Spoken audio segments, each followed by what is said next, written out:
And they're racing, and that post-time pick 4 with the nation low 10% takeout off splendidly for the 7 competing, and Magic Castle immediately jumps the field and takes a narrow lead, pressured by Southern Pecan. Outside of that one, Chicken Truck, and outside of Chicken Truck is Candy Prince, and they line up for a stern. Make it 5. Extreme Mayhem is making the early pace, extremely mayhem laden into the far turn. We have 5 in a row, and they're separated by 2. After that, Pure Rocket and Valley Vista can see them all. Magic Castle in the queue. Magic Castle tows them along by a neck. Outside, Candy Prince. Prince is a menacing presence. Southern Pecan has the inside but is losing ground. Then it's Chicken Truck. After that, Extreme Mayhem and Pure Rockets running on from behind as Chicken Truck shifts to the outside, chasing Magic Castle, and they're chasing in vain because number 1 is number 1 in race 1. It is Magic Castle. Put a Q around the first at CBY.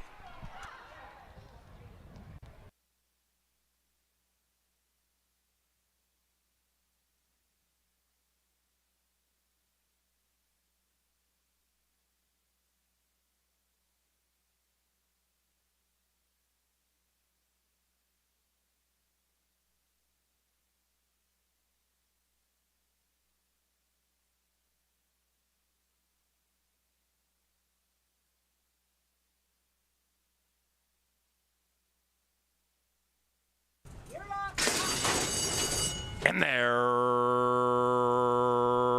racing, all off well, gaining that elite edge in the early stages. And as they kick on with it, Ranger Gus and Constantino Roman take a narrow lead. Outside of that, Som Tequila. And even farther out is Blame Bishop. That one is 3 wide, but very keen to go. And with a half mile to go, 3 skirmish into the far turn. Twilight Liaison, 6 lengths from the front and about to be joined by Outrun 'em. Then we come back to Silver Dash and a fellow Silver Horse, Candy Wampus, last and 13 from the front. And the front belongs to Ranger Gus at 10-1. Ranger Gus battles on with Blame Bishop, and Som Tequila wanted nothing to do with it, sucking out of it. Outrun 'em's closing in. So is Silver Dash, Candy Wampus, and also Twilight Liaison. In fact, they're all clumped together, and here comes Candy Wampus with a big-time rush on the outside. Candy Wampus from last up to 3rd, 2nd, 1st, and attempting to go to the winner's circle, battling it out with fellow gray Silver Dash, but it's Candy Wampus to win. One's wild in the double. It was swept by the queue.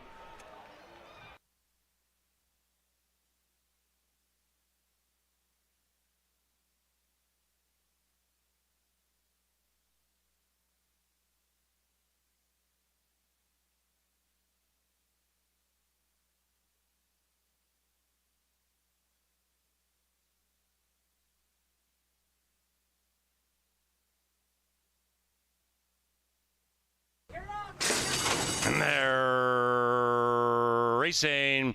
Awkward beginning for Temporarily at 4-1, and a swift beginning for Canterbury Gold. Tour for Gold and Kelsey just off the heels of that leader, and now Canterbury Gold and Lindsay get down to the inside and lead at 1.5. Tour for Gold settles into second. Pace Hot, early Pace Hot, full speed astern indeed, about 5 lengths from the lead. 7 clear from Merlin's Sister. That's the white horse being overtaken by Temporarily, and between them is With Her Boots On, and in last is She's Extremely Hot, and about 12 lengths from the front. As they stroll up the Canterbury Park barn side, they settle into their spots, and Canterbury Gold settles into her stride, leading it by 1.5. Tour for Gold is giving way to Full Speed Astern, who joins to the inside. After that, Merlin's Sister, 7 from the front, as Lindsay gives up the inside with Canterbury Gold and opens up 2.5.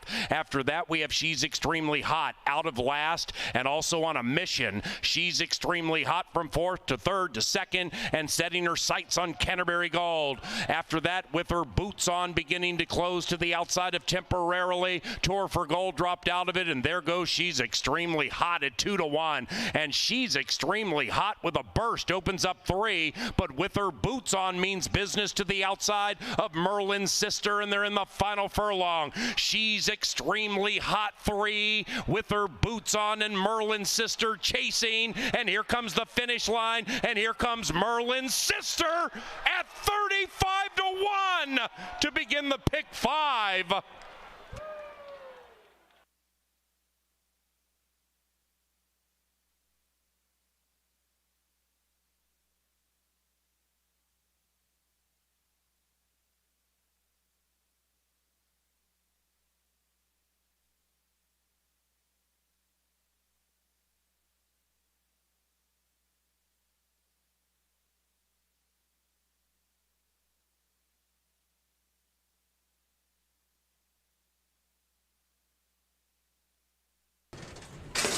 And they're racing. Maidens on the turf, and LL's Classy Dude was off a bit slowly. Swift beginning for Option, who opts to show speed. Fly with Class at 50-1 just to the inside. And after that, Angel's Magic cuts the corner coyly 2.5 lengths from the lead. After that, we come back to Dakota Knight in the turf debut and tightly around the first turn and had to check just to the inside of Dynamometer. Then we come back about 3.5 lengths to Minnesota Red, about 7-8 lengths off a fair early pace. That's Not Funny to the inside. Then we come to Slim Chance to the inside of Speedy Daredevil. Between them, the first are Stagecoach Boys, and LL's Classy Dude is 10 lengths rearmost. And now they have a half mile to go, and the Minnesota Maidens are beginning to clump up around the lead. On the inside, it's Option by an inch. Angel's Magic applies pressure. Outside of that, That's Not Funny goes for a mid-race move, and that one is about a length clear from Minnesota Red. Behind that, Dynamometer making a move 5-6 lengths out of it to the outside of Fly with Class. Then we come to Dakota Knight. Stagecoach Boys running on but far out of it to the inside of Speedy Daredevil, and they're chasing Angel's Magic and Option. Outside of that, That's Not Funny. Minnesota Red on the far outside, and Dakota Knight at 17-1's making a bold move to the inside, but here comes That's Not Funny, giggling right by Angel's Magic. That's Not Funny strides away to victory. 9-1-4 in race 4.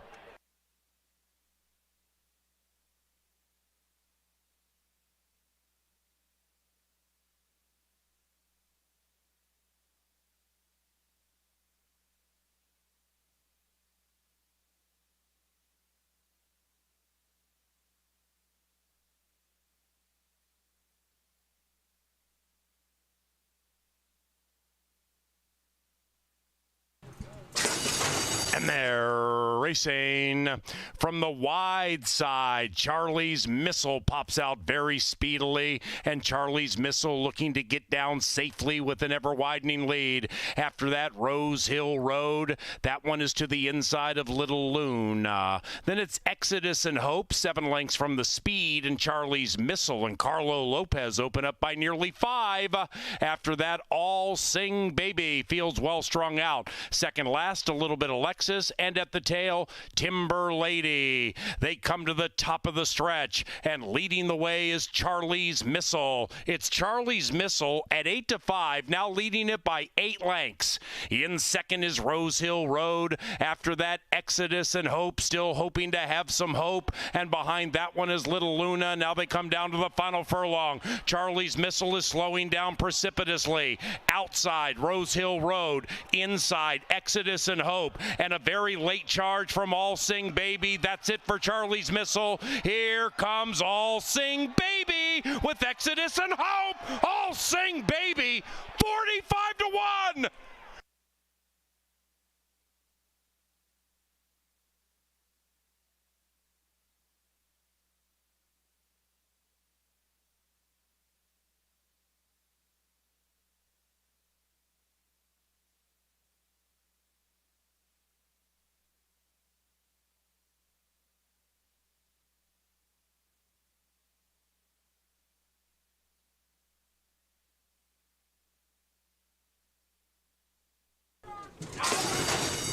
And they're racing turf time at Canterbury Park. From the center, St. Charles shows really good early speed, and at 13-1, St. Charles goes steaming away by 3.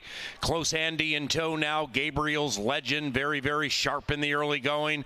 Bubba Bob lets the aforementioned Gabriel's Legend roll right by as the pace intensifies. After that, Brother Harold at 1,000,000 to 1, about 6 lengths from the lead. And then we come back 2.5 to Feeding Frenzy. Loring Park is a good 10 lengths from the lead and overtaken by Try Spot. Then it's about 3.5 back to Magic Revolution. And the one loping along in last is Direct Action. Up the barn side, less than 4 furlongs to go as we reach the midway point of the 2022 Canterbury season.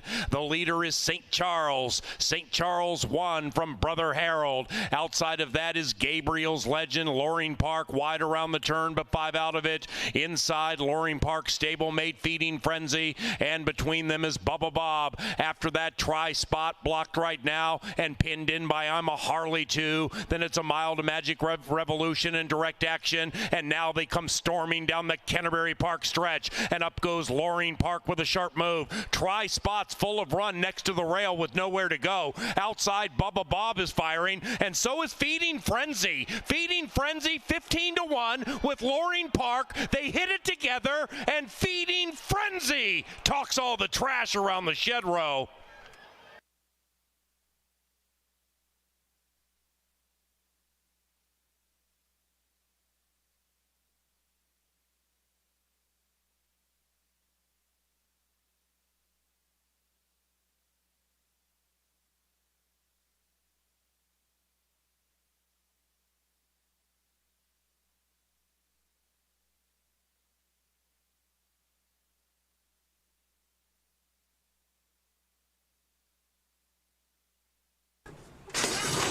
And they're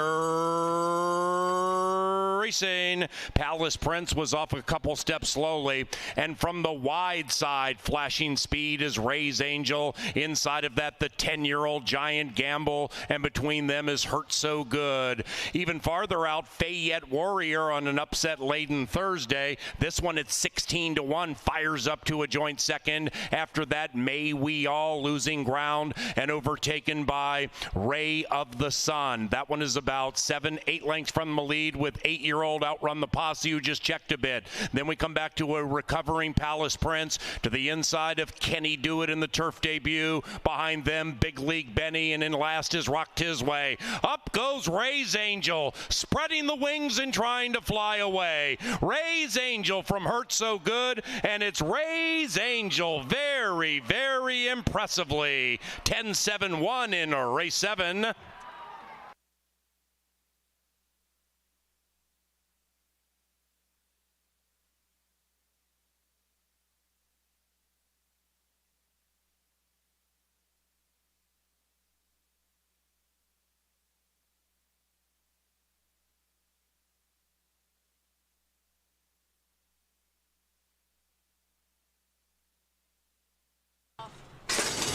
And they're racing. Good start for all.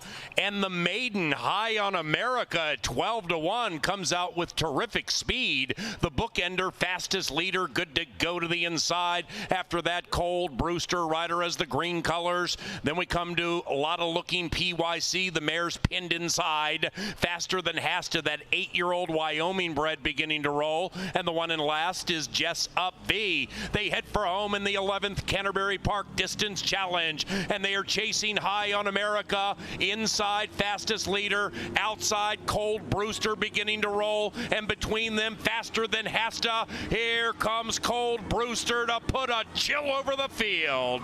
5-3-1 in race 8.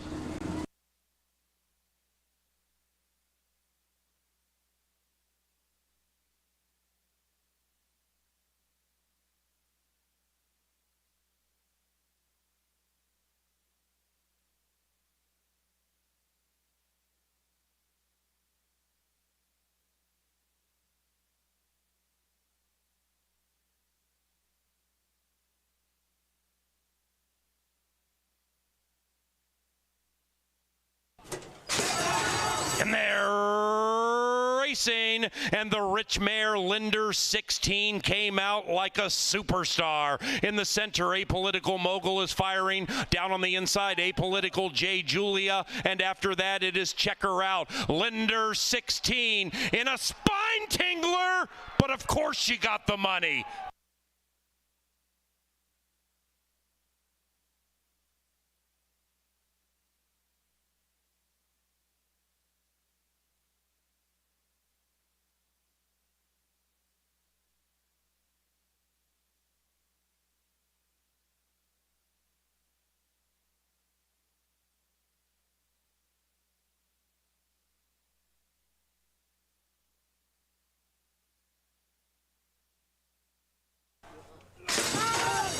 Danger came out beautifully, not so much for Fly the Coop in the Bank of America Canterbury Park Championship Challenge, and Danger jumps them by 3 in the early stages. It is Danger leading it from Juices Loose and Apolitical Hero, but there's danger at Canterbury Park.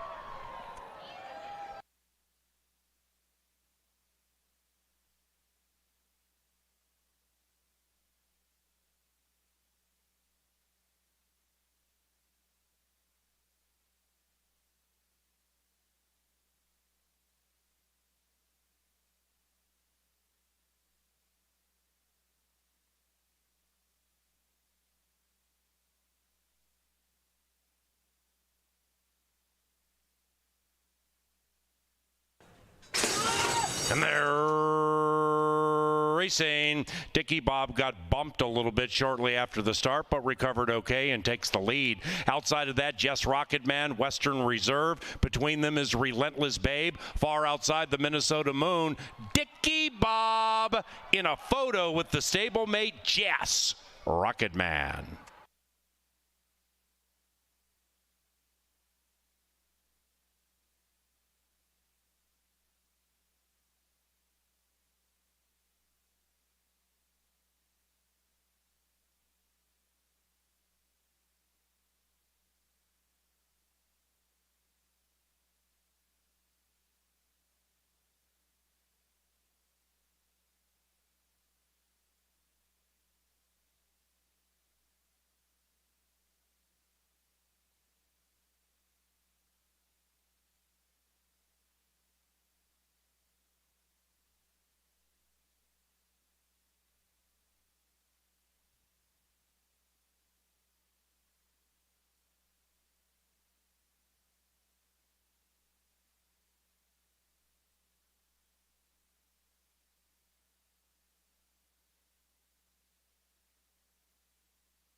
Ladies and gentlemen, please rise for the national anthem.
Good afternoon, ladies and gentlemen, and welcome to Canterbury Park.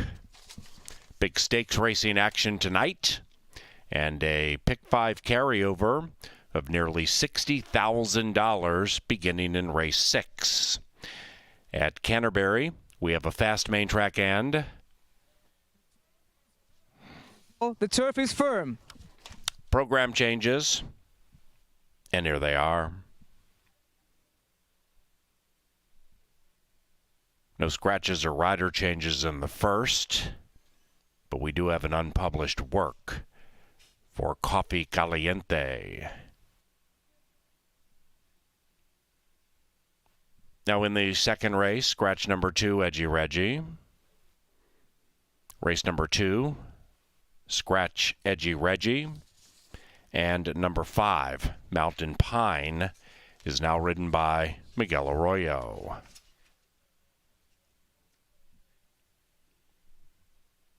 In the third race, number 4, Passed by Paul, is picked up by Ezekiel Lara. Lara rides number 4 in race 3. In the fourth race, scratch numbers 2, Yip, Yip, Kip. Number 5, Cave Hill, is ridden by Ezekiel Lara. Lara picks up number 5. Scratch the 7, Lord Brancusi. Scratch number 10, Bigfoot City, and scratch number 16, Surprise Cat. Number 15, coming up Aces, is picked up by Harry Hernandez. Hernandez rides number 15 in race 4. Race 5 is the Victor S. Meyer Stakes, a $60,000 co-feature. Scratch number 4, 'cause Vinny's a Canuck. Race 6, about 7:40, begins the Big Pick 5. The carryover pool, $58,051, and we have no scratches. The 7th, the $50,000 Ralph Strangis Stakes. Scratch 9, Dame Plata.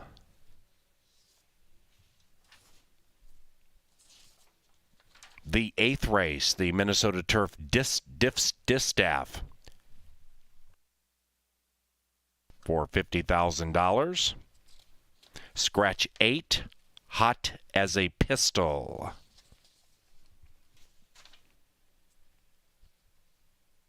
In the 9th race, scratch numbers 2, Spirit Mission, and 5, Dan's a Rebel. And in the 10th race, scratch number 2, Screamin' Jalapeno. Fast and firm for the 10 at Canterbury to be handicapped and analyzed via Today at the Races, next to the paddock, featuring handicappers Kevin Gorg and Angela Herman.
Welcome, welcome. It is a stakes Saturday here for Today at the Races. I'm subbing in for Paul Allen, joined, of course, by Kevin Gorg.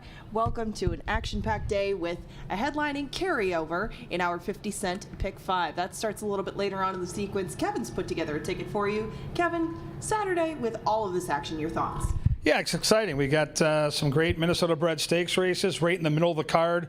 You and I will be all over that. We'll have interviews. We'll be at the starting gate. We'll be all over the turf course. It's really fun to be involved in live racing on days like this because we know the trainers, the owners, the connections that make this sport go. And you mentioned the carryover. You know, we're going to dovetail on the back end of a really good card at Saratoga that'll wrap up kind of as our card is getting going. And you look at what we've got, on almost $60,000 carried over into that Pick 5. We have the lowest takeout in the industry at 10%. So now you start looking at the numbers, and we're probably going to have $300,000, $400,000, $500,000 in that Pick 5 sequence. So if you're new to Canterbury, figure out how to make a ticket. This is a night you're going to want to have at least a kick at the can. You don't have to put together an expensive ticket, but you have to play it with a carryover. It's other people's money, and so get after it. And it's a good card. Top to bottom, it's a good card. It's a great handicapping challenge because we've got these stakes races, and if you're going to hit that Pick 5, you're going to have to navigate through not only claimers, but on the back end, a very difficult maiden claiming race in race number 10. So, yeah, this is one of those nights where you're going to have to pick and choose your spots. There are some really tough sequences, and I think early on, you know, there might be a little chalk early in this card, but I think as the card progresses, we'll see some nice prices.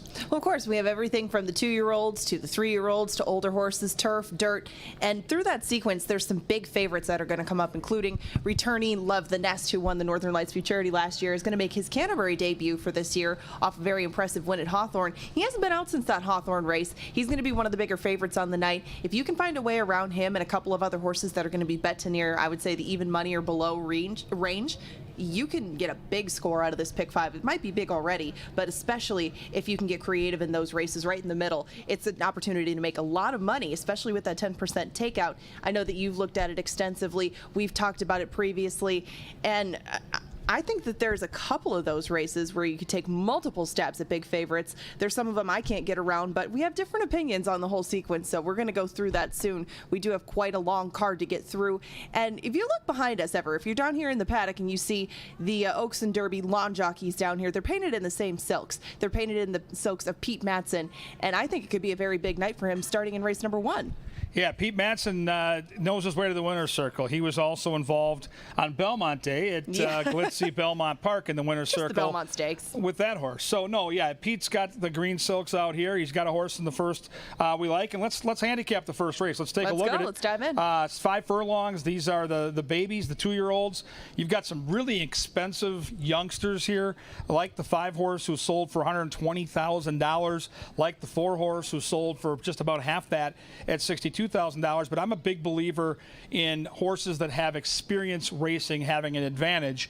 And with that in play, number 3, Summer All Year, gets my tip of the hat here in my top pick. Ran a great debut. Got beat by Black Tekka. Nice horse for the Allwellings. Ran a really good race. Ran a winning race, frankly. If you run a 57 buyer figure, Ange, first time out, probably deserved a better fate. If the horse can duplicate that effort, he's going to be really tough. Now, I don't know what to do with the first timers. I want to see him behind us in the paddock when we get done handicapping this card. So for now, I go 3, 5, and 4, but I am also going to get a little look to the 7, who looks like a horse that might have some real talent as well. How about you? Well, right, and the early money, if you read into that, has gone to the 5-horse, who I believe has worked with Black Tekka, the horse that beat Summer All Year in his debut. I'm a little bit more interested in the outside runner, D's Wise Guy, especially if he stays at the price that he is currently on the board, as Lindy Wade is on this one. Now, he hypothetically had the option to ride Star Redemption. He rode Black Tekka for the same connections, or Roller Coaster Man, the 7th stablemate on the inside. He ends up on the outside horse, which I like anyway. I mean, the 2-year-old first-time starter, I like them having the outside draw. His sire Practical Joke is 20% with 2-year-old first-time starters. The mare doesn't have any first-time starters yet, and they all seem to mature a little bit more as they age. Maybe this one will be a better horse down the road, but I thought that they could make for a pretty solid exacta. Probably won't pay a whole bunch, but I don't see any huge payoffs in the first anyway. Moving on to race number 2, we'll bring elders to the table, and we go over to the turf course for the first time in our second race tonight. $10,000 claimers. The price range on all of these. Minnesota Breds obviously a little bit more. One of those Minnesota Breds, Edgy Reggie, did scratch out of this spot. Edgy Reggie is the change in race number 2, a first of many wide open races on the card, and you have 10 of them going to the post now with the scratch. Kevin, what do you like? Well, like is a stretch. This is a race where if I play the early pick 4, I'm going to spread a little bit here. I fall into the 10 with Kelsey Haar, Light Cruiser. I don't love the post, but I do like the fact that this horse ran against a really nice horse for a friend of ours, Teddy G, and Violin Maker. And this horse had trouble in 2 of the last 3 starts. This horse has had a rough trip. This horse tonight, I think, is going to get an honest pace set by likely the 9 horse. And if the pace is honest, if the 7 keeps that 9 company on the front end, I think the 10 can sit out there, drop in behind, and make that big run. I've seen Kelsey Haar pull this off before on closers. I think it fits her skill set very well. And so I've got the 10 Light Cruiser, the 9 Mo Moore, right off that maiden win. Looked good doing it against, obviously a softer field, but won by double digits. And then I think the steam tonight will be the 8 Markin Greeley, and I get it. Zeke Laura knows he gets a horse in the race so well. I like how aggressive he is. He knows this horse well. Last 2 times he's put the horse out there, including last time second against similar. So I go 10, 9, and 8, Ange. Okay, I went 8, 9, and 2. You mentioned everything that I could possibly say about Markin Greeley. It's not anything with major conviction. It's just a horse who's been running well at the level, and I think has some speed to run at. That was about as simple as it got with Markin Greeley. He gives himself a ton to do if speed is running well on our turf course, which right now it seems a little more on the fair side rather than too biased. I don't like Markin Greeley at all, but since it has been fair because he drew in the middle and because I think he'll have some pace horses that will get tired and maybe not leave him so far behind, I think they're going to be in a clump kind of going into the first turn in the backside. I think that Markin Greeley might be in a very good position to pick up his second win tonight. Now on to race number 3, 6.5 furlongs is the distance. We go back to the main track. It's a little breezy out here tonight, but not too bad. Perfect night for racing. This one we will not agree on. I saw enough pace in here to set it up for the outside horse. I think I'm by myself, as a lot of people like One Son of a Chief. You're one of them. Why? Well, 7 consecutive times this horse has raced, he's been involved in the exacta, so that's step 1. He's in great form. He's my kind of horse. He's an 8-year-old that runs his race every time. 13 wins from 69 career starts. I get Alonso Quinones. I get a horse that, frankly, doesn't need the lead. This horse is a proven pace presser, and so if the pace ends up being a little too hot, which I think it might in the end, especially with the 2 out there from a post where he'll probably have to go, I think this 5 gets first run. The 7 intrigues me. The 8 intrigues me as a horse I might want to use. So I go 5, 7, 2, and 8, and I want to hear what you like about the 8. Well, I like Bob's All In because of the race that he ran on the main track last time. If you notice the name who beat him, you've probably seen him over and over and over and over again in our winner's circle. That is Shinny. Shinny managed to hold off Bob's All In, but Bob's All In gave him everything that he could. He only came up 3/4 of a length short. That was going 1 mile and a 16th. Perhaps that's what he needs. Maybe he needs 2-turn races, as that's been the majority of his career's work. But I thought maybe at age 7, cutting back just a little bit. I mean, they're not giving him too much less ground to navigate at 6.5 with the outside post and with Rye Eccleberry. Maybe Bob's All In could pull a mild upset. I think he'll provide good value in this spot. He's proven that he likes our main track, even if it did have a bit of moisture in it that day, and he'll have some pace to run at, and he brings some backlash to the table. There were a lot of things at play that led me to this horse, but he is going to need a few breaks, admittedly. I think he'll still get them in this spot, and he's one of the better prices that I think I'm going to like through the sequences. Gets a little chalky for me coming up for the next few races, including the 4th. I think that this is where Pete Matson's good night continues with Ben's Malice, but there's nothing too spicy about that pick. I mean, he was just second in the Mystic Lake Derby. If you like to take a creative angle and try to beat him, where do you go? I like a couple of long shots here if you try to defeat Ben's Malice. And if he runs his race, he's going to win. I mean, he's just better than these horses. But from this post in a crowded field, he's a big, long-legged thing. He's going to probably have to circumnavigate. Maybe some of these horses can jump up and surprise him. I think the 1 Atomic Candy is a super, super interesting long shot if you like to play tries and superfectas. I land, however, way towards the outside with the 14 horse. And, Whiskey Plank is a horse to me that's just honest, probably not as talented as some of the other horses in here. In fact, if you look at buyer speed figures, this horse is clearly a cut or 2 below. But as I look at the race, the front end's where you're going to beat the fave. You're not going to beat him doing his thing. And Ben's Malice is the best closer in the race, period. Fair. So I thought maybe Whiskey Plank can make that big move around the far turn. I love Jermaine Bridgemahan. His time at Woodbine served him well. Big fields don't intimidate him. He knows how to take advantage of a horse with some natural speed. And I think Whiskey Plank might get the jump on the favorite. The 4 War Chest scares me. Ben's Malice scares me, but I end up in the race 14, 3, 1, and 7. Yeah, I did take Ben's Malice on top. I couldn't use any of the speed horses from that far out. I think they're going to have to be too hard used to get into good position early. Atomic Candy is the horse that I took second, and I think that for the reasons you described, he's interesting because of how far away he is from the rest of what should be an honest pace.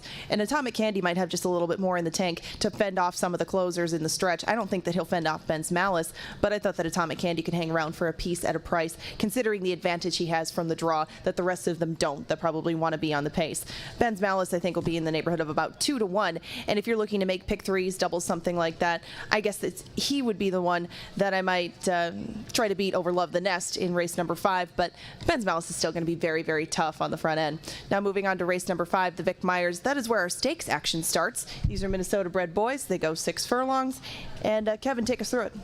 Yeah, this is a good race. This starts the stakes procession, and to me, it's probably going to come down to a match race situation with Dr. Oscar and Love the Nest. And that's no disrespect to the rest of the field, because horses like Xavier Dave, if they hook up, sure, can take advantage. North Ombre showed something last time out, and even Happy Hour Bobby, if something crazy happened and that horse was able to get loose. But to me, it's a match race. These two horses have faced each other before, and Dr. Oscar got the better trip when they debuted together last July. So maybe that happens again, but I like the post advantage for Love the Nest. I think the post draw really favored the big horse to the outside, where Dr. Oscar is fast. He's overcome some trouble. He's got talent, but he's in a place where now he'll have to use that speed early, and he can get hemmed in on the rail. And I just find it fascinating if those two horses hook up at the top of the stretch, because they've been the two best of their generation for Minnesota breds. They're both coming into this race pointed to this event, and I think may the best horse win. I don't think it'll be easy. I think either way it's going to come down to the final 50 yards, but I give Love the Nest a slight edge. I agree. I think that he's just, Rye Eccleberry's going to have less decisions to make than Chad Lindsay is. If he breaks a tad slow and has to go around horses, between horses, go and duel on the front end, he's got more to think about. Rye Eccleberry just has to go from the outside and see who's going to beat him. Now, race number 6 is also for state breds. This is for the girls. The Francis Genter Stakes is also at 6 furlongs. And this was a more complex set of fillies, I thought. 8 go to post, a few of them from the Mac Robertson stable. I tried to beat them with She's My Warrior. I believe that you did too. Make me a case as to why she can beat either of these Titans from the Robertson stable.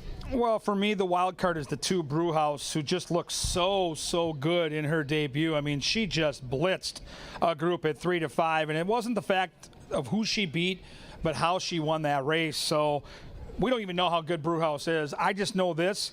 She's My Warrior has more experience, is a little more full grown, and I think Mike can maybe take advantage of that by getting that perfect pressing trip.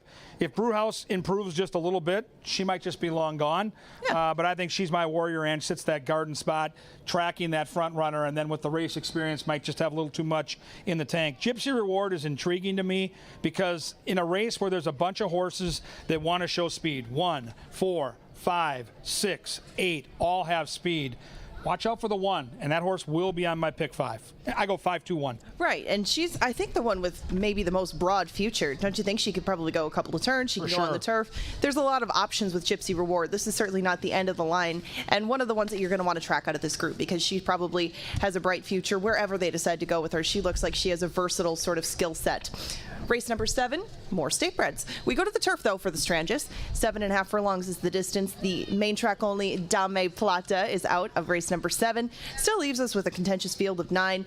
And a horse that I'm going to try that's trying the turf for the first time. You went with more of a proven commodity. Take me through the Strangis, because this is going to be a fun one. This is a fun one, and you got to make a decision at some point in these pick 5 sequences to take a stand against somebody. And anyone who's listened to me on the mic or looked at back when I did the tip sheet knows how much I love the Alligator Hunter. He, right now, probably my favorite horse in training at the track. But with these big speed figures and with that win reputation, this might be a night where you take a stand and say, well, if he beats me, he's going to have to do it doing something he's never done before. And, you know, he's run 2 turns, albeit I think he's a better one-turn horse. But, boy, the turf is a question mark for me. I just don't see a lot in those bloodlines that says, hey, we should go to the turf. With that being said, there's a bunch of turf horses here where I've got proven form. And so I'm going to go for a price. And I'm going to try the 6, Zoe's Delight. I don't believe that 5-1 morning line. I think this horse goes off closer to 6, 7, maybe 8-1. Luis Valenzuela is the jockey, did all the dirty work last time, and Devil Vision, who's in this race as the 3 horse, came and got the money. But now we're back on the turf, and this horse has run some big races, including a 3rd last year against similar foes at 11-1. So I've got the race 6, 4, and 2. I'm going to go 5 deep in this race, and if the Alligator Hunter wins, my favorite horse, I'll be excited for the horse. I'll be excited for Pete Matson, but my pick 5 ticket will be dead.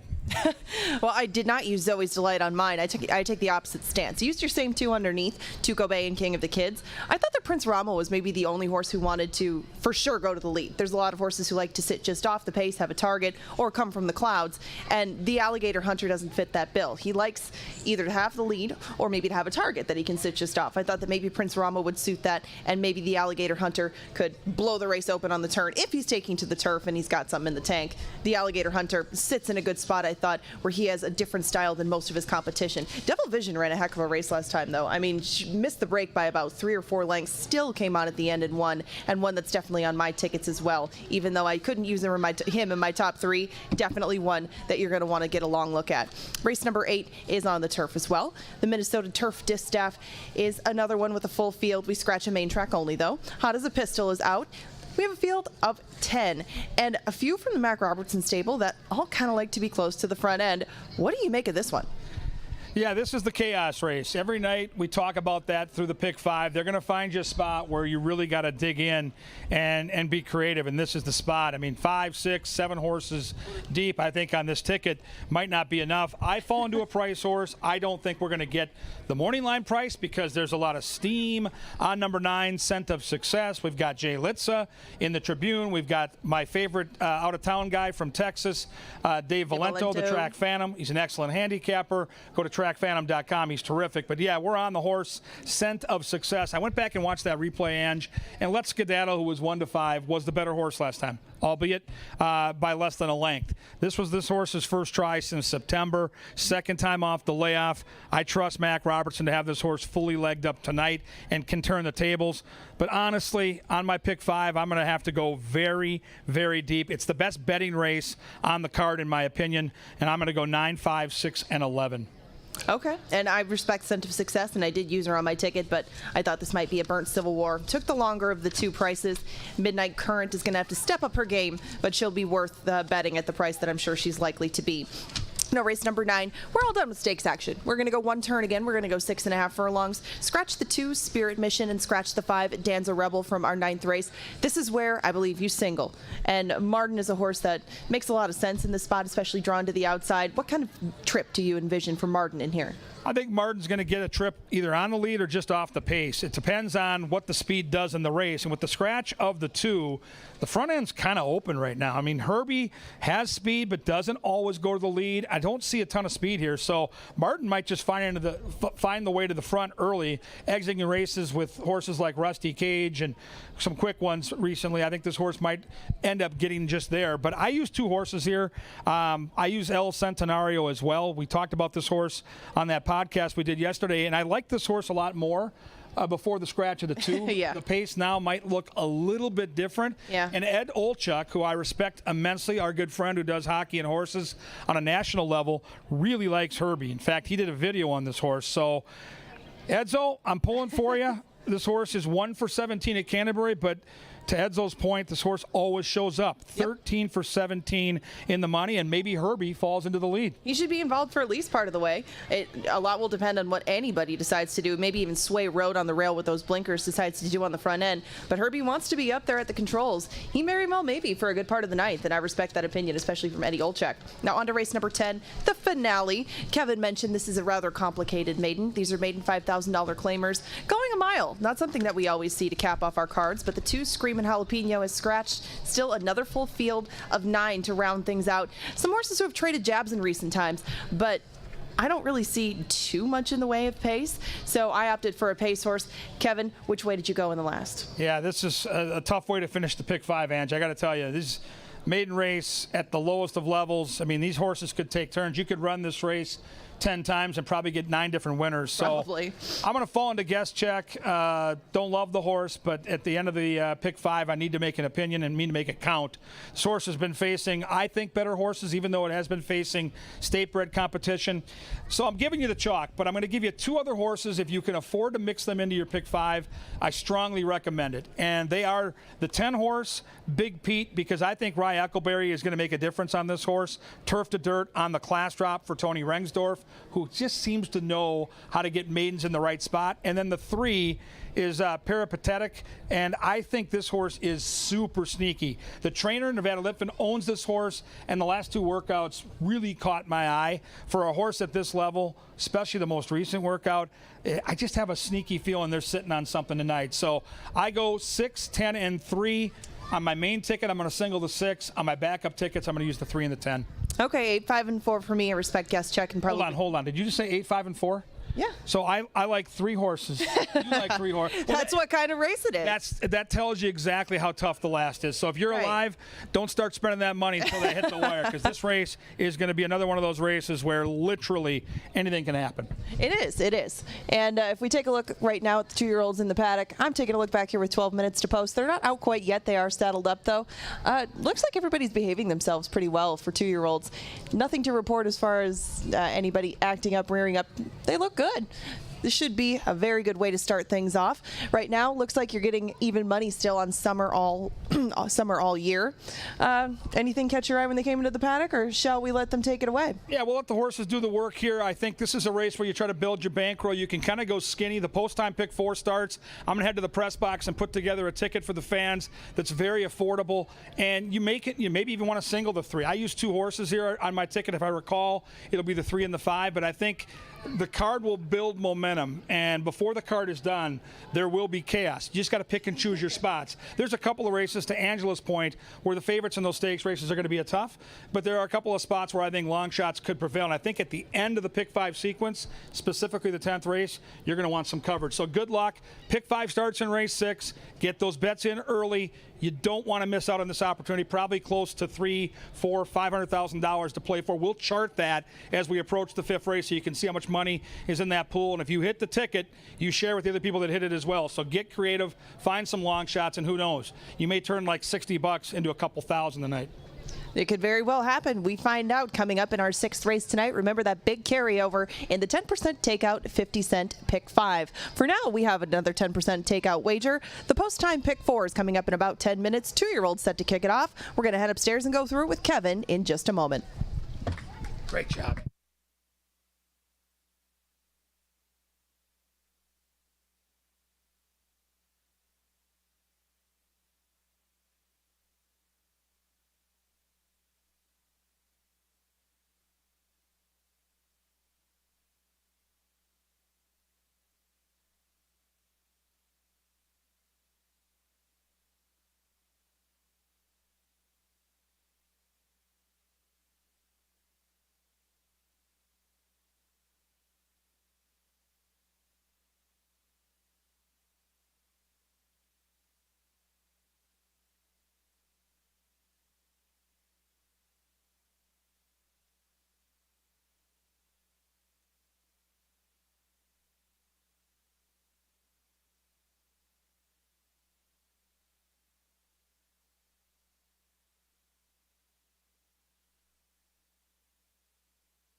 And the horses are coming onto the track for tonight's first race. In the first race, we offer Win Play Show, Exacta, Trifecta, Superfecta, Daily Double, Rolling Pick 3, and race 1 always starts the 10% takeout, post-time pick 4. It's a 50-cent bet. Play the post-time pick 4. I've got a ticket built, and we'll share that ticket with you in just a couple of minutes. Stay tuned.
All right, Canterbury faithful, Hall of Fame night ready to commence. Don't forget that pick 5 carryover, over $58,000. That starts in race number 6. It's got the 10% takeout.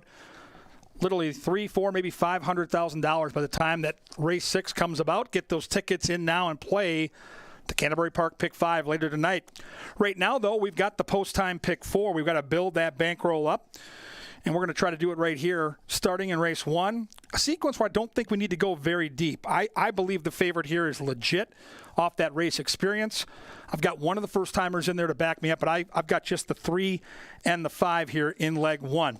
Leg 2 gets a little tougher. It's a big turf race, crowded field, and I'm going to use horses 8, 9, and 10. I've got a speed ball in the middle, and I've got 2 closers in the 8 and the 10. Race 3, just a couple of horses. I think they're the 2 best horses clearly in that race. That's the 5, One Son of a Chief, and the 7, Lolly Express. And in the 4th, another tough race on the grass. I'll use 4 horses, 1, 3, 4, and that sneaky 14 with the outside speed.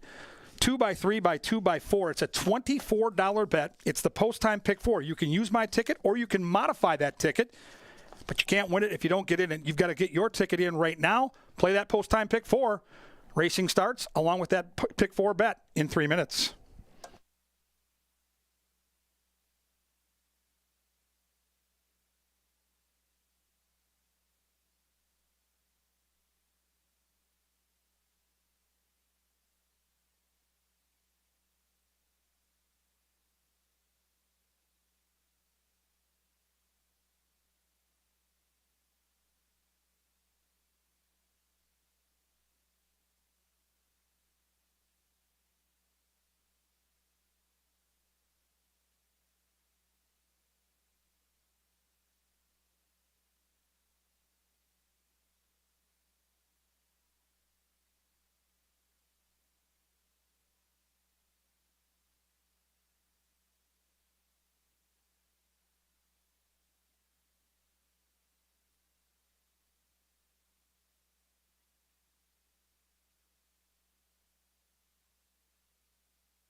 The horses are approaching the starting gate. Saturday nights at Canterbury are provided by Michelob Golden Light and Cutwater. We welcome our featured groups. They include Haskell, those with the MTA Awards Banquet, Carla Stemmer, and Sterling Club. Racing is provided in part by Atomic Data, Appalados, Bud Light Seltzer, Cutwater, Dark Horse, and La Marca Prosecco. The 2-year-olds are at the gate. It is now post time.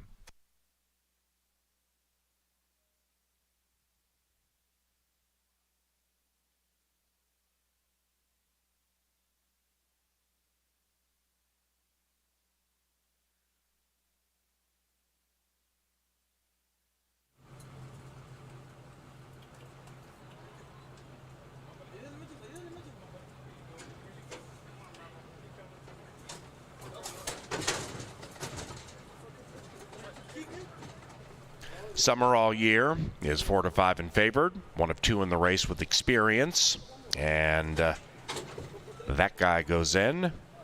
Star Redemption, wearing the all-welling colors, in.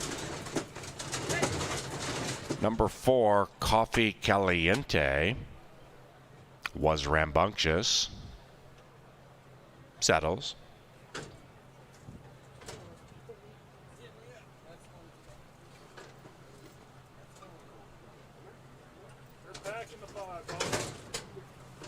To back.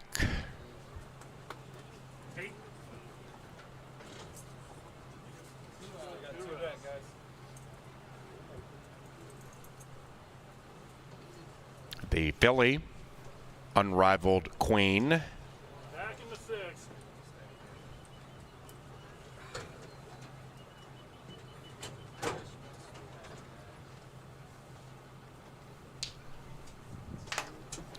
One girl, 6 boys. Fast main track. Post time pick 4. And here come the 2-year-olds. And they're racing. Excellent beginning for Roller Coaster Man to the inside, joined by Summer All Year. And outside of that, Star Redemption. Even wider is D's Wise Guy. After that, Coffee Caliente, 4 lengths from the front. And to the outside of Stealing Hearts, 3.5, 4 clear from the filly Unrivaled Queen. It is Roller Coaster Man leading it by a half. Roller Coaster Man, 17-1 from the favored Summer All Year. Coffee Caliente now finds his feet shoved on, but he's about 4 lengths from the lead into the inside of Star Redemption. Outside of that, D's a Wise Guy, Summer All Year. Outside of that, Coffee Caliente, Roller Coaster Man, and behind them is Star Redemption. Here comes Coffee Caliente at 12-1. Summer All Year digs deep and fights back. Coffee Caliente, Summer All Year repels the challenge and prevails.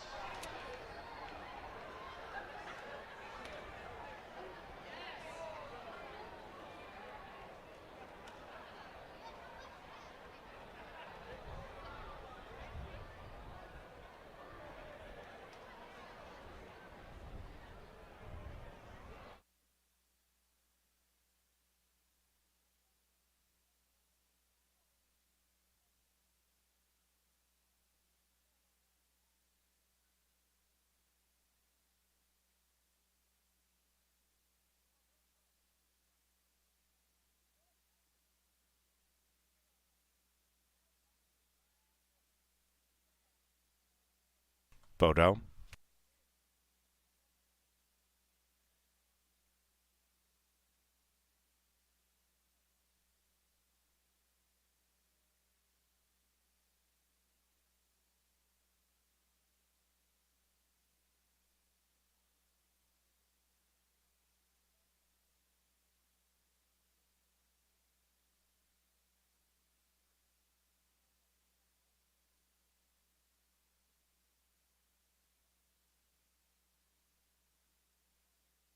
Result of the photo shows the winner is number 3, Summer All Year from a game firster, Coffee Caliente, 3, 4, 5, 6.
And the first race, HOF Night at Canterbury Park, is official.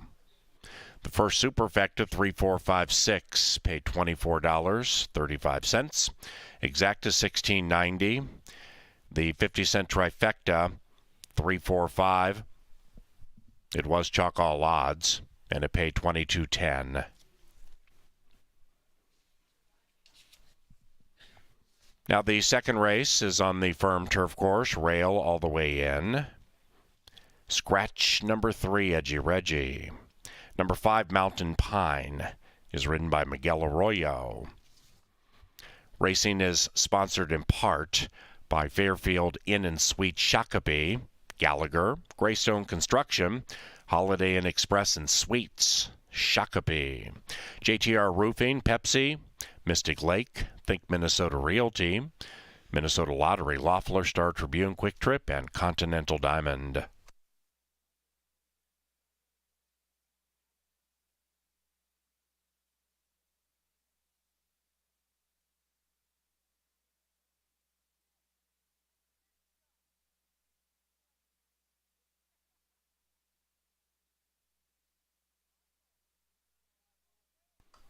In the winner's enclosure, Summer All Year, and Alonzo Quinones. The winning owners, Pete Matson and Tim Padilla.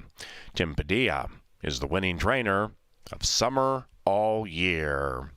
That is 4 victories this racing week for Alonzo Quinones. That is tops amongst jockeys this week at Canterbury Park. We thank Atomic Data for 2022 sponsorship. It's the preferred IT solutions provider for Canterbury Park. And today is Hall of Fame Day as we continue our signature stake series with the ceremonial reveal of the 2022 Hall of Fame inductees presented by Atomic Data.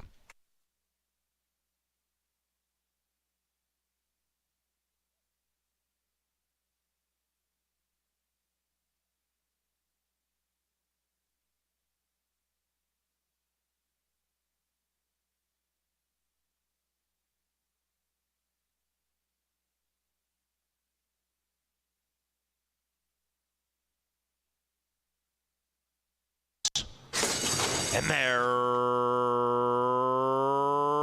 racing. Excellent beginning for Roller Coaster Man to the inside, joined by Summer All Year. And outside of that, Star Redemption. Even wider is D's Wise Guy. After that, Coffee Caliente, 4 lengths from the front. And to the outside of Stealing Hearts, 3.5, 4 clear from the filly Unrivaled Queen. It is Roller Coaster Man leading it by a half. Roller Coaster Man, 17-1 from the favored Summer All Year. Coffee Caliente now finds his feet, shoved on, but he's about 4 lengths from the lead into the inside of Star Redemption. Outside of that, D's a wise guy, summer all year. Outside of that, Coffee Caliente, Roller Coaster Man, and behind them is Star Redemption. Here comes Coffee Caliente at 12-1. Summer all year digs deep and fights back. Coffee Caliente, summer all year repels the challenge and prevails.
A beautiful Saturday night of racing at Canterbury. We start the festivities with a favorite, and we've got a special guest out here. Not every night you get to talk to a state senator, but Carla Bigham is here. She's my good friend. We did that podcast with Timmy McNiff, so we've been talking sports throughout COVID and now into the summer here.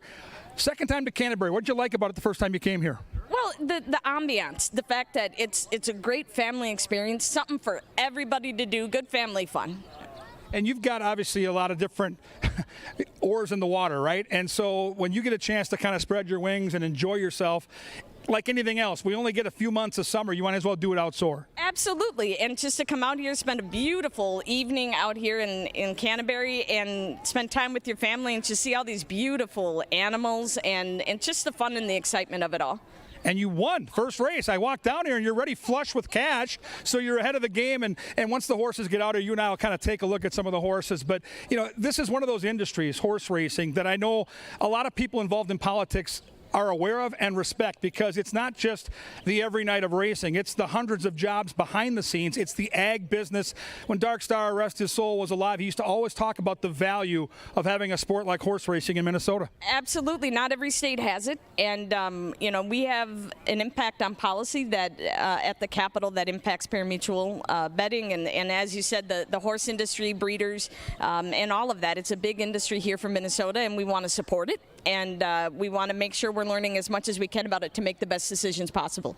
And when something like this gets brought up on the floor, when you hear about Canterbury Park and you know that it's Randy Sampson and the Sampson family that brought horse racing back to Minnesota in the 90s, and they're from Hector, Minnesota, that's also, I think, got to give folks that maybe haven't been out here like you, other senators, to open their eyes a little bit and say, this is more than just a racetrack. Right, because it's Minnesota, and you're investing in your state, your own state, and you're a business owner here, and that means more, you know, to the investors as well and to the Sampson family. Well, you're 1 for 1, so the pressure's on, Senator. We're going to take a look at these horses now, and it's warm. We'll be honest with you. If you're inside in the cozy comfort of this racetrack or watching tele-racing all over the country, it's sticky, it's humid. It's a typical summer night in Minnesota, and so here comes a turf race. Here comes some older horses. Let's take a look and see. Now, again, I'm going to start by saying number 4 here makes quite the impression. Now, this is a horse that hasn't had a lot of starts in its career. It's Malibu Channel, but now, Carla, you see that coat on that horse? See, I look for a horse to look like a car that's just been washed. When you wash your car, that sunshine's banking right off the car. It looks like the car is shiny clean. That's what the 4-horse looks like. As you see these equine athletes parading around, any of these horses catch your eye? Well, I like 5. 5 is Mountain Pine. And just a beautiful animal here. That's who I'm picking to win. The spontaneous Carla would have picked Irish Tough. Right. Because I'm a third Irish and I'm tough. And so, but 5 is who I have my eyes on for this race. And by the way, you're going to try to buck the odds, too. Your horse is 16 to 1. So for the newbies out there, $2 to win, you're going to get back nearly $35. Now, I've got 3 daughters. We've talked about that on the podcast with Timmy McNiff. I'm a dad of daughters. I'm a daughter dad. And so I always migrate a little bit to the girls. And on the 10 horse here, we've got one of our top female riders in Kelsey Haar. So number 1, I love a gray, and we get a gray, and we get Kelsey Haar. And she is a terrific rider, and she brings in long shots. This one's not going to be a huge price, but it's 4 to 1. What do you think of the old racetrack saying on a cloudy day, bet the gray, even though it's sunny out here? I think it's a good choice. It's also a purple, and, you know, I'm a big Vikings fan. And so I think you got a lot of things going your way, KG. Well, let's see how these horses look as they get towards the track. Remember now, we're building towards that big pick 5 carryover, which starts in race number 6. This is Claimers. This is 1 mile and 70 yards on a firm turf course. You'll get the grid of selection soon. I'm on the 10 Light Cruiser. Maybe the other story here is the 9 Mo Moore Speed for Joel Burnt. He's a great trainer, and you mentioned you're a Vikings fan. We've got Paul Allen upstairs watching in that provincial perch where he calls the races. Your favorite Viking player right now on the current roster, and why? Oh, Justin Jefferson. You have to. I mean, just the story. I mean, he's just an amazing player and contributor to our state here. And he's just been a breath of fresh air. I'm so excited, even though annual heartbreak for 43 years. Annual heartbreak with these Vikings. It's just exciting thinking of the season. Paul Allen tells everybody publicly this might be the year they go to the Super Bowl. How about it, folks? A state senator, Carla Bigham, taking in the races at Canterbury. She's on the 5. I'm on the 10. We're going to box those in an Exacta and make you a lot of money for that pick 5. Thank you so much. Thank you. Here go the horses to the track. Call to the post is next. Get your bets in. We'll be back out here for race number 3, having a good time all night long. He's JJ.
Mr. Jeff Levine's call to the post brings the runners onto the track for the second race. Firm turf course, rail all the way in. Scratch number 3, Edgy Reggie. Number 5, Mountain Pine, is now ridden by Miguel Arroyo.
Ladies and gentlemen, members of the Canterbury Entertainment team are in the winner's enclosure.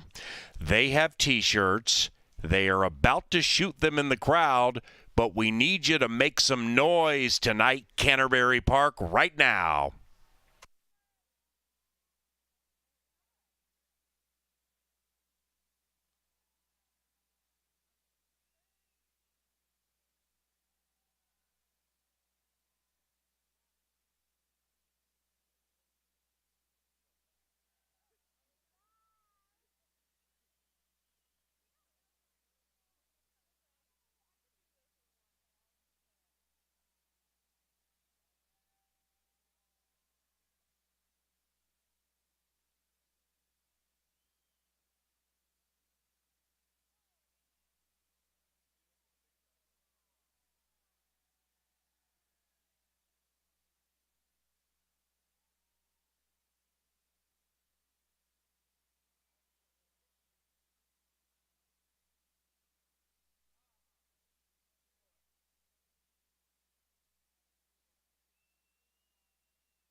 And they've reached the starting gate. It is now post time for the second of 10 this evening. The pick 5 with a $58,000 carryover commences a couple of hours from now. Race number 6. Those of you new to Canterbury, what a carryover means is those who played the pick 5 on Thursday, there were no winning tickets. So a percentage of the pool carries over to the next day, which is today. And it's on races 6 through 10. It's a 50-cent wager. Use as many or as few horses in each leg as you desire.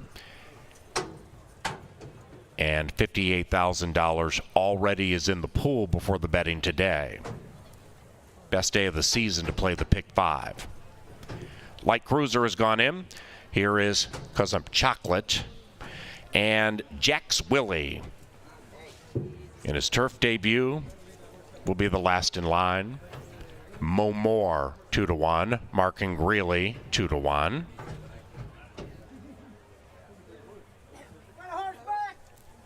Jack's Willie goes in. Turf time. And they're racing in the Shores of Stefanski Classic. And from the center, Mountain Pine looks to win 2 in a row and pops out nicely, but so does Mo Moore. And inside of that is Irish Tough, the rider and trainer, trying to sweep the double. And splitting them gamely, Mountain Pine along with Where'd the Day Go. Now we have 4 abreast, Mo Moore 4 wide, early pace kind of hot. About 3 lengths behind that, 'Cause I'm Chocolate. That one is now 5 lengths from the front, and about a length and a half, 2 lengths clear from Jack's Willie. To the outside of Talent and Tricks, between them is Malibu Channel. The white horse is Light Cruiser, and in last, Mark and Greeley, and about 11 lengths from the front. Now they head up the barn side, first turf race Saturday night CBY. Mo Moore settles into stride and leads it by a neck. Irish Tough bugs to the inside outside of that Mountain Pine. Then it's a length and a half to Where'd the Day Go. 2.5, 3 behind the stablemate, and advancing outside, we have beginning to make a move is Light Cruiser. Actually, Light Cruiser is the white horse, about 10 lengths out of it, and sweeping up outside is 'Cause I'm Chocolate, making it 3 in a line. Behind them, Talent and Tricks beginning to sweep in, likewise for Malibu Channel. Then it's Mark and Greeley closing in wide, and in last is Jack's Willie. Mo Moore calls it a day, and up goes Where'd the Day Go to the inside of Mountain Pine, and here comes Mark and Greeley with a rush to the outside. Cuts the lead from a half to a neck to a nose, and there he goes. It's Mark and Greeley with an impressive victory.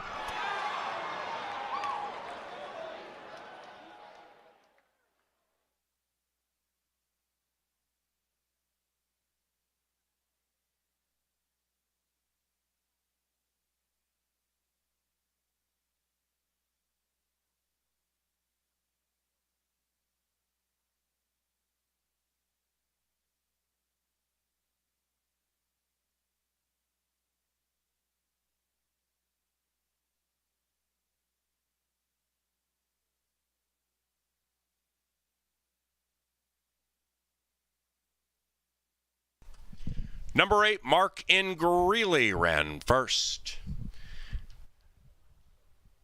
Number 10, Light Cruiser second. And a photo for the rest. 140.79 the final time.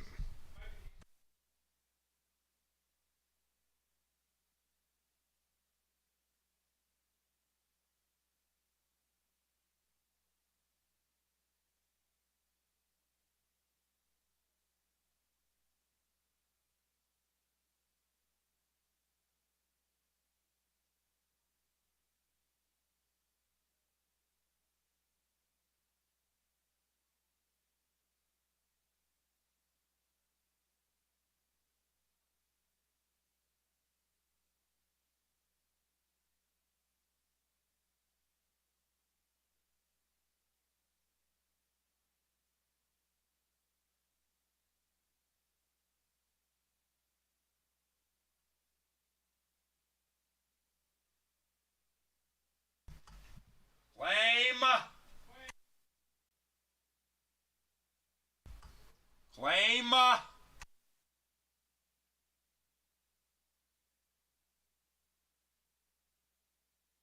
8-10-5-2. We had a claim in race number 2, a $10,000 claim. Number 9, Mo Moore, was claimed by Corey Rumsey, who is the owner-trainer. That's number 9, Mo Moore, $10,000 claim, winning a 3-way shake for Mo Moore, Corey Rumsey. Second is Official, 3-8 double, $8.10. 8-10 exact, $9.90. The 50-cent trifecta, $126.60. And the 10-cent superfecta paid $116. 8-10-5-2 for a dime. Race 3, fast main track. Number 4, Passed by Paul, is picked up by Ezekiel Lara. And post time for the third race is about 20 minutes from now. This one is courtesy of Mick Golden. Enjoy a cold Mick Golden under the lights while enjoying racing at Canterbury Park this evening.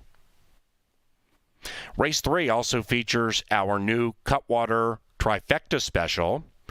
If horse number 3, Hi Ho Cheerio, wins this race, the Cutwater Club, Level 1 at Canterbury, offers $3 off any Cutwater cocktail the rest of the race day.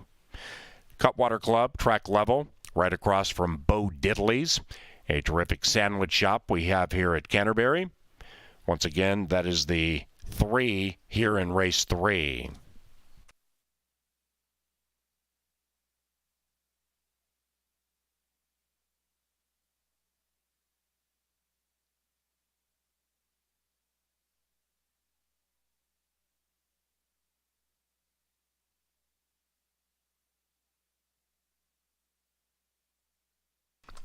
Into the winner's circle, Markin Greeley and Ezekiel Lara. The winning owner, Joel Bueno. And the winning trainer, Tony Rengstorff.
And they're racing in the Shores of Stefanski Classic. And from the center, Mountain Pine looks to win 2 in a row and pops out nicely, but so does Mo Moore. And inside of that is Irish Tough, the rider and trainer, trying to sweep the double. And splitting them gamely, Mountain Pine along with Where'd the Day Go. Now we have 4 abreast, Mo Moore 4 wide, early pace kind of hot. About 3 lengths behind that, 'Cause I'm Chocolate. That one is now 5 lengths from the front, and about a length and a half, 2 lengths clear from Jack's Willie. To the outside of Talent and Tricks, between them is Malibu Channel. The white horse is Light Cruiser, and in last, Markin Greeley, and about 11 lengths from the front. Now they head up the barn side, first turf race Saturday night, CBY. Mo Moore settles into stride and leads it by a neck. Irish Tough bugs to the inside, outside of that Mountain Pine. Then it's a length and a half to Where'd the Day Go. 2.5, 3 behind the stablemate,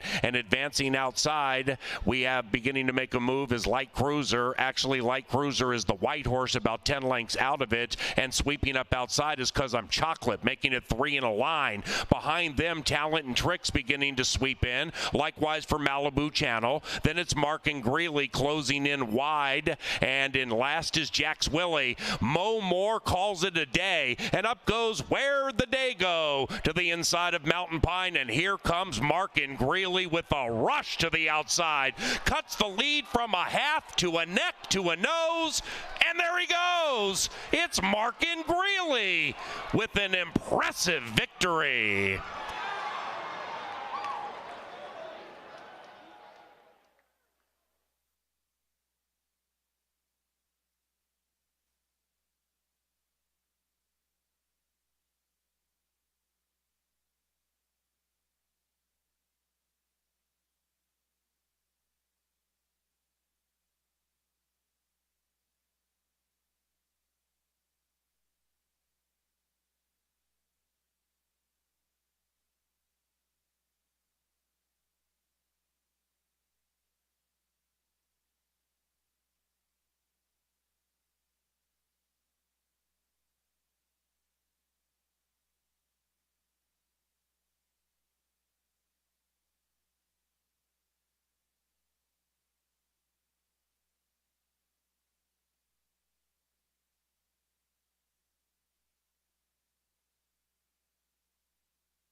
Mark in Greeley gets an excellent ride from Zeke Lara. They went fast up front, and he reaps the benefits drawing off in our second race. And now we'll go back to the main track for race number 3. Round of applause back there for the start of the third. Please note that the rider on number 4, Passed by Paul, is now ridden by Zeke Lara, looking to put wins back to back. But we start on the rail with Conquest Cobra. This is start number 67 for Conquest Cobra. This warrior can handle it just about any way. He can be close to the pace off it. He won 2 back going a mile, and this will be his first one-turn race in quite some time. Conquest Cobra was third the last time that we saw him. He did get defeated by Lolly Express, who lands to the outside of him here. I guess I would use this more as an underneath sort of player, but he is a very fair price on the board right now at 12-1. He should not be that number, especially with that sort of record. Bold Minister didn't break very well last time, but this is the one that you would expect to be leading the way early. This one has a lot of speed, was claimed out of his last start by Vic Hansen, and Bold Minister with a better break, I think, should be dictating terms for quite some time. Now, whether he can take it all 6.5 furlongs, well, we find out, but he certainly does like this track. He's 3 for 3 in the exacta thus far. Right now, you're going to get 10-1. Very, very good value on both Bold Minister and Conquest Cobra. You get 9-1 on Hi Ho Cheerio. He's raced at this level for a couple of starts in a row. Both of them were at 6, but I'm not sure how much more another half furlong is going to help him. Hi Ho Cheerio didn't really pick up his feet too much in either of those starts. The paces were quick. They were almost identical as far as the early fractions, but Hi Ho Cheerio just didn't make much of a move. Harry Hernandez takes over the riding duties today. He won a few races last weekend. Right now you get 9-1 on him. That price might rise too by the time they get to the gate. Passed by Paul is double his morning line, now 13-1, and Passed by Paul is one that'll probably be close. I don't know if he's really going to be pushing things along as far as Bold Minister, but he'll probably be closer than Hi Ho Cheerio. Passed by Paul comes off a third place finish at the hands of one son of a chief who's just to his outside, but it wasn't that big a margin between the two of them, and Passed by Paul is going to be much better of a value on the board. That 72 morning line on one son of a chief has dunked down all the way to even money. This is your current favorite, the selection of Kevin Gorg, Paul Allen. Lots of people like one son of a chief, and why wouldn't you? He took over coming for home last time and drew off very nicely over a similar sort of field. He made a good impression down here in the paddock. He is again, and one son of a chief will probably be your favorite throughout the betting.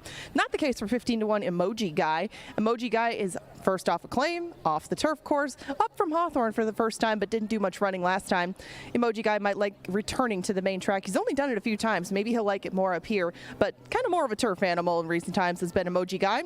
Lolly Express, not the case. He was actually entered in a race last week, but had to scratch out of it because he was claimed out of his June 25th start. This is a cutback for him too, and I thought that maybe Lolly Express would be close to the pace. Not too close though, and 4-1 is very fair. My selection's on the outside. He's a little warm down here. That's Bob's All In. Bob's All In, kind of like the inside runner. Starts 74 in search of win number 10 and does so on the cutback. He was very close to Shinny last time around. You get 9-2 on him. I will take all of that as they head out to the track for race number 3. Your wagering options include win, play, show, exactas, tries, supers, doubles, and pick threes.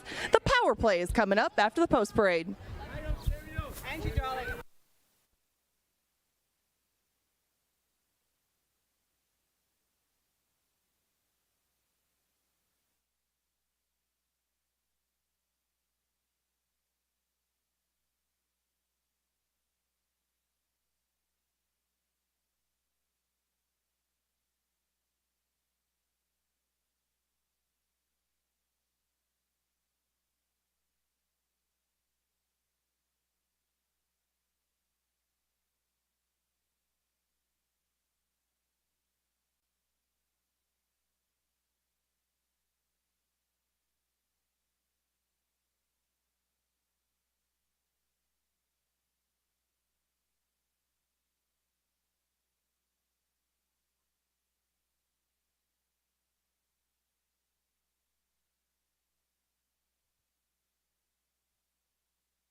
And the horses are coming onto the track for tonight's third race. In this third race, we offer win, play, show, exacta, trifecta, superfecta, daily double, and a rolling pick 3. Race number 3 in 7 minutes. And again, if you're just joining us, Race 6 tonight starts the 50-cent pick 5. The carryover just short of $60,000. That starts in race number 6. Our stakes races start in race 5. And we'll have a power play for you here after the post parade to give you a horse to focus in on during those stakes races tonight.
All right, Canterbury faithful, it is time for our power play. We focus in on a horse tonight that you can use any type of way you want to use. Win bet, maybe you play it in the pick 5, but it's race 6. It's a part of our stakes procession, a part of the Francis Genter, a sprint stakes for Minnesota breds later. And She's My Warrior is just my kind of horse.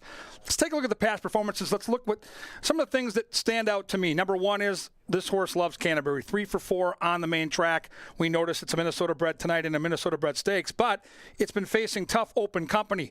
Then we go back to a stakes race last September against only Minnesota breds, 4-1. Boom, long gone.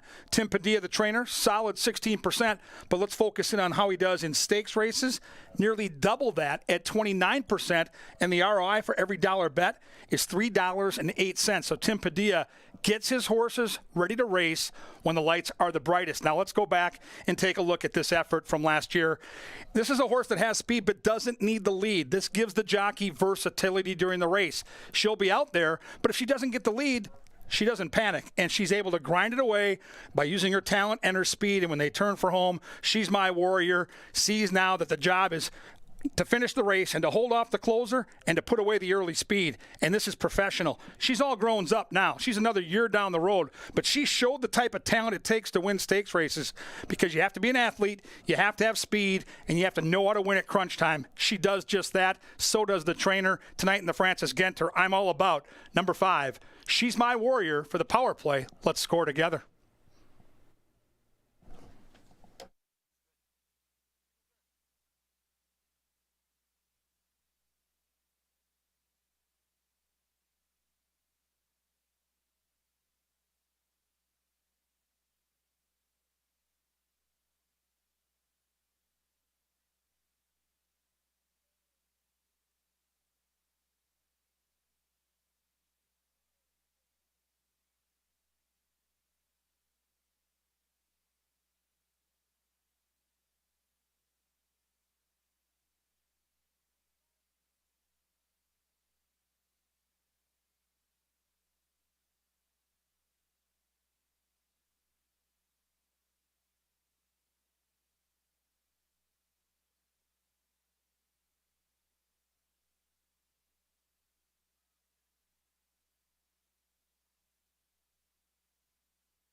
They've reached the gate. It is now post time.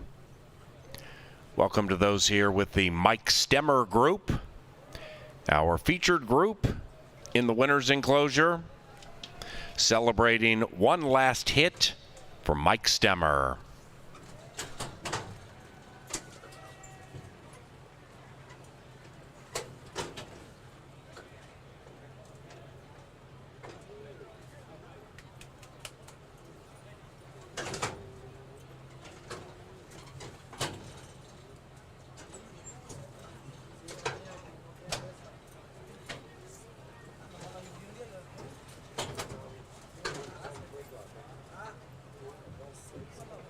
Bob's All In is the last to load.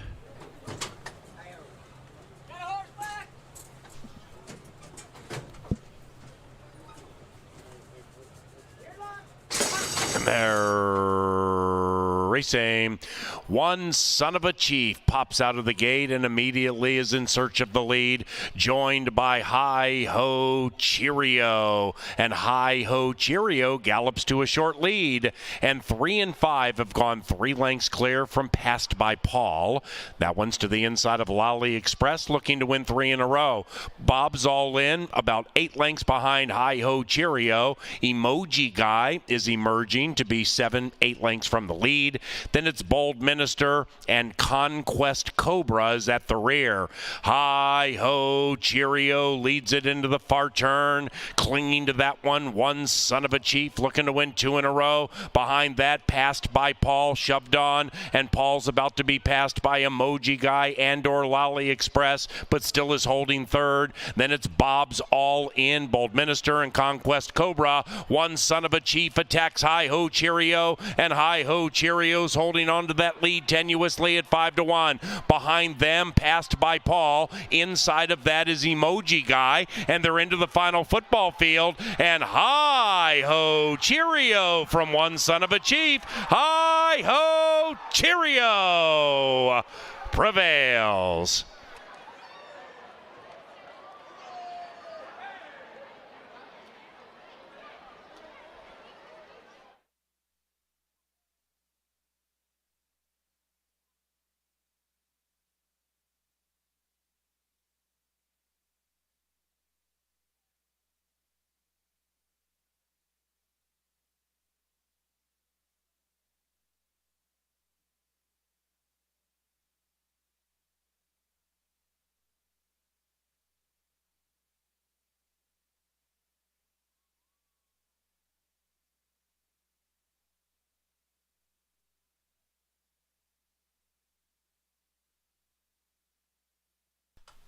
Number 3, Hi Ho Cheerio. First. Photo for the rest.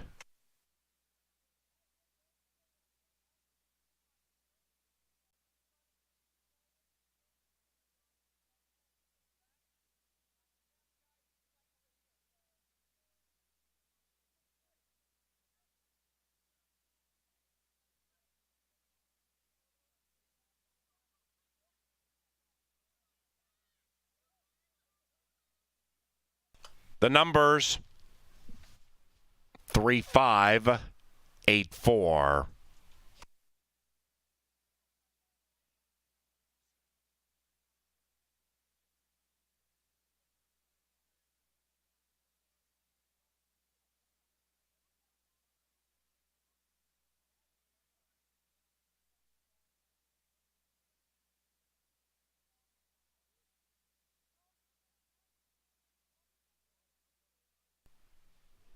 With that 3 winning race number 3, the Cutwater Trifecta Special is in play. At the Cutwater Club, Level 1, Canterbury, across the street from Bo Diddley's, we have $3 off any Cutwater cocktail the rest of the race night. Once again, $3 off any Cutwater cocktail the rest of the racing night.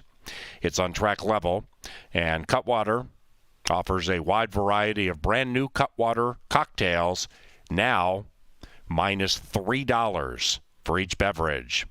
Courtesy of Hi Ho Cheerio. It's Harry Hernandez. The winning owner, Rodney Paulson, and the winning trainer, Jesse Oberlander. Hi-ho, cheerio.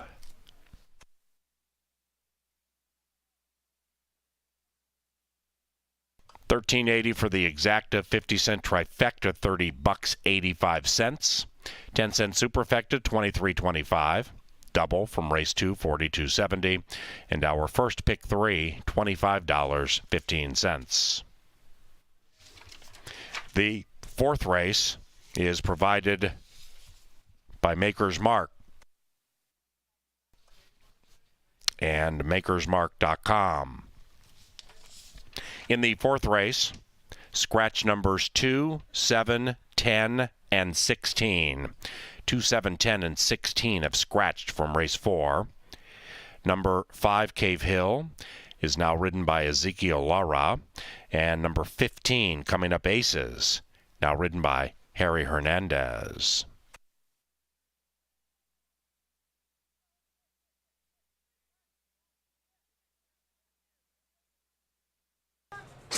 And they're racing.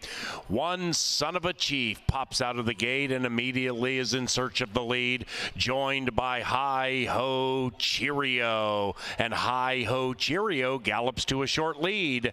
And 3 and 5 have gone 3 lengths clear from Passed by Paul. That one's to the inside of Lally Express, looking to win 3 in a row. Bob's All In, about 8 lengths behind Hi-Ho Cheerio. Emoji Guy is emerging to be 7, 8 lengths from the lead.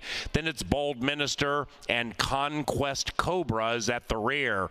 Hi-Ho Cheerio leads it into the far turn, clinging to that one Son of a Chief looking to win 2 in a row. Behind that, Passed by Paul, shoved on, and Paul's about to be passed by Emoji Guy and or Lally Express, but still is holding third. Then it's Bob's All In, Bold Minister and Conquest Cobra. One Son of a Chief attacks Hi-Ho Cheerio, and Hi-Ho Cheerio's holding on to that lead tenuously at 5-1. Behind them, Passed by Paul. Inside of that is Emoji Guy, and they're into the final football field. And Hi-Ho Cheerio from One Son of a Chief. Hi-Ho Cheerio prevails.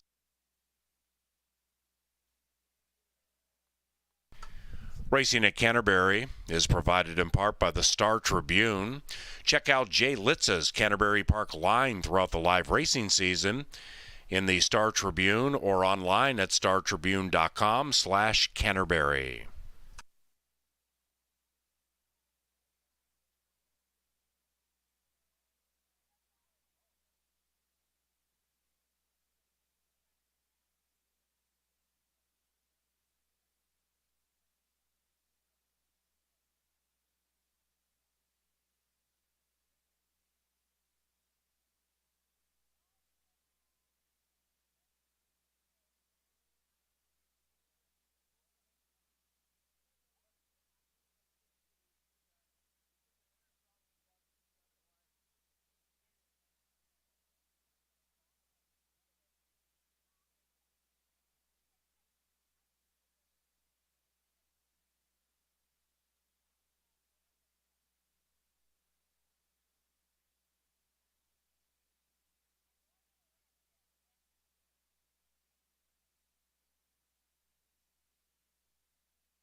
Well, the first upset on the card happens in race 3. It's Hi-Ho, Cheerio, and the red-hot Harry Hernandez.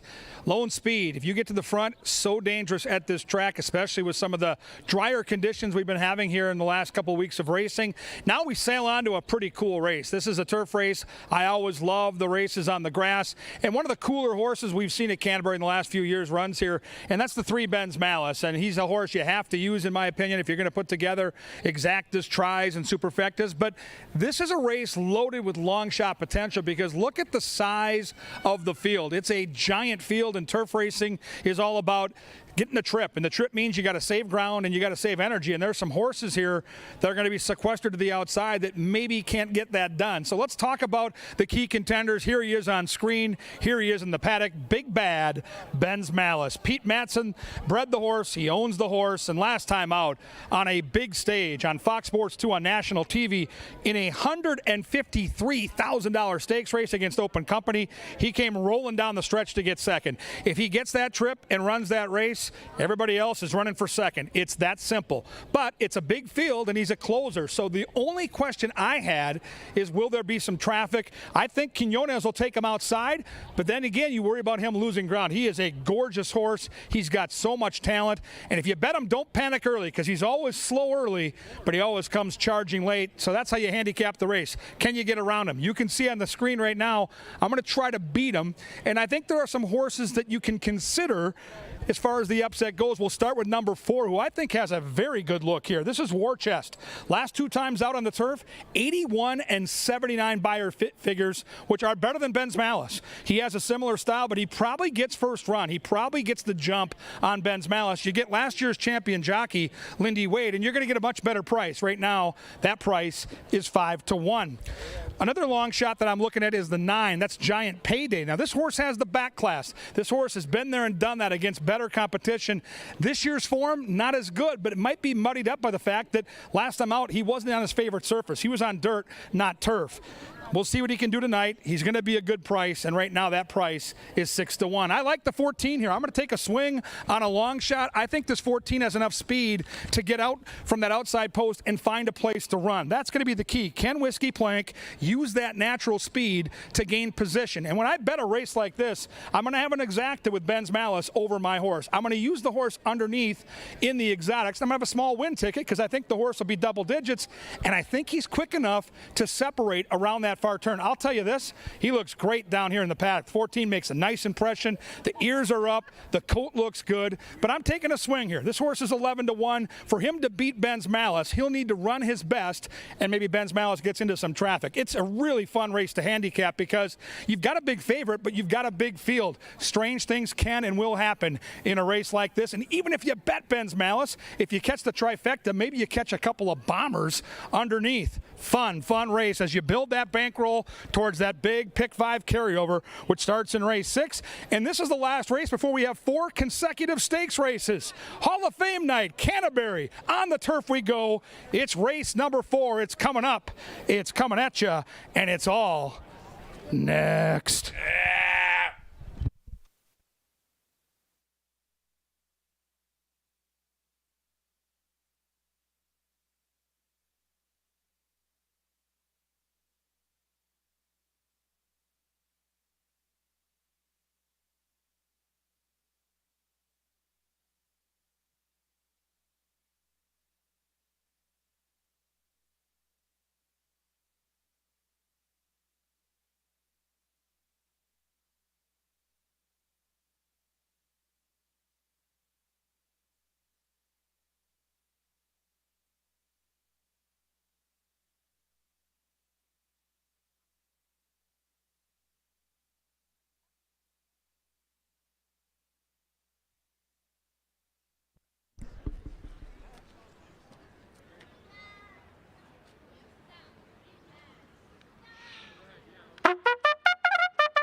To a firm turf course for the 4th.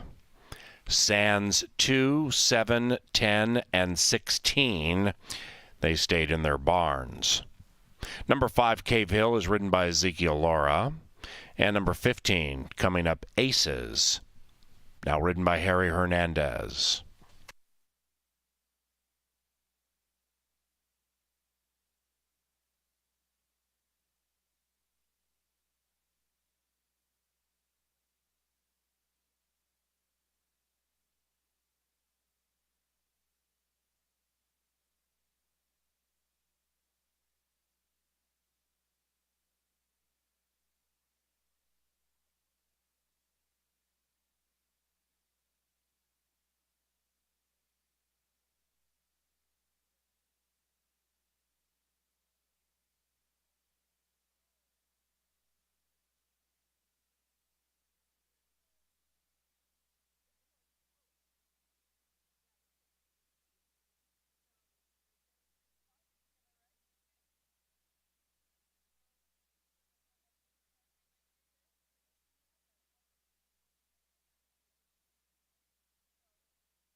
Welcome back to the Mystic Lake Winner's Circle. We're coming up on stakes action soon. Good luck if you're alive in our post-time pick 4, but for now, we're going to play a game of Name the Artist. We have our Canterbury Concert Series coming up, and we're going to have this lucky contestant try to name what artist it is. Who do we have playing today? Rachel from Bloomington. Okay, and have you perused the Canterbury Concert lineup series? Have you got your tickets for it yet? I have not. Shame on you. Well, that's okay. We're going to try to give you some tickets today. If you can turn around and name the artist that's going to be on the screen. They're going to show about 10 seconds of it. Let's turn around and listen, see if you know who it is.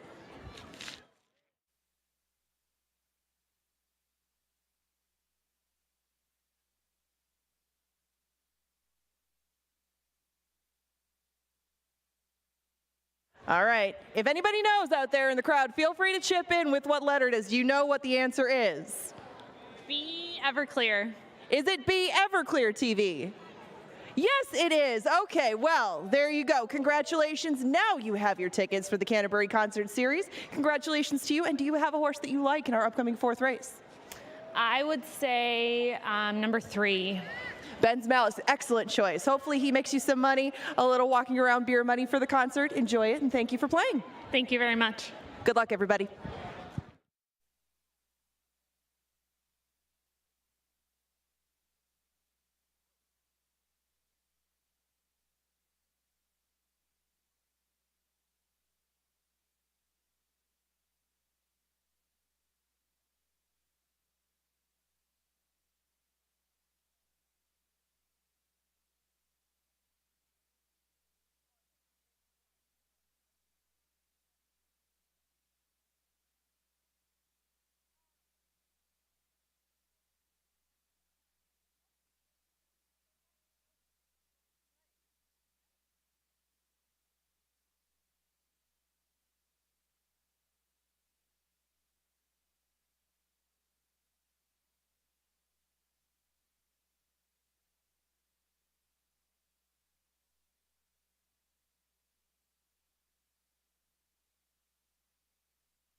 The horses have reached the starting gate, and it is now turf time.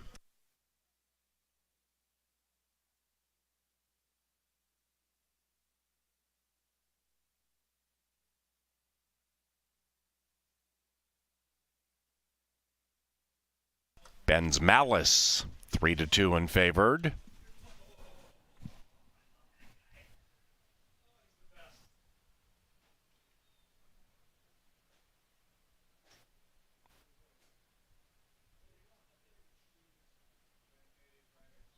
Giant Payday goes in, sans Kelsey, who joins. Atomic Candy.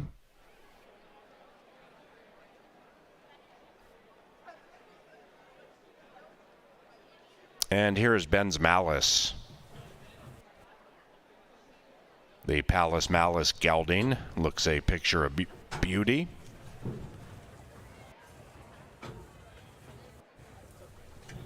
Robinson. Cave Hill. Great Britain.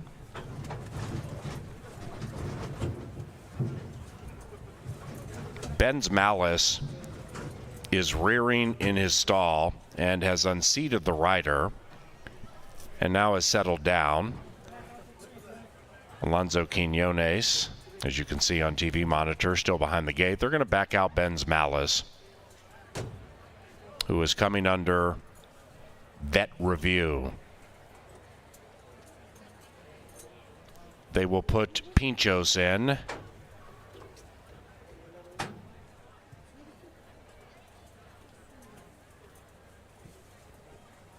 And coming up, Aces. One of 3 white horses in. Alonso rejoins the 3, no worse for the wear. And they put Ben's Malice in. That 15 goes in. Here comes this big field on the turf at Canterbury Park. And they're racing. Pinchos fires out of the gate in a loose rein. Pinchos is showing speed. Atomic Candy's good to go to the inside. And as they pass us for the first time, Pinchos has the lead. Outside of that, Whiskey Plank very keen to go at 6-1. And Whiskey Plank is second, about to be joined by Atomic Candy, along with Great Britain. And Great Britain at a big price now takes second. And as they corner, Pinchos leads it by 1.5, attempting to slow down. After that, we come back to Violin Maker, looking to win 3 in a row, about 8 out of it to the outside of War Chest. Behind that one is coming up Aces, about to be joined by the 8-year-old Giant Payday, 12 lengths from the speed. Robinson is next, then Ben's Malice beginning to stride out. Alonso Quinones gets Ben's Malice in the clear. Third last, 13 out of it, and about 2.5 clear from Cave Hill and King Nate. And they zing into the far turn. They're still chasing the gray Pinchos, and Pinchos has company in the shape of Great Britain. Outside of that, Giant Payday's making a giant move. Giant Payday and Whiskey Plank, they cut together, and they do so quickly, and now Pinchos has gone from first to fourth. Giant Payday, Pinchos recuts on the inside, and between them, Great Britain and Whiskey Plank. Ben's Malice is 10 lengths from the lead on the outside, right behind War Chest as they come for home. Pinchos is proving to be very game, and Pinchos continues to fight. Whiskey Plank between them. Outside of that is War Chest, and also in there is Giant Payday. Not today for Ben's Malice. Here comes War Chest to get all the treasure at 4.5-1.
The numbers 4, 8, 14, 9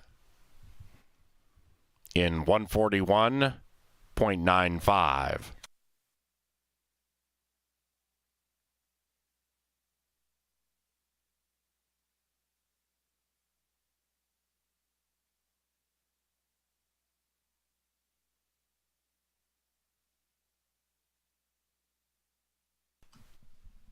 We had 2 claims in race number 4. The winner, War Chest, was claimed for $12,500. The new trainer, Chris Richard. The owner, Stanford Cole. Richard wins a 3-way shake for War Chest. Also, the runner-up, Pinchos, was claimed for $12,500 by trainer Benny Woolley, who is co-owner with Marianne Woolley. 2 claims, race 4, both for $12,500. Pinchos, Woolley, Woolley, Woolley, and War Chest, Richard Cole.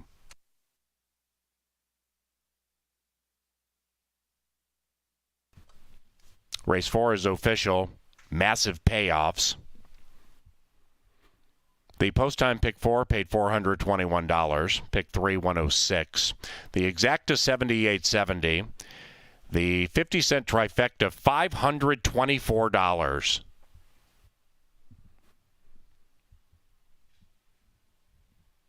$524 for that 50-cent trifecta, 4,814. The 10-cent superfecta, 4,814.9. $435 for a dime.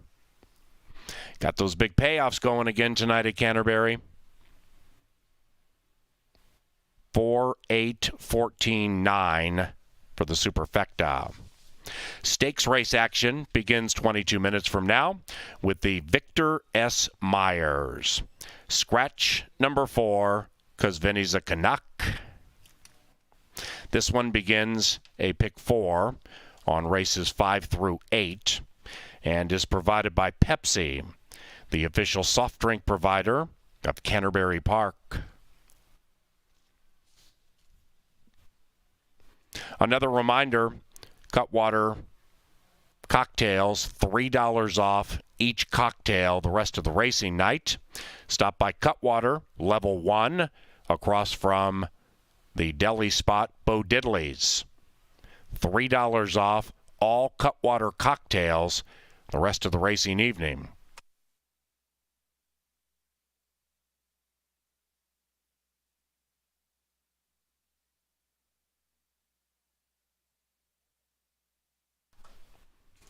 Into the winner's enclosure for a 3rd consecutive time, it's War Chest and Canterbury Park's Salt of the Earth jockey Lindy Wade. War Chest is owned by Country Bro Stables.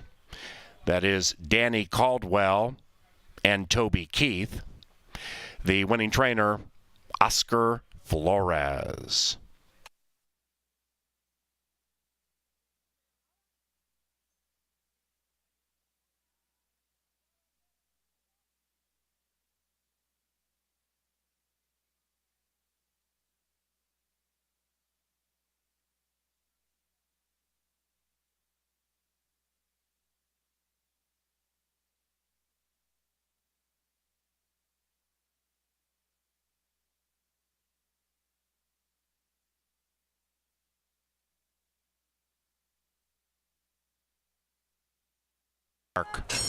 And they're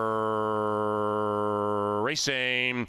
Pinchos fires out of the gate in a loose rein. Pinchos is showing speed. Atomic Candy's good to go to the inside, and as they pass us for the first time, Pinchos has the lead. Outside of that, Whiskey Plank very keen to go at 6-1, and Whiskey Plank is second, about to be joined by Atomic Candy along with Great Britain, and Great Britain at a big price now takes second, and as they corner, Pinchos leads it by 1.5, attempting to slow down. After that, we come back to Violin Maker looking to win 3 in a row, about 8 out of it to the outside of War Chest. Behind that one is Coming Up Aces, about to be joined by the 8-year-old Giant Payday, 12 lengths from the speed. Robinson is next, then Ben's Malice beginning to stride out. Alonzo Quinones gets Ben's Malice in the clear. Third last, 13 out of it, and about 2.5 clear from Cave Hill and King Nate. And they zing into the far turn. They're still chasing the gray Pinchos, and Pinchos has company in the shape of Great Britain. Outside of that, Giant Payday's making a giant move. Giant Payday and Whiskey Plank, they cut together, and they do so quickly, and now Pinchos has gone from first to fourth. Giant Payday, Pinchos recuts on the inside, and between them, Great Britain and Whiskey Plank. Ben's Malice is 10 lengths from the lead on the outside, right behind War Chest as they come for home. Pinchos is proving to be very game, and Pinchos continues to fight. Whiskey Plank between them. Outside of that is War Chest, and also in there is Giant Payday. Not today for Ben's Malice. Here comes War Chest to get all the treasure at 4.5 to 1.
Well, there we go. You see it here with these 4 stakes races, beginning with the Victor S. Myers Stakes.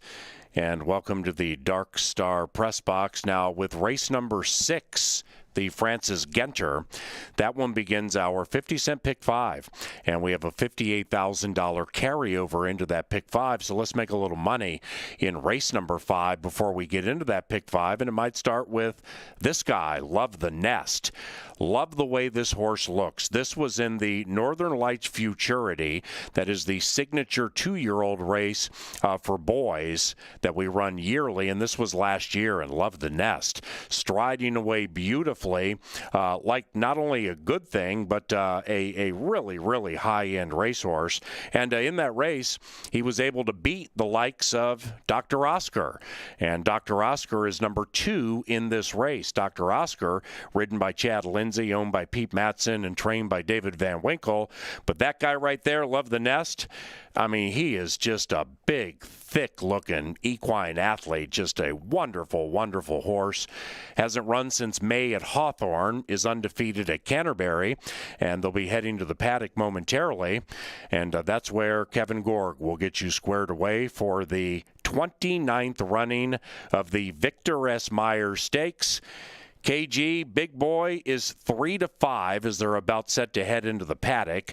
This Dr. Oscar's looking to win 3 in a row. No disputing, Dr. Oscar is markedly better this year than he was last year. The question is, how much better is Love the Nest? It's the first time we've seen him this year. Yeah, that's the tough question because he got the one prep race done in Chicago and hasn't raced since. I'm a little surprised by that, but clearly the people that take care of these horses have a plan in mind, and they're working back from these stakes races because if you're a Minnesota-bred horse, this is where you make your money, and I thought they'd be a little closer in the odds. I actually thought Love the Nest would go off around even money, and maybe he still will, but I thought Dr. Oscar would go off below 2-1. He's been so good this season. He is markedly better than he was a year ago, and there are others that might reap the benefit in this race. And let's start with one of the horses that I think is a key contender, and that's the inside horse, Xavier Dave. This horse has class. He's raced at Keeneland, he's raced at the fairgrounds, and there's a ton of speed in this race. And listen, it's Mac Robertson, okay? On big days, he shows up, his horses run, and it's a closer in a speed-filled race that's going to save a bunch of ground. And physically, he makes a great impression. For those of you watching, you see the double handler. That's a handicapping angle. 2 people walking the horse. Interesting. And I love the fact the horse is taking early money. 7-2 at the windows right now. The go-to rider in Robertson's barn shows up. And Xavier Dave certainly merits a long look as a late threat. Number 2 is Dr. Oscar. I just had a quick conversation with his owner, Pete Matson, and Pete says the horse couldn't be doing any better. Really, honestly, we've seen it on the track this year. He's had a couple of tough trips, and he's been able to overcome it and win stylishly. And what I noticed about that last win, that was open company, an 82 Beyer speed figure. Now, you take a look at that 82 Beyer speed figure, and you match it up with the other horses in here, and even the favorite, his career best is 80. So it's a 2-horse race as far as top billing goes. It's a deeper field than that. And Dr. Oscar, if he can work out the trip, is going to be a handful. And to me, the post draw didn't do him any favors because there's a lot of other speed to his outside. Will he rate? Will he go to the front? A very, very fascinating pace complexion here in the Victor S. Myers. One of the speedballs is the 5 Hap Hot. That was quite a debut we saw 2 starts ago. Just destroyed a maiden field. Then last time out, he got a part of it. He was out there on the front end, but he couldn't keep up. He's young, he's improving, and he's got upside. Number 6, More Speed. That's Happy Hour Bobby. The blinkers go on, so a fast horse probably gets faster early. Looks good down here in the paddock, and here's the big guy. Here is Love the Nest.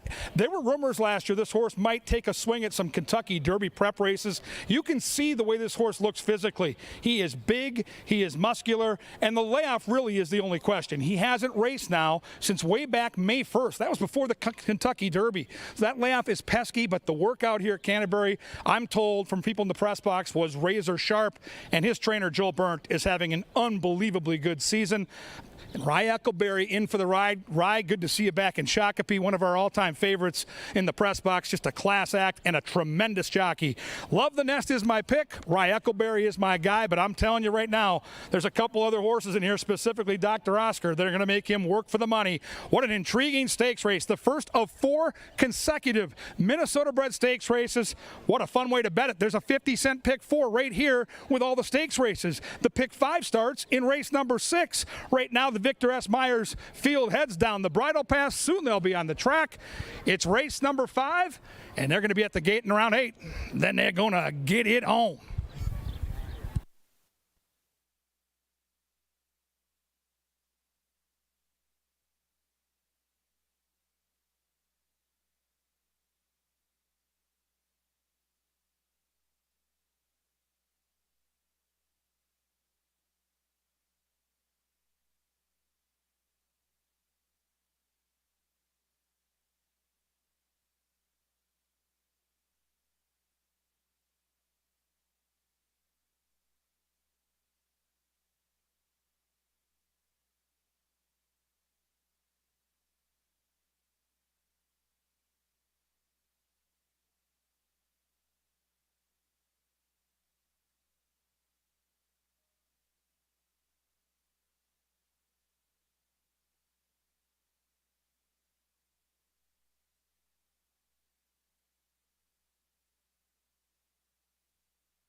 Here they come for the 29th Victor S. Myers Stakes, and here they are.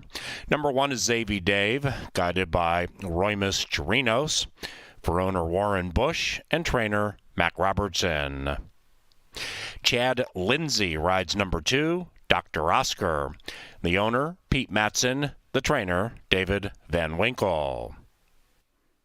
Miss Karen Offerman owns number 3, North Arm Bay. Troy Bethke trains, Lindy Wade in the irons. Number 5 is Hap Hot. Hap Hot is owned by Suzanne Stables, trained by Tony Rengstorff. In the irons, Alonzo Quinones. Number 6, Happy Hour Bobby and Harry Hernandez. Bob Lindgren owns, Burnell Roan trains. And number 7 is Love the Nest, owned by Lothenbach Stables and ridden by 3-time Canterbury Park champion jockey Rye Eccleberry, the trainer Joel Burnt. That's the lineup for the 29th Victor S. Myers Stakes. They take off 5 minutes from now.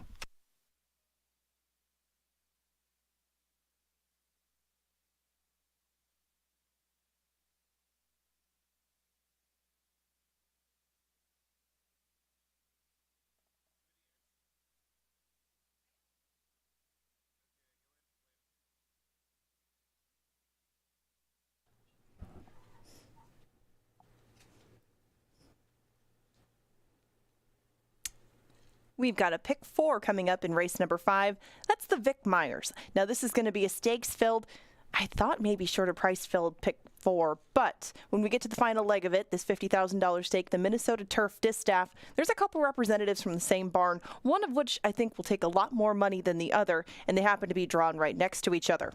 That's these two, Midnight Current and Let's Skedaddle. Now, there's a lot of similarities between these two. I mean, obviously, they're 4-year-old fillies that were bred by Bob Lothenbach in Minnesota. But if you look a little bit closer, you see there's even more. They've raced a couple of times each at the Canterbury meet, both of them in June, both of them at a mile on the turf. And they've been in similar circumstances and come up with similar figures. Now, they have kind of different running styles, I suppose, as it looks like Midnight Current is a little bit more adaptable. Let's Skedaddle's just so nice, she puts herself right close to the front. But the price on these two is going to be where they part ways. Now, they both cleared the same condition here at this meet on the turf course. We're going to take a look at their two races. Now, I do apologize. The one on top is going to be a little bit distorted at first, but you'll see both of them come down the stretch together. And actually, Midnight Current comes home just a touch quicker in the last quarter. It's not much of a difference, as again, Let's Skedaddle is so talented. She puts herself in the race early, but this is the two of them coming down the stretch, going a mile very impressively, drawing off, taking their N1X condition, doing so at a mile here. Yes, Let's Skedaddle visually comes home a little bit quicker, and the time was very quick as the turf course was kind of hard that day. But if these two leave the same impression on you here, they're going to be different on the board. Midnight Current is going to be a much better price. That was the angle with me. The other burnt Lothenbach, because Let's Skedaddle is probably going to be heavily bet in that spot. If you're looking for a vertical sort of play, you're looking for a win bet, Midnight Current may be the filly for you. Now that leads us to this ticket in this middle pick 4. She's on it, so is Let's Skedaddle, and Scent of Success is on it as well. But with 4 minutes to go, I have to start, of course, with the very attractive, the very perky Love the Nest, who looked excellent in the post parade. He's getting a little bit warm, but he couldn't look more excited to get back to the races. He was my single in this pick 4 sequence, and Love the Nest is probably going to be no higher than even money by the time all is said and done. Now for race number 6, I did use a few of them in here, including Honeybella on the outside, but my top pick ended up being She's My Warrior, just like Kevin. The power play, She's My Warrior, I thought would get a good setup just to the outside of Brewhouse. If these two somehow happen to sneak away, I thought maybe she could make a little bit of an upset. I think that Brewhouse might end up being your favorite, but Honeybella is an interesting item from the same barn. My ticket was up there for a second, and now it's gone. But then I used 3 more in race number 7, that being the Strangis. King of the Kids and Devil Vision should be coming from very far off the pace, but I thought that the pace scenario actually best benefited the Alligator Hunter, number 7. Yes, he's going to be stretching out. Yes, he's going to be going to turf for the first time. Neither one that he's all that well bred for, but again, the pace I thought would really play in his favor, being to the outside of Prince Rama. It's not easy to close on this turf course. It's a fair enough turf course, but I think these two might get away with some pokier fractions than either one of them are used to cutting on the main track. That could very well play into their hands. In that 8th race, just like we talked about, Let's Skedaddle and my Midnight Current are my top 2 selections. I threw in Come On Sweet Pea as kind of just a bomb. If everything melts down on the front end, there is a lot of speed in here. She could benefit, and I thought that maybe Scent of Success would be on the other end of things. If things get slow on the front end, she could reap the benefits at a fair number. I don't think she'll be 8-1 like her morning line, but Scent of Success around 9-2 or 5-1 would be very fair, and those 4 close out that $18 ticket. That's it. 2 minutes to post. If you want to bet this one, it is the race before the pick 5. Remember, we have a giant pick 5, or a big carryover going into our 10% 50-cent pick 5. That's coming up in the 6th. Love the Nest is coming up in 2 as your 3-5 favorite, and my single in that aforementioned sequence. Good luck.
And they've reached the starting gate for the 29th Victor S. Myers Stakes. Love the Nest, prohibitively favored. The Alligator Hunter, who runs later today, won this race last year. The Alligator Hunter makes his turf debut coming up a little later. In the same race, Hot Shot Kid races in today. And Hot Shot Kid won this race in 2017. Likely Prospect, back in the Canterbury Downs days, won the first Victor S. Myers. Hall of Fame rider Scott Stevens aboard for Mark's Make That Merry Surrency and Almar Farm. First year of Canterbury Park, 1995. White Tie Affair for trainer Doug Oliver, the late Ziggy, and owner Dennis Dold won the Victor S. Myers, followed by Hall & Oates and Cervezas on Cervantes for trainer Troy Bethke. There are the Offerman colors. North Arm Bay. Dr. Oscar's 2-1. Love the Nest is 1-2. Unseen since a race at Hawthorne. Love the Nest dominated Canterbury Park as a 2-year-old. Despite a bad start in his debut, he ran second, then broke his maiden, and won the $100,000 Northern Lights Futurity by a pole. Welcome back, jockey Rye Eccleberry, a 3-time champion rider. He's in to ride the card, and Love the Nest, last in line for the 29th Victor S. Myers. And they're racing. Number 5, Hap Hot, was off terribly. Dr. Oscar fires out of the gate. So does Happy Hour Bobby. And Love the Nest is going to track those 2 speedsters. After that is Zavy Dave. Then it's North Arm Bay, already 12 from the speed. And about the same margin clear from Hap Hot. Dr. Oscar in a breakneck pace battle with Happy Hour Bobby. And Love the Nest is a length and a half behind them to the outside of Zavy Dave. And said quartet is separated by 2 lengths as Happy Hour Bobby and Harry take the lead. Happy Hour Bobby from Dr. Oscar. Eccleberry's pushing on Love the Nest a bit. He's 3 lengths out of it. Then we come back to North Arm Bay. Hap Hot a mile out of it. They have a quarter of a mile to go. It is Happy Hour Bobby locked in battle with Dr. Oscar. Zavy Dave behind them. Eccleberry's all over Love the Nest, and he's beginning to range in on the 2 speedsters. Dr. Oscar gets by Happy Hour Bobby. Love the Nest still has to give more, but the doctor is operating in the Victor S. Myers. 3 in a row for Dr. Oscar.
Number 2, Dr. Oscar, ran first.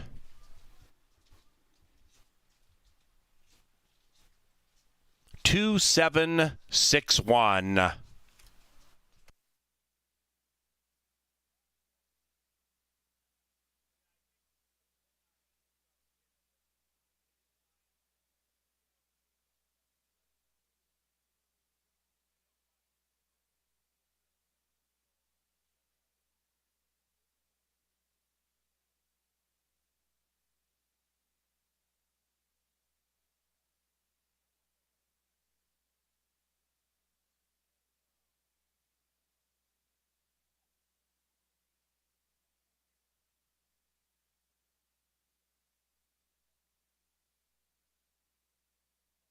The final time of 108.60, the fastest in the history of the Victor S. Myers. 29 runnings. Dr. Oscar fended the pace battle challenge of Happy Hour Bobby and held off the beast, Love the Nest.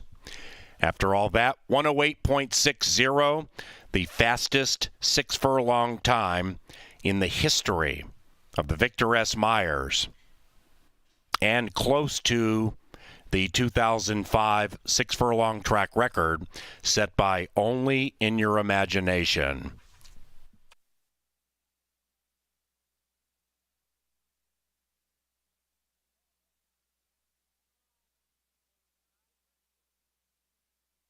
The Victor S. Myers is official. Pick 3 paid $87.95, trifecta $10 and change. Exacta, skinny. The superfecta, skinnier, 4-2 double, $19.80. Race number 6, the Francis Genter Stakes. No scratches, no rider changes. And race 6 begins the Canterbury Park Pick 5. 58,000 already in the carryover pool. To the winner's enclosure, the doctors in the house, Dr. Oscar and Chad Lindsay. Dr. Oscar is owned by Pete Matson, and the winning trainer, DVW, David Van Winkle. Dr. Oscar is a 3-year-old bay son of Shackelford out of Miss Darla, bred in Minnesota by the winning owner, Mr. Pete Matson.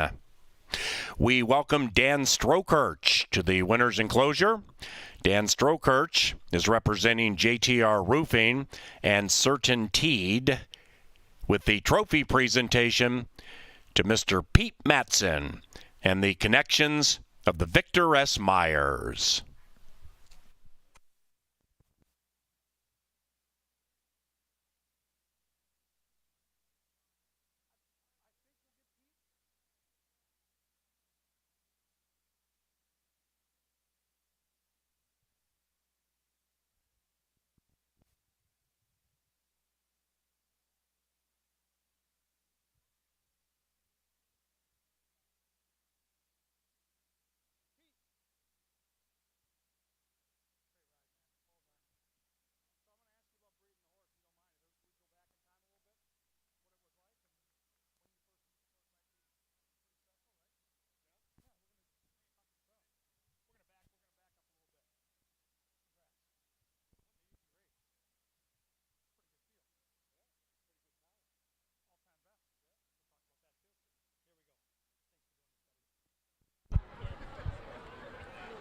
Dr. Oscar, owned and bred by Pete Matson in the winner's circle with KG.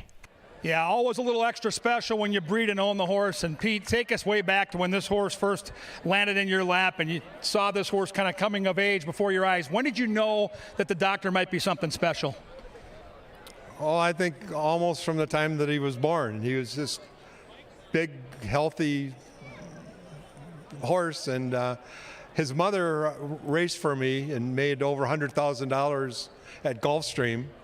So, and he was, bred by Shackelford. So we knew he was well bred. So we had good expectations for him to start. And now we get a 29-year-old stakes record that goes down tonight. And it's not just the time of the race. It's the depth of talent in that field. Love the Nest last year is a horse that you traded turns with winning, but he was on the Derby trail for a while. To win a race like this against that horse and do it in record time, how special is this for you? Well, it's very special, being that I bred the other horse too. That's the Pete Matson exacta. But did you get worried in mid-stretch because you had to work hard to put away that 6, and you knew at some point Love the Nest and Eckleberry would come? His last race he ran against older horses, and he had the same kind of race, and he held on and beat some good horses on the front end. So I thought, as long as he had the lead coming around the turn, that he'd hang on. Well, congratulations. That is one special horse. And maybe he should go to Kentucky. Maybe he should. Pete Madsen calling his shots. He told me in the paddock before the race that he was going to be in the winner's circle talking to me. Guess what? This guy can see the future.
And they're racing.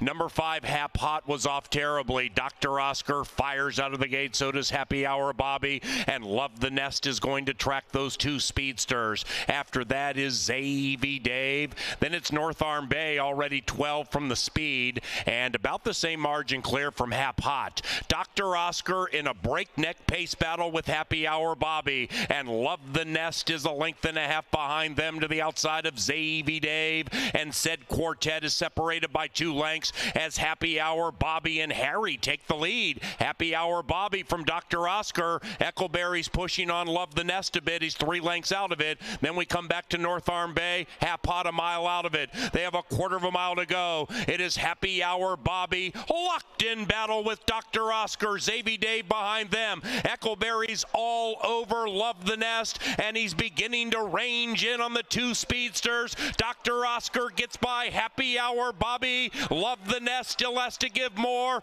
but the doctor is operating in the Victor S. Myers. 3 in a row for Dr. Oscar.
Guys, summer all year. Outside of that, Coffee Caliente, Roller Coaster Man, and behind them is Star Redemption. Here comes Coffee Caliente at 12-1. Summer all year digs deep and fights back. Coffee Caliente, summer all year repels the challenge and prevails.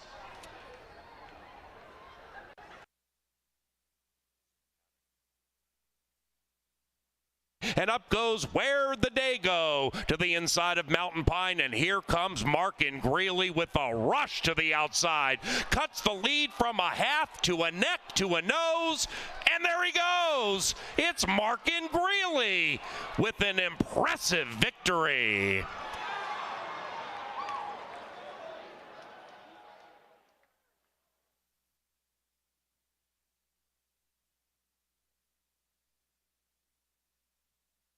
Attacks Hi-Ho Cheerio, and Hi-Ho Cheerio's holding on to that lead tenuously at 5-1. Behind them, passed by Paul. Inside of that is Emoji Guy, and they're into the final football field. And Hi-Ho Cheerio from One Son of a Chief. Hi-Ho Cheerio prevails.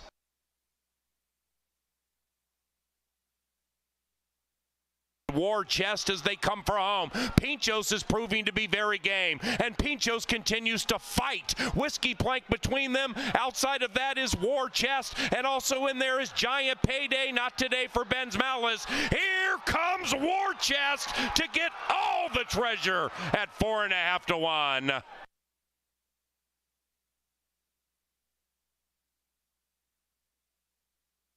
Over Love the Nest, and he's beginning to range in on the two speedsters. Dr. Oscar gets by Happy Hour Bobby. Love the Nest still has to give more, but the doctor is operating in the Victor S. Myers. 3 in a row for Dr. Oscar.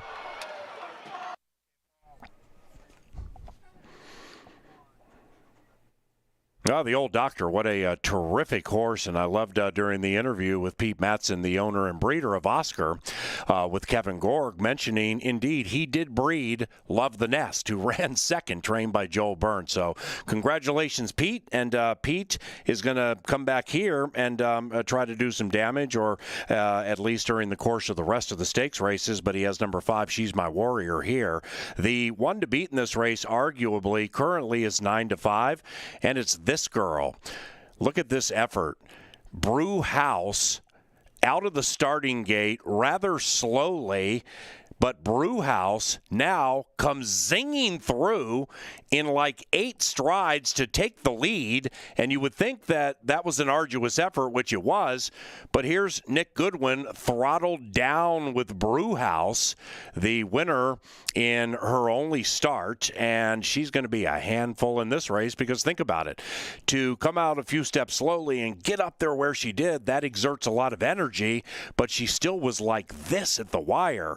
It seems like Mac Robertson, who has several in this race, has another very nice one in That Girl Brew House, owned by Vicki McGowan and John Mentz. And Angela Herman is set to handicap the Francis Genter Stakes. And this is the 32nd running of this race. And it seems Mac Robertson may have the field surrounded, but nevertheless, it's horse racing, and as we saw Thursday with those long shots, anything can happen, specifically in a race like this. What do you think? Thank you, Paul. Yes, he does have the inside and outside markers, but there are plenty of talented fillies in between both those, Gypsy Reward and Honey Bella, to be specific. It is the running of the Francis Genter with 8 on board. Right now, your favorite's just 2-1. That's this kind of race. You're not going to have too heavy of a favorite throughout. I think Brew House will probably end up being it by the time all is said and done, but we've got talent inside out, so let's start with the rail running Gypsy Reward. Gypsy Reward has tried going long and tried going short. She's been on turf, she's been on dirt. She's 2 for 4, and this year has been especially good for her at Canterbury. Of course, at Oaklawn Park, I mean, you can forgive a horse's first start. She was 28-1, but this one should benefit if things get very hot and heavy up front. And they very well could. I thought that this filly would have a future, whichever surface, whichever distance she decides to try, and maybe this will be a sort of Oaks filly down the line. I'm definitely going to keep an eye on her as distances stretch out. For today, I think 7-1 is fair, but she is going to have her work cut out for her with some very speedy fillies to her outside that might give her a lot to do in the stretch. One of those is Brewhouse. Brewhouse looks to go 2 for 2, as you mentioned. Nick Goodwin was aboard then. He'll be aboard today. She is your current 2-1 favorite, and Brewhouse is the definition of calm and cool down here in the paddock. Looks very good for her second start.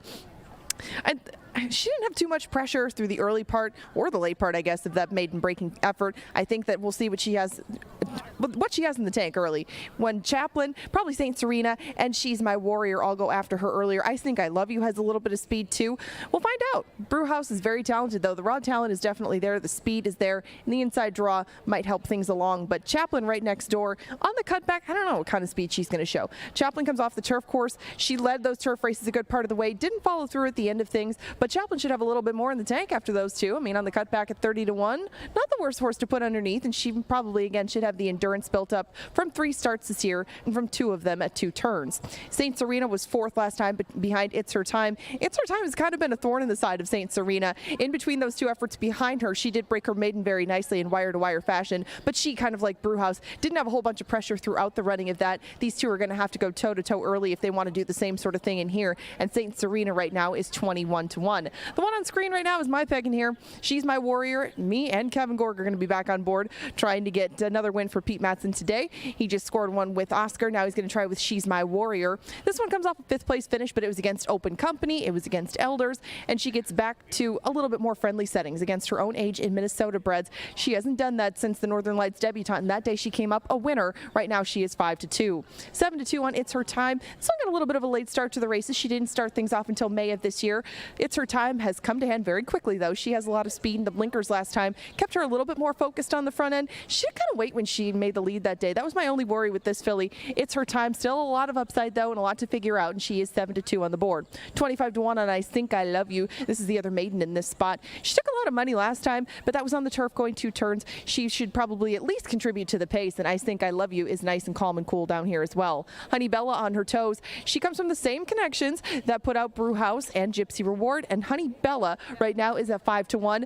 She's the one that came to hand quickest. I mean, she started off last August and won right away by a few lengths. Honey Bella since that time has won against allowance foes up here, and last time found Open Company a bit too deep of water. Now that she gets back in with these state breds, never know what can happen. She's the top choice of Paul Allen, and she is 5-1.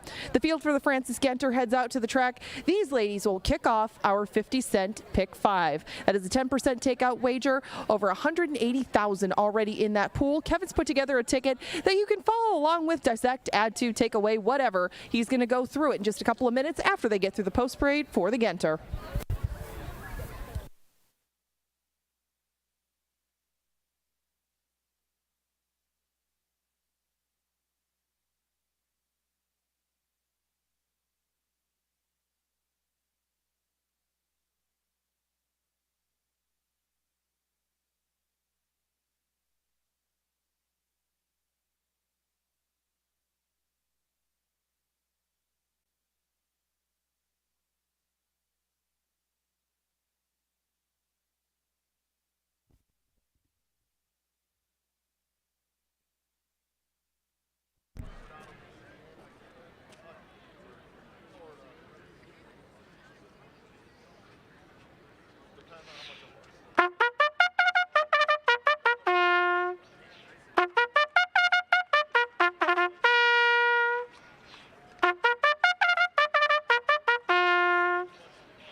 Walking onto the fast main track to begin the Canterbury Park Pick 5.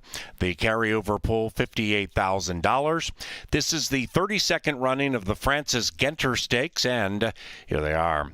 Number 1 is Gypsy Reward and Rye Eccleberry for Extreme Racing Stables and trainer Mac Robertson. Number 2 is Brewhouse, owned by Vicky McGowan and John Mentz. Mac Robertson trains. Nick Goodwin in the irons. It's Carlo Lopez astride number 3, Chaplin for Karen Offerman and trainer Troy Bethke. Number 4, Saint Serena and Harry Hernandez. The owners, Cheryl Sprick and Richard Bramer. The trainer and new father as of today, Mike Beeler. Number 5, She's My Warrior. This was the Northern Lights debutante champion last year, owned by Pete Matson and Tim Padilla. Tim trains Alonzo Quinones in the irons. LAV, Luis Valenzuela, rides number 6, It's Her Time, for Warren Bush and trainer Mac Robertson. Number 7, I Think I Love You.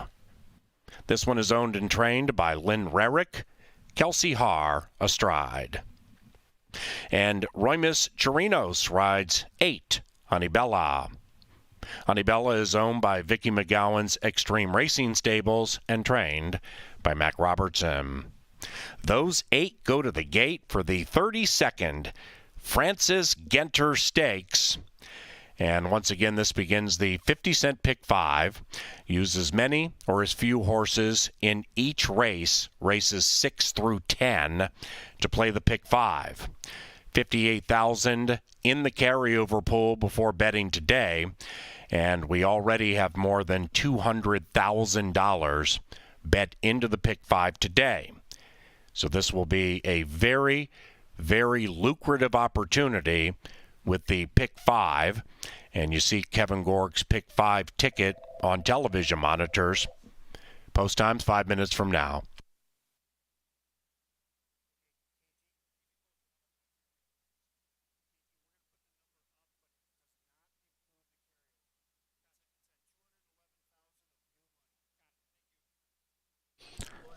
All right, fans, time to get ready for that pick 5. You've still got at least 5 minutes. Start to put those tickets together. Here's the ticket I've built for you guys, and you can see there's already over $200,000 of new money.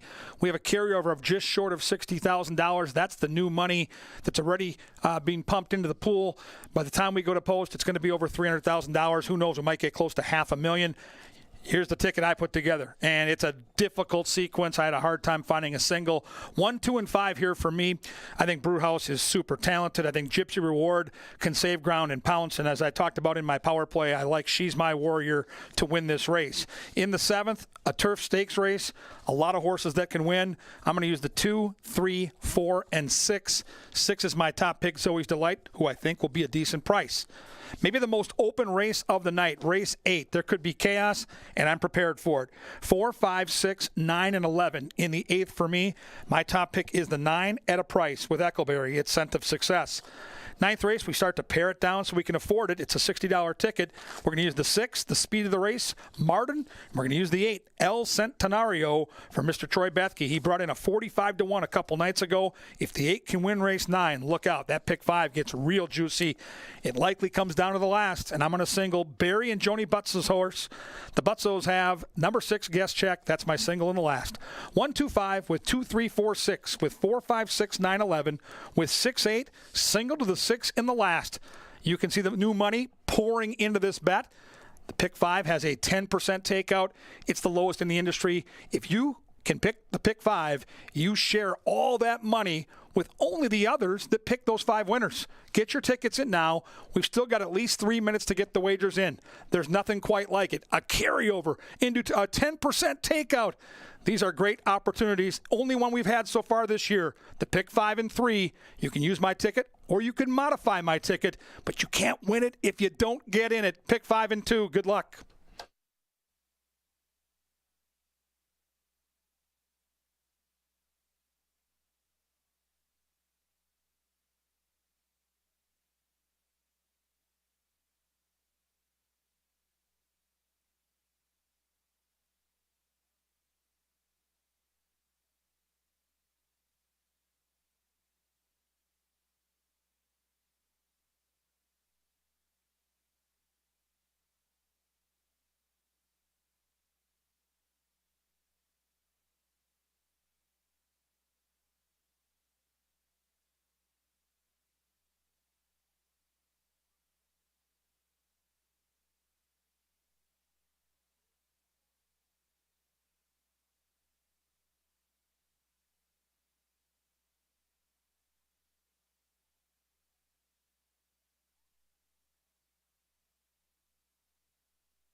Get those Pick 5 tickets in, as you can see on TV monitors. 342,211 of new money that is in the Pick 5 just bet today.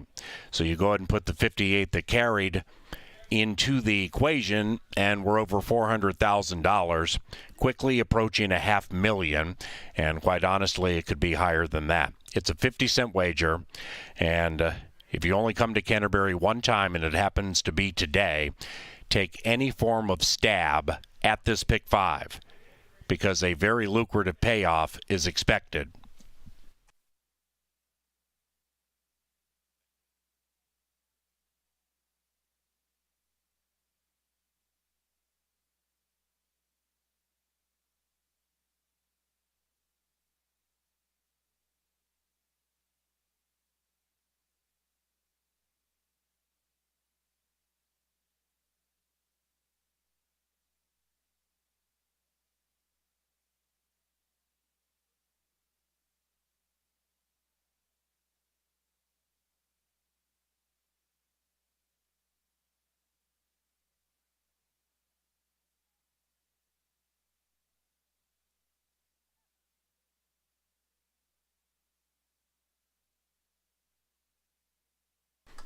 And the horses have reached the starting gate. It's post time for the Canterbury Park Pick 5 and the Francis Genter Stakes. This is the 32nd running in 1988, back in the Downs days. Ronnie Allen Jr. won it with Metric Kettle. That was the first Genter. Jim Green was the winning trainer. Hall of Famer Northbound Pride won it in '89. Last year, Star of the North with Rye Eccleberry for Francisco Bravo and Mike Grossman. They took down the prize. Ready to Run Away won the Genter in 2019. And Ready to Run Away will be racing in the Minnesota Turf Distaff a couple of races from now.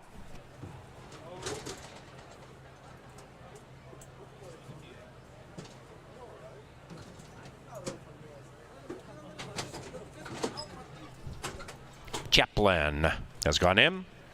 And here is Saint Serena. Honey Bella, last in line, 4-1.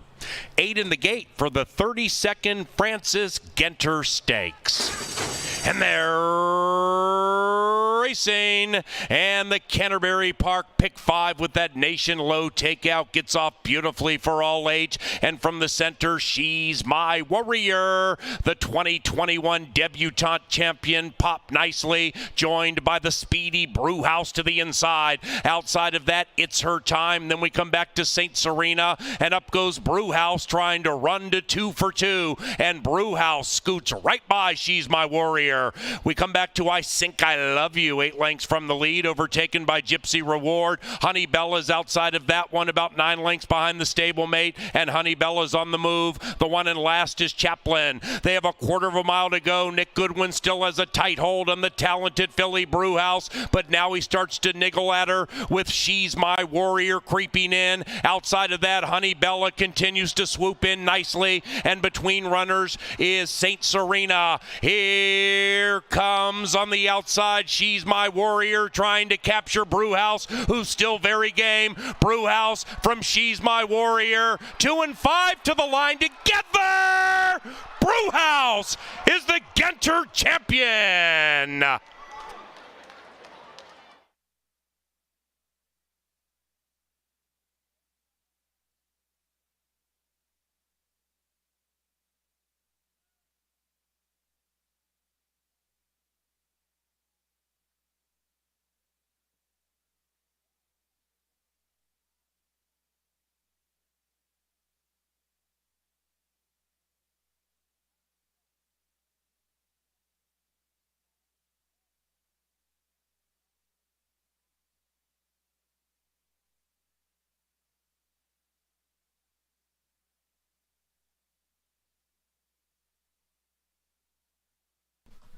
Photo in the Genter.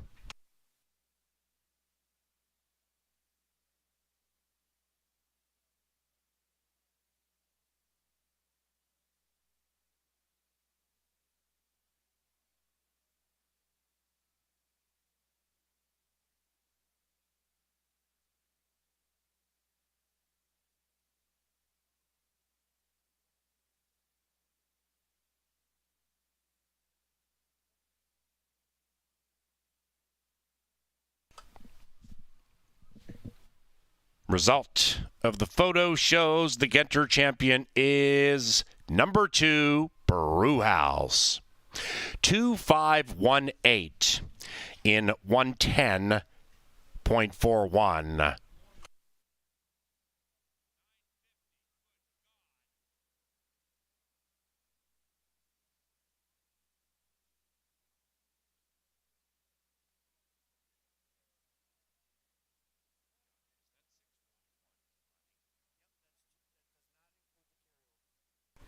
You can see on the big screen in the infield and TV monitors the Pick 5 pool as of money bet in today, $641,000. Put the $58K that was carried, and you are playing for more than $700,000 in the Canterbury Park Pick 5. Good luck.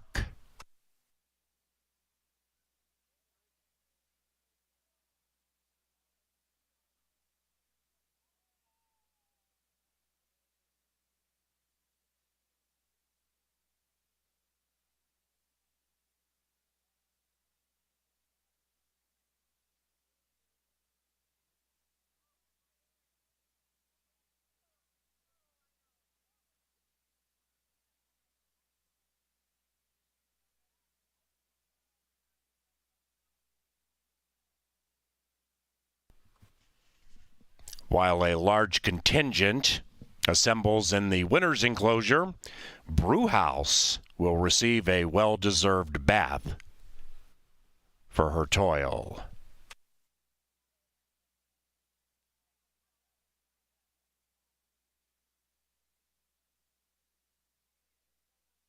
The Genter is official. 2.518. The 7th, the Ralph Strangis Stakes, is a $50,000 stakes race. Back to a firm turf course. And we have pick 4 wagering on the final 4 live races tonight. In the 7th race, the Strangis, scratch number 9, Dame Plata. Post time in 22 minutes.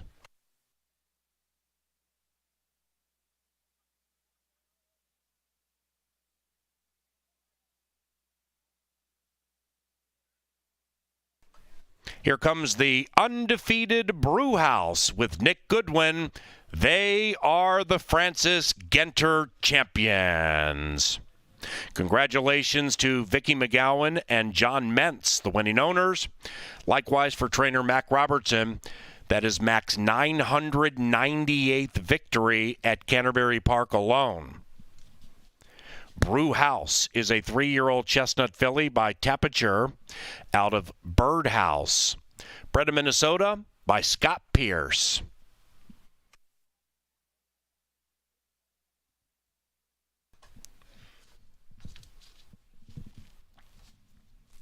In the winner's circle with the Francis Genter trophy presentation, we welcome Bob Thompson of American Roofing Supply. Thank you, Bob.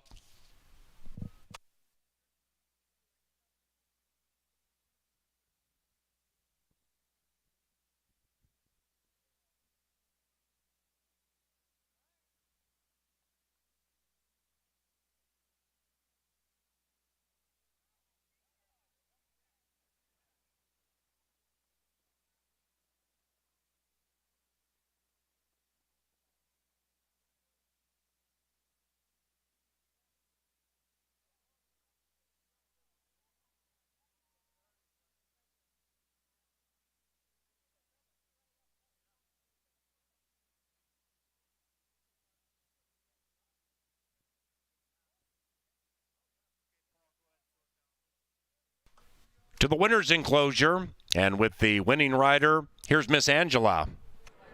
They make a very good team, and now they're 2 for 2 after the win in the Francis Genter. And it's a little different this time than it was last time. Take us through the trip from your eyes. Didn't expect anybody to outbreak her, but she got right back on her feet and got the lead. Yeah, she just broke just a hair slow, but she got on her feet and made it up there. My instructions were to go, so I got her on the lead, and I was able to get a little breather around the turn. She relaxed, and I had enough to carry me home. And how much have you been on her? I know that you work a lot of these babies in the morning and you've seen her come along as a young horse. What kind of was the turning point for her? I mean, has she been kind of this quick from the start, or was there something when she turned 3 that made her just get much better? She's been nice all along. And when I started getting on her when I came back up here again, and she did everything right and went forward and has proved to be a nice filly. Well, now I have to ask one of the people that knows her best. Do you think that the Oaks will be up her alley?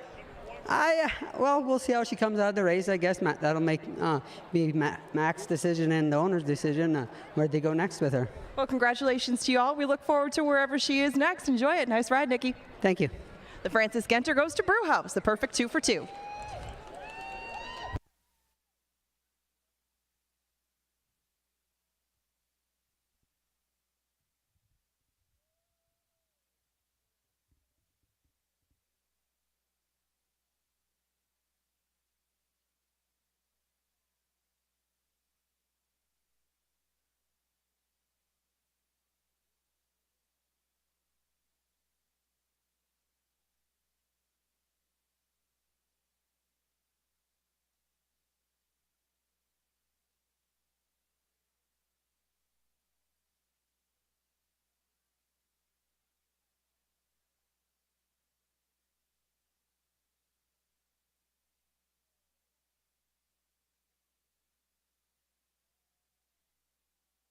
And they're racing, and the Canterbury Park pick 5 with that nation low takeout gets off beautifully for all age. And from the center, She's My Warrior, the 2021 debutante champion, popped nicely, joined by the speedy Brewhouse to the inside. Outside of that, It's Her Time. Then we come back to St. Serena, and up goes Brewhouse trying to run to 2 for 2, and Brewhouse scoots right by She's My Warrior. We come back to I Think I Love You, 8 lengths from the lead, overtaken by Gypsy Reward. Honey Bella's outside of that one, about 9 lengths behind the stablemate, and Honey Bella's on the move. The one in last is Chaplin. They have a quarter of a mile to go. Nick Goodwin still has a tight hold on the talented filly Brewhouse, but now he starts to niggle at her with She's My Warrior creeping in. Outside of that, Honey Bella continues to swoop in nicely, and between runners is St. Serena.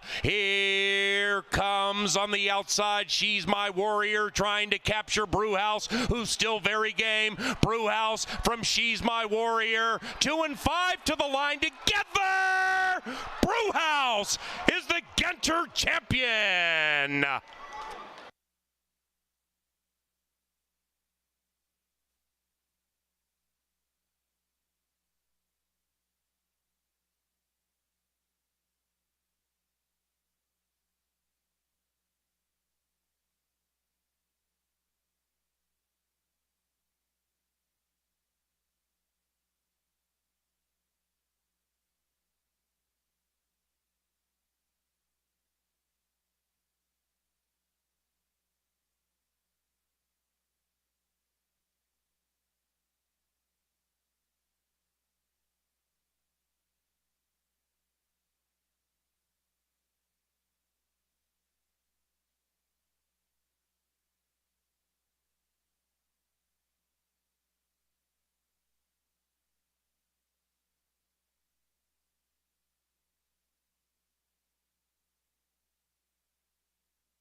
And on we go with this fantastic night of racing at Canterbury. And once again, more than $700,000 available in the Pick 5 pool. Best of luck to all of you.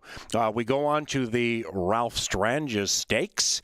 And this guy is making his turf debut. Now, last year in a sloppy Victor S. Myers, here is the super talented, the Alligator Hunter, who's looking to win 3 in a row, just splashing his way to victory. He is 8 for 14 lifetime, and making his turf debut, a son of Overanalyze, along with Garden Gloves.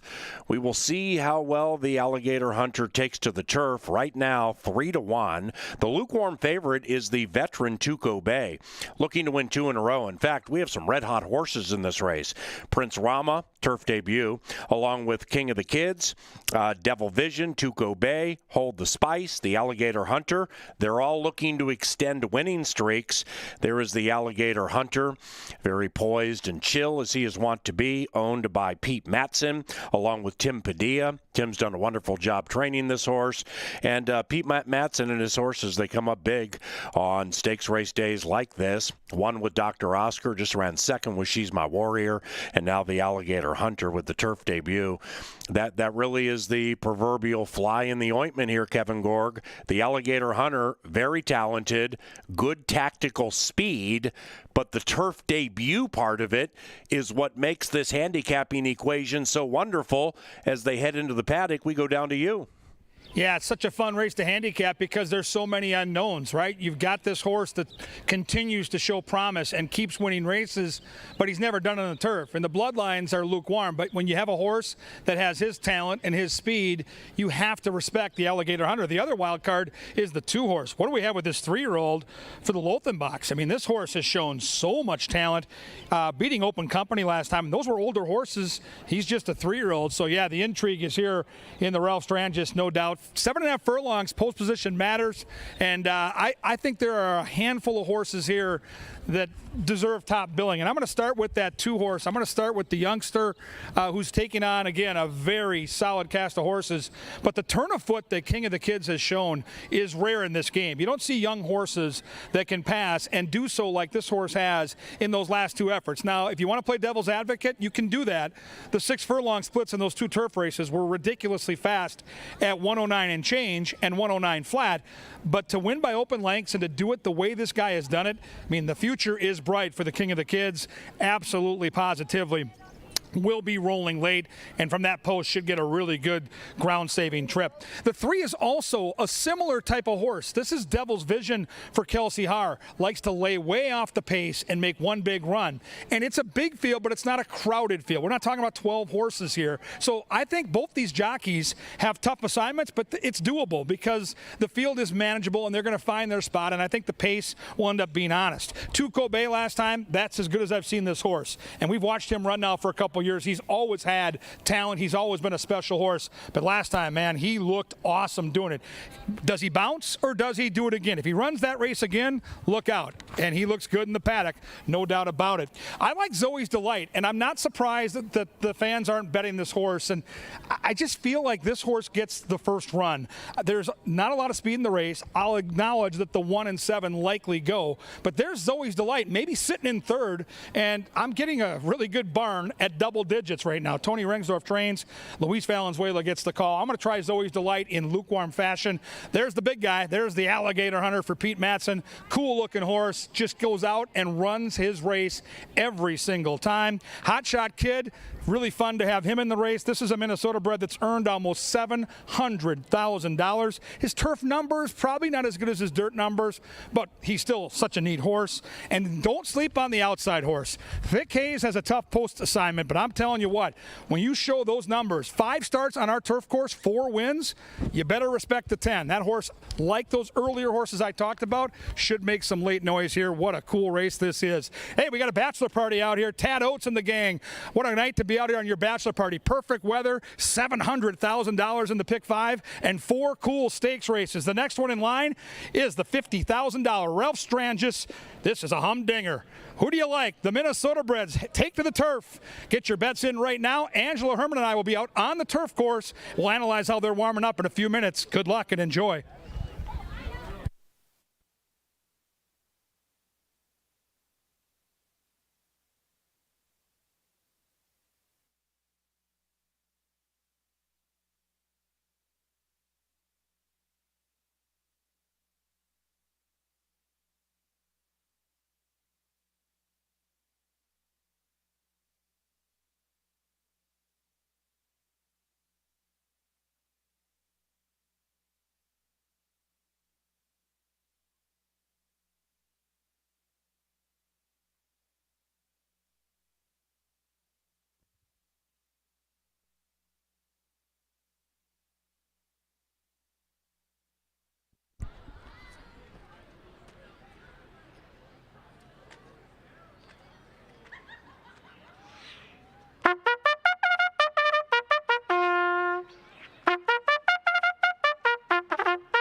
Here they come for the $50,000 Ralph Strangis Stakes, and here they are.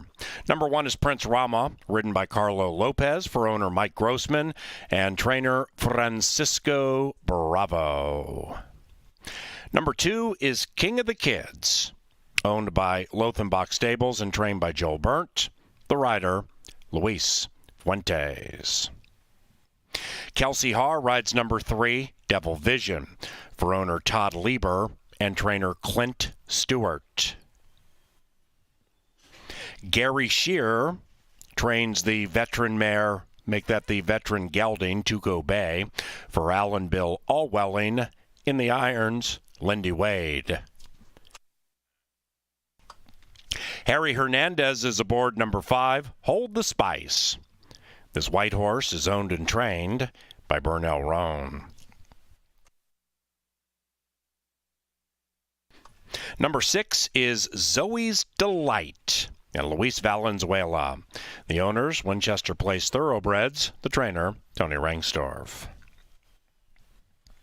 Number 7, The Alligator Hunter, owned by Pete Matson and Tim Padilla. Tim trains Alonzo Quinones astride. Number 8 is a former Horse of the Year here at Canterbury.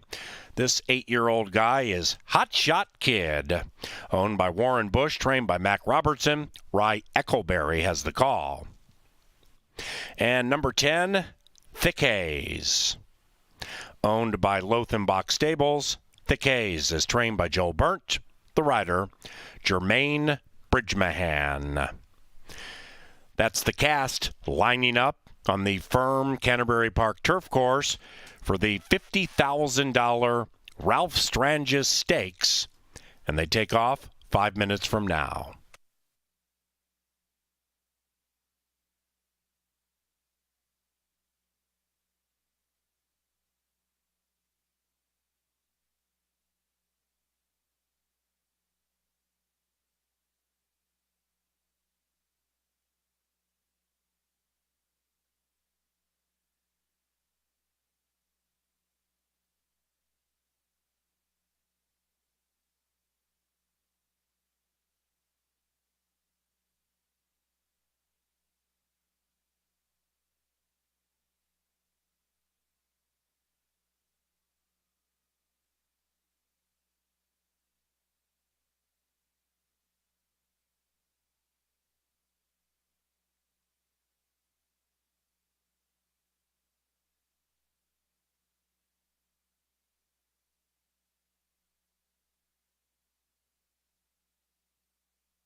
All right, Canterbury, the horses are approaching the gate. Angela Herman and myself are right on the turf course by the finish line. Ange, we're watching these horses warm up. And the Alligator Hunter we've watched grow up right before our very eyes. He used to be a little high-strung. He looks like a pro out there tonight.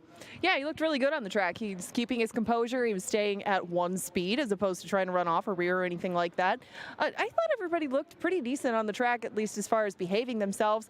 It's not that hot out here anymore, and I did notice that a couple of horses got kind of warm, including Thick Haze on the outside. When you were looking at them in the paddock, was there anybody who was making any sort of ruckus leaving, or is everybody pretty well behaved? I mean, this is an older group. You wouldn't expect anything out of the ordinary. No, they were well behaved. I wanted to see that 3-year-old. I think the 2-horse is super intriguing, King of the Kids, and he looked the pro out there. I think all season long, Joel Burns' horses have made a nice impression.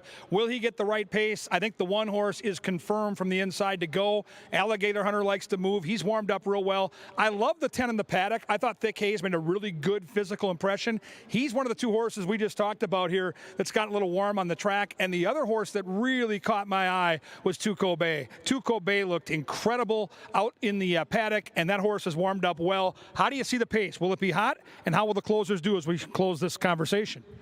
Well, like we talked about before the race, I didn't see a whole bunch of confirmed speed outside of Prince Rama, like you mentioned, and the Alligator Hunter. There's a lot of horses that like to sit just off the pace, that like to come from way out of it, and not a whole bunch of confirmed speed. Now, I know that that didn't pan out earlier, and some horses will just, or some riders will just go for it and try to make the pace honest.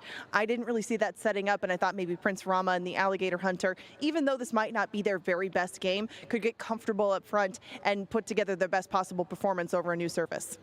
We'll see how fast they go. Keep an eye on those closers. 2 King of the Kids, 3 Devil Vision, and 10 Thick Haze. Look to be far back early, PA.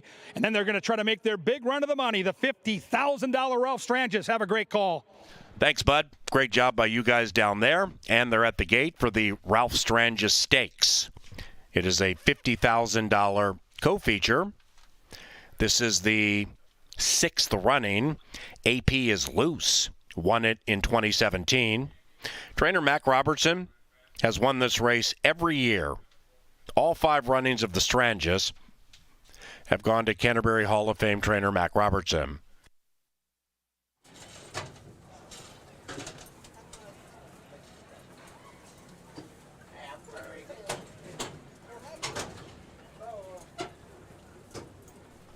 Here comes Tuco Bay. This one is 5-2. Wearing the all-welling colors. Thick Haze in the Lothenbach blue. Last in. Here they come in the Ralph Strangis Stakes. And they're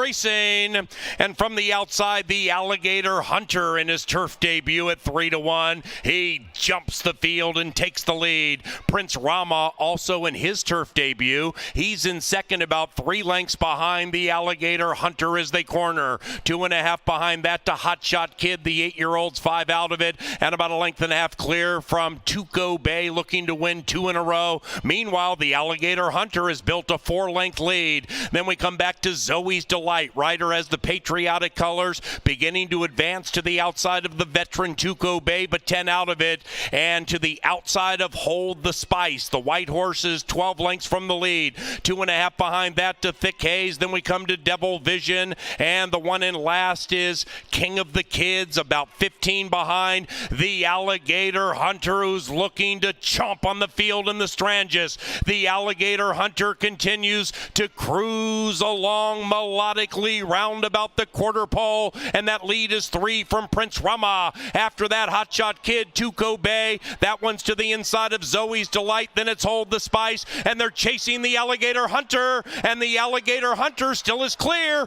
Quinones beginning to get into that 7 a little bit, and now he drifts out badly. And here comes Hotshot Kid, but now he makes a left turn, and the Alligator Hunter, as erratic as a shopping cart, but he's the Strangis champion.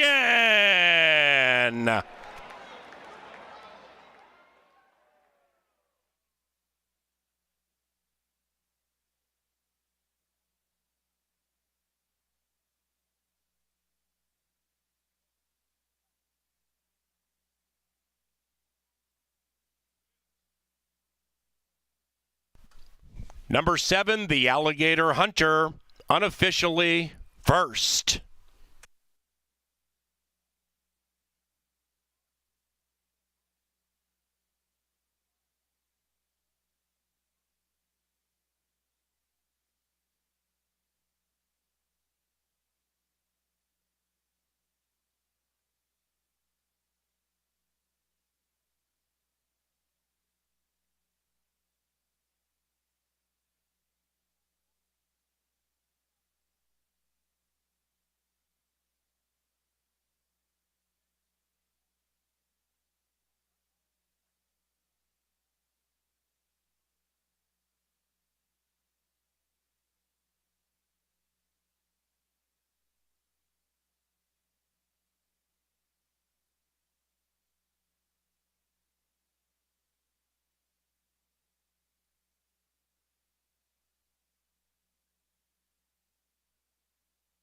Ladies and gentlemen, we have a steward's inquiry into the stretch run of the Strangis, and it does involve the winner, the Alligator Hunter.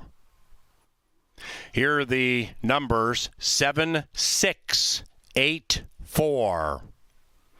The stewards are taking a peek at the path taken by number 7, the Alligator Hunter, determining if anybody behind him was cost a better placing. So you see the Alligator Hunter with the red blinkers. Rider has the red helmet cover. Hotshot Kid is the one with the white face who was behind him. And Zoe's Delight, that rider has the red, white, and blue silks, eventually finishes second.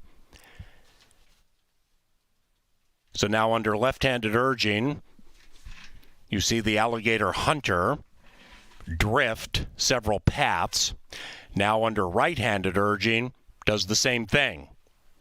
And the stewards are undoubtedly looking at what transpired between numbers 7 and 8 to determine if Hotshot Kid was cost a better placing. Stand by.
Ladies and gentlemen, number 7, the Alligator Hunter, has been disqualified from first and placed third for causing number 8, Hotshot Kid, to alter course and costing him a better placing. So the new top 4 will be 6, 8, 7, 4. Let's roll that replay back and take a peek from right there. You will see the Alligator Hunter close to the rail. Left-handed urging. He's going to dart out and cut in front of Hotshot Kid. But you clearly can see there the rider of the 8 did not stop riding. But right there, under right-handed urging, The rider for Hotshot Kid, Rye Eccleberry, had to snatch up his horse and alter the course. And in the estimation of our track referees, the stewards, Hotshot Kid was cost a better placing. And by the Alligator Hunter, who was disqualified. So 6-8-7-4 will be the official top 4 in the Strangis.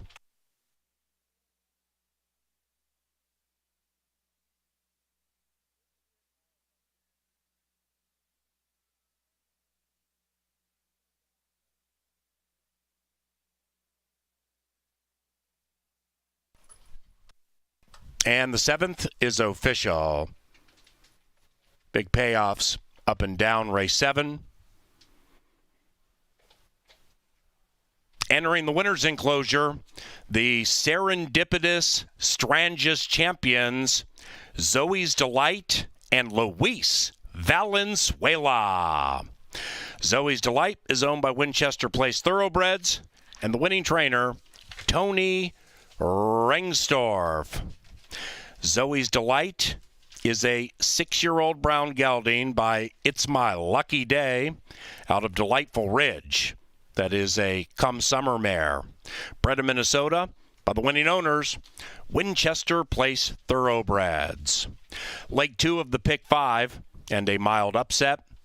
6-8-7-4 yields big payoffs, including a $500 trifecta for 50 cents, a 10-cent superfecta that paid $4.38, and the $1 exacta, 6-8, $126 even. The 8th race keeps us on the turf course. It is the Minnesota Turf Distaff for $50,000. Scratch number 8, hot as a pistol. The 8th race is 19 minutes from now. Eric Sugarman to the petting zoo to claim your antelope collection.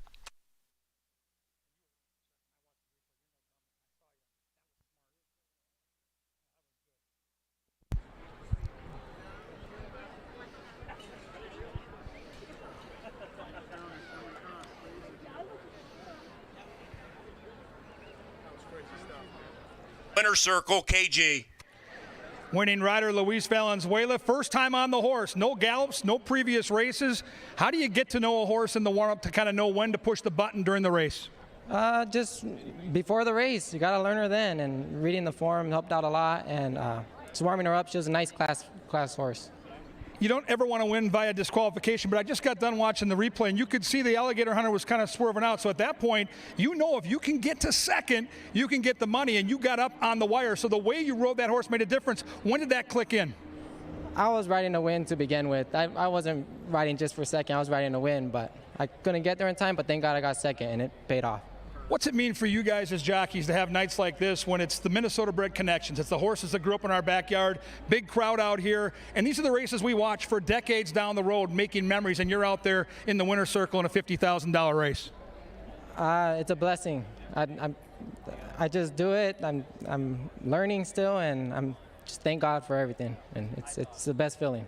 You gave that horse a great ride, young man. Congratulations. All right, thank you. And I want to thank all the connections too. Thank you.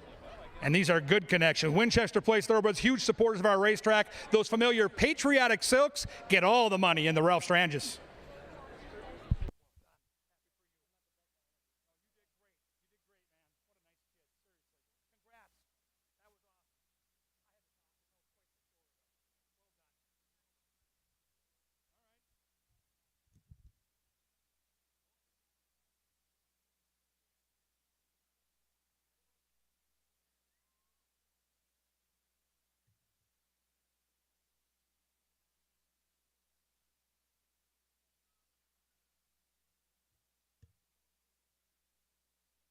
Strangis Stakes. And there racing. And from the outside, the Alligator Hunter in his turf debut at 3-1. He jumps the field and takes the lead. Prince Rama also in his turf debut. He's in second, about 3 lengths behind the Alligator Hunter as they corner. 2.5 behind that to Hot Shot Kid, the 8-year-old's 5 out of it, and about 1.5 lengths clear from Tuco Bay, looking to win 2 in a row. Meanwhile, the Alligator Hunter has built a 4-length lead. Then we come back to Zoe's Delight. Rider has the patriotic colors, beginning to advance to the outside of the veteran Tuco Bay, but 10 out of it, and to the outside of Hold the Spice. The white horse is 12 lengths from the lead. 2.5 behind that to Thick Haze. Then we come to Devil Vision, and the one in last is King of the Kids, about 15 behind the Alligator Hunter, who's looking to chomp on the field in the Strangis. The Alligator Hunter continues to cruise along melodically round about the quarter pole, and that lead is 3 from Prince Rama. After that, Hot Shot Kid, Tuco Bay. That one's to the inside of Zoe's Delight. Then it's Hold the Spice, and they're chasing the Alligator Hunter, and the Alligator Hunter still is clear. Quinones beginning to get into that 7 a little bit, and now he drifts out badly. And here comes Hot Shot Kid, but now he makes a left turn, and the Alligator Hunter, as erratic as a shopping cart, but he's the Strangis champion.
Some drama in the Strangis. Holy cow. We've seen that before, including in the Minnesota Derby by the Alligator Hunter.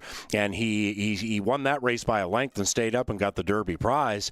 But the erratic ways of the Alligator Hunter, very serendipitous in the Strangis for the Winchester horse. And now we move on to the Minnesota Turf Distaff. And in this one, the defending champion is number 11, Ready to Run Away, generously priced at 5-1. Midnight Current, trained by Joel Burnt. He has a couple in this race, including Let's Skedaddle. This one is 2-1. And in very sneaky fashion, Molly's Angel won the Oaks in 2021. And when you get onto the turf course with these Minnesotans, personally speaking, Molly's Angel, I'm going to take a look at her because of her equity. But Shabam at 35-1, this veteran mare with Constantino Roman, I mean, she loves this turf course. This could be a separator in that big old pick 5. There's Ready to Run Away, and you slide on over to Rush Hour Traffic. That's a daughter of Cross Traffic, ridden by our 2020 champion jockey Lindy Wade. KG, Midnight Current's 2-1. Who do you like? Well, anything Joel Burnt puts on the turf course here, you better pay attention, and you likely should bet the horse in some fashion. He's over 40% in his turf entrance, but this race was a puzzle for me. Going back to when we put together that pick 5 ticket, PA, I thought you had to spread in this race more than any other race. I thought there was at least 7 or 8 contenders in this race, and turf racing is so difficult when it comes down to the trip. We just saw how that played out last race with the DQ. This is going to be another race where in mid-stretch, there are going to be 4 or 5 horses with a chance to win. I respect Midnight Current a lot. This is a very, very nice horse. But you have to understand, the go-to rider for Joel Burnt all season long has been Luis Fuentes. Harry Hernandez is phenomenal, but the equity in that barn starts with Luis Fuentes, and he's next door with Let's Skedaddle. A pair of Lothenbach horses. I'm a little surprised that the 5 is the higher price right now. Certainly those 2 are on a bunch of tickets, and rightfully so. Midnight Current comes in red hot right now. 2 starts this year, 2 wins, both against open company. Now she's back in against Minnesota breds. That's a huge advantage. We'll see if it plays out. Let's Skedaddle last time off at 1-5 and had to work for the money. But this is a horse that loves this turf course. 6 starts on the Canterbury turf, 4 wins, 2 seconds. Never worse than second in 6 starts on this lawn. Let's Skedaddle is a value right now on the board at 4-1. The handicapping puzzle for me in this race is all about the 6 Clickbait. We just saw Luis Valenzuela, what a sweet kid, by the way, win that last race and had a chance to converse with him. He's on the speed of the speed, and Clickbait is so very talented. Remember the Alligator Hunter? We talked about that horse. Never been on the turf, but knows how to win. Clickbait has 1 turf start, and it was a good effort, beating only a length and change. And she's super fast, and she knows how to win. Luis Valenzuela is going to be gunning it. Look at this good-looking gray in the paddock. She's got those ears up, good muscle on her. Boy, Mac Robertson has this horse in such good form. She's the horse to catch, and certainly one of the horses to beat.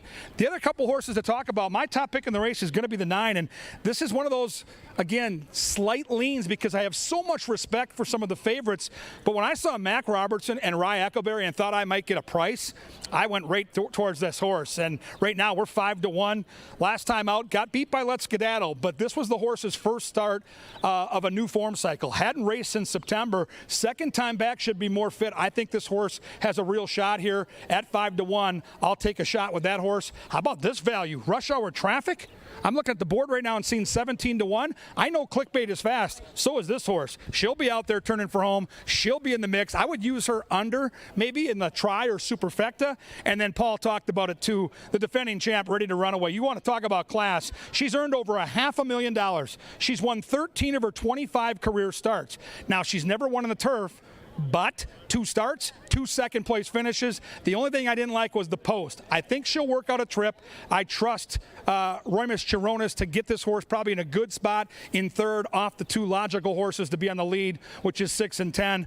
What a fantastic race. You've got a horse outside at number 11 who's one of the classiest Minnesota breds to ever grace our grounds, and she's nearly 5-1. You want value? You got it right here. It's the Minnesota Turf Distaff. It's a $50,000 turf race. You hit the trifecta or superfecta here, yeah, it's time for that wheelbarrow to get that cash out. You're going to be loaded for bear. If you're alive in the pick 5, 2 down, 3 to go. This is a big hurdle. Good luck right here. Enjoy one of the great stakes races on the racing calendar. Here comes the Minnesota Turf Distaff. They'll be at the gate in just 8 minutes.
Mr. Jeff Levine's call to the post brings the runners onto the track and subsequently to a firm turf course for the $50,000 Minnesota Turf Distaff. And here they are.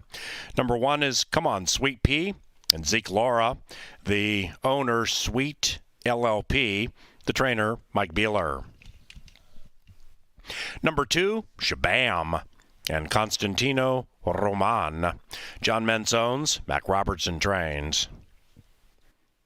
Tim Padilla trains number 3, Molly's Angel, winner of the 2021 Oaks here at Canterbury.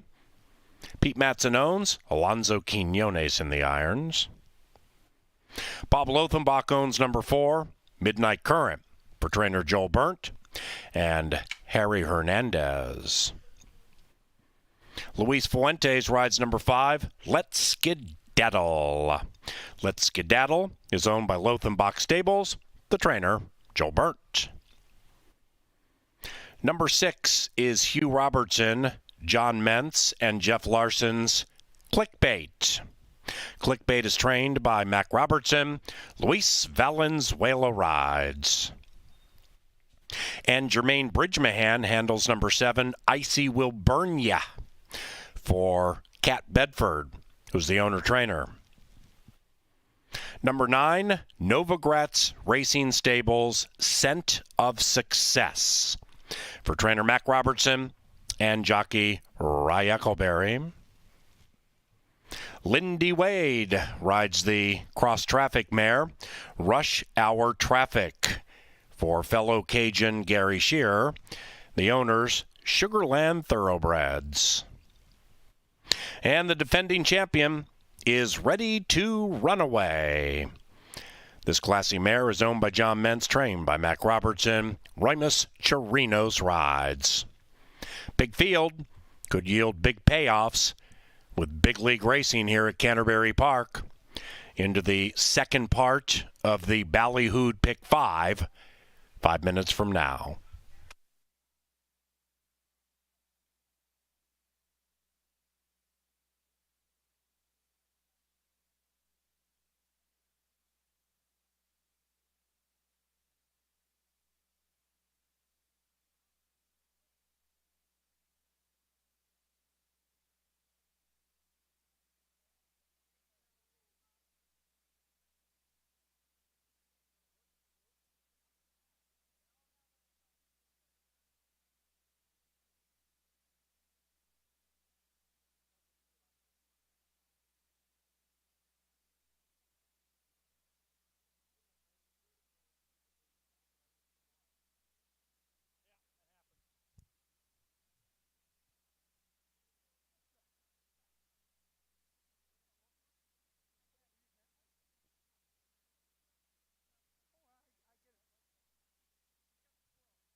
2 minutes to post time and about set to go back to the firm turf course for the Minnesota Turf Distaff.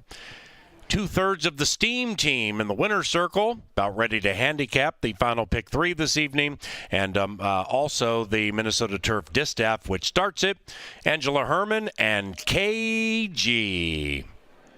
Well, to pick 5 players out there that are alive, going well so far. You only have one favorite in the sequence, and that one gets a good mid-price winner in there. I think that this race will probably eliminate a few more tickets. It's a very evenly matched race. Right now, it looks like your favorite is still at 3-1. There's 2 of them, Clickbait and Midnight Current. Midnight Current is the slight second choice at 3-1, I will say. Now, coming out onto the track, I got good impressions from most of them. Scent of Success looked a little bit agitated in the post-parade. Nobody else was particularly warm or acting up or anything like that, except for Rush Hour Traffic. I guess she was. She wasn't too warm, though. She just got a little bit riled up when she went by with the pony. All the rest of these ladies, pure professionals, and I don't think that any of them will have a pre-race antics as their excuses. Yeah, I think these are pros, right? These guys have been around the block. These ladies know what they're doing out there. It's funny because we're out here and we watch these horses race for summer after summer.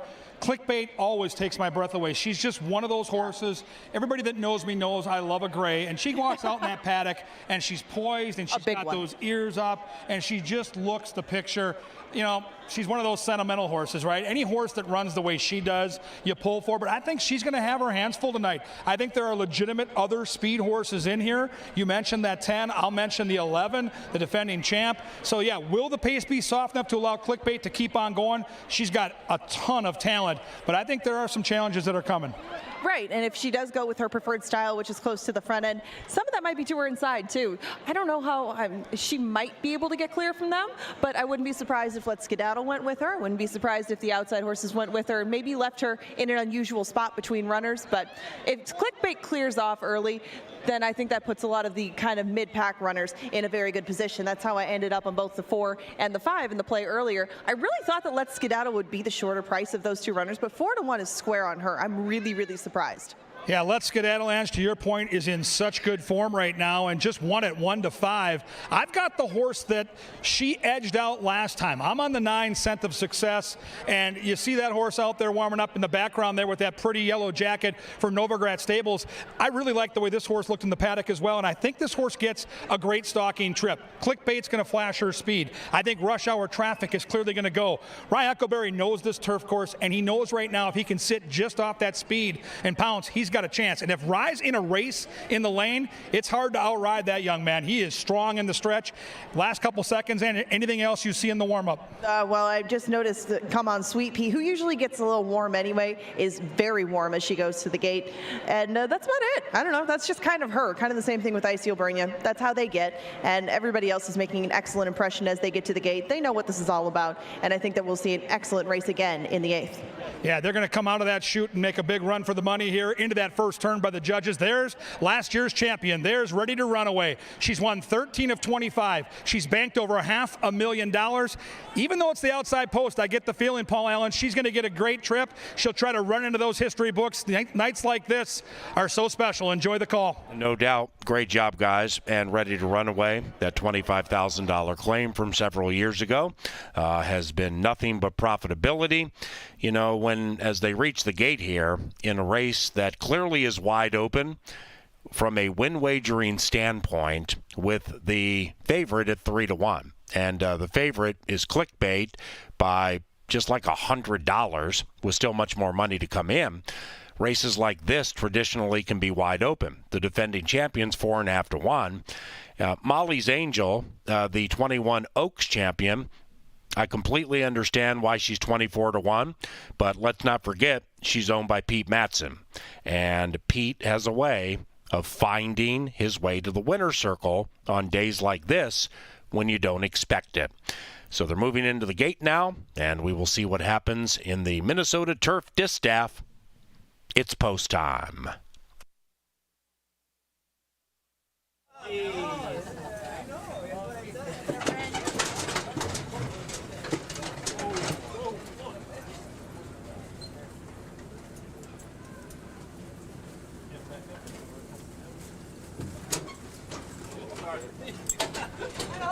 Midnight Current, 2.5-1.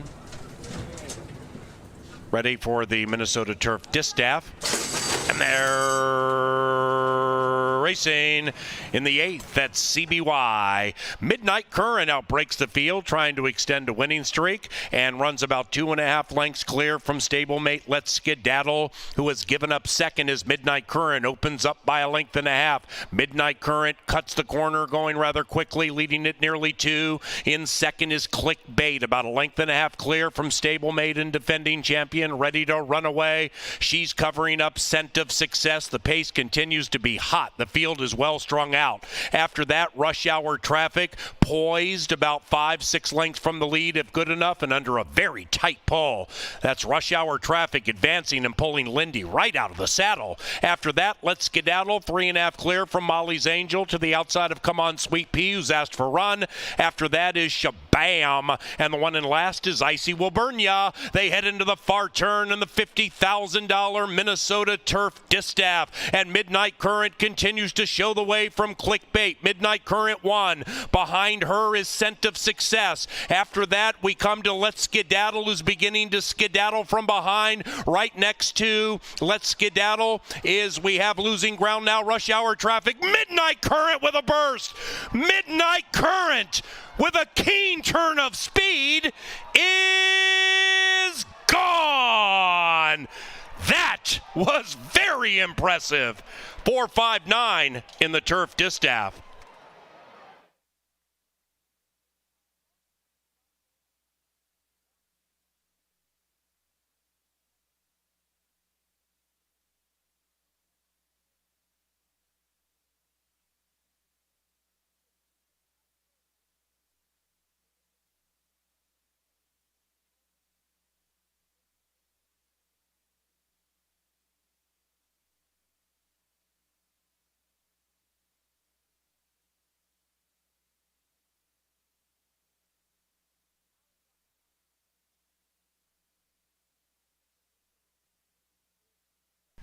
Number 4, Midnight Current, ran first. Photo for the rest.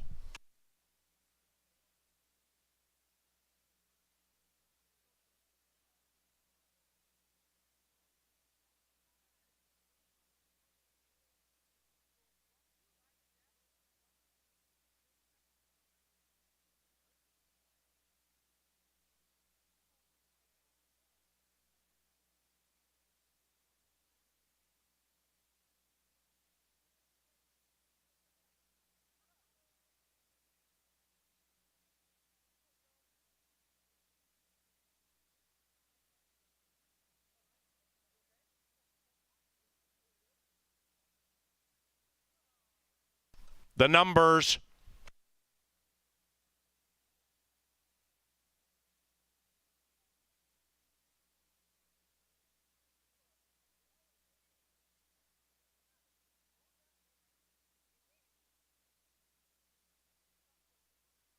Four, 5, 9, 3.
The 8th official.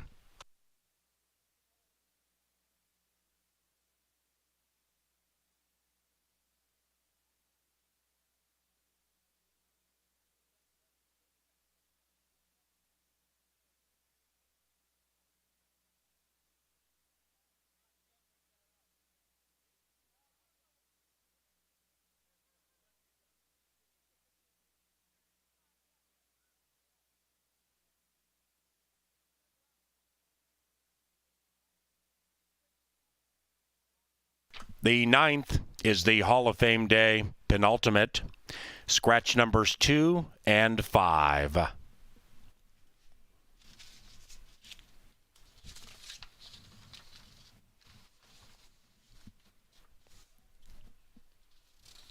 Superfecta 35 and change, double 1940.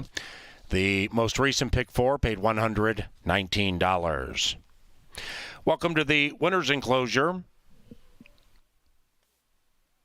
Everybody associated with the Midnight Current group, but our chairman and president, Randall Sampson.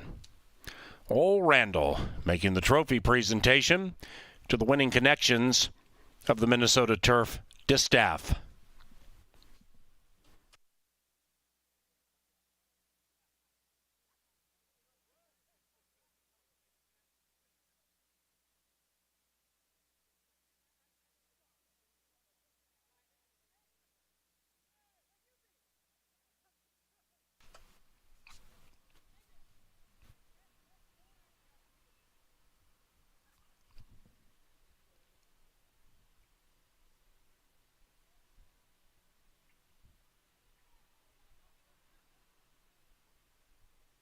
Amen. To the winner's enclosure, Midnight Current, here's Harry Hernandez. Joel Burnt's the winning trainer, Bob Lothenbach, the winning owner, and he also bred the filly in Minnesota. Midnight Current is a 4-year-old brown filly by Midnight Loot from the Tis Now mare, Sharp Current. She is Midnight Current.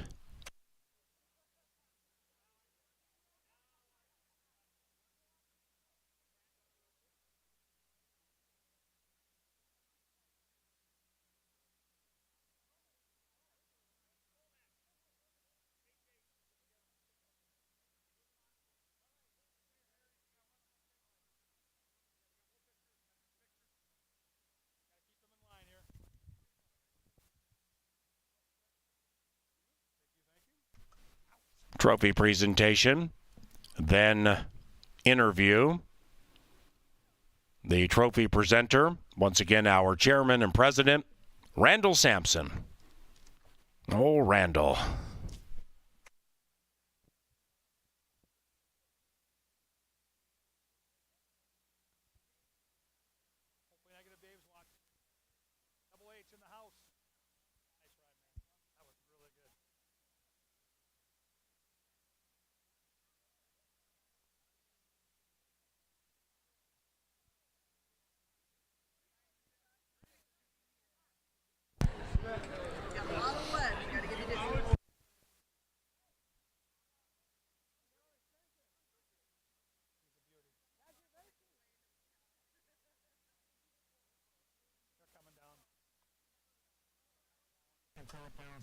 KG is in the winner's circle with Harry. What a ride by Harry Hernandez. Double H strikes for the gold here. And let's talk about that ride, because it looked like on paper Clickbait was going to go to the lead. You said not so fast, my friend. Take us through your game plan. Well, my game plan was to stay off the pace. I saw the 6 with speed. I saw some horses in the outside with speed. So I was going to play by the break like I did, but I looked to my right, there was nobody going, and she was doing it by her own. So I'm like, all right, I'm not going to take her out on her stride. She got the lead, and I tried to slow down the pace the best I could, and she just, when I asked her in the stretch, she just took off. What's the key in a turf race, knowing that you've got a crowded field behind you, waiting to make their best run in the stretch, but turning for home? Was she telling you she still had plenty to give? Well, I was paying attention to that. I wanted to see at what point were they going to come up. But in the half, I felt something coming up, and I gave her a little smooch, and she answered. Then I hold her back again, and she relaxed, and they weren't coming anymore. So I'm like, I'm just going to wait the furthest I can and make that move. So when I saw nobody didn't come in the quarter, I said, let's go. You're new to Canterbury, but yet you're wearing some of the most famous silks in Minnesota, Lothenbach Stables. They're pretty glitzy. You're riding for Joel Burnt. What's this experience been like? It's a big experience. I mean, I've been bugging my agent. I want to get on those silks, please. So thank God Joel gave me this opportunity, and we got the winner. Congratulations. It looks like Scott Stevens still has some pull on the backside at Canterbury, the Hall of Famer that he is. This guy goes wire to wire in the Minnesota Turf Distaff.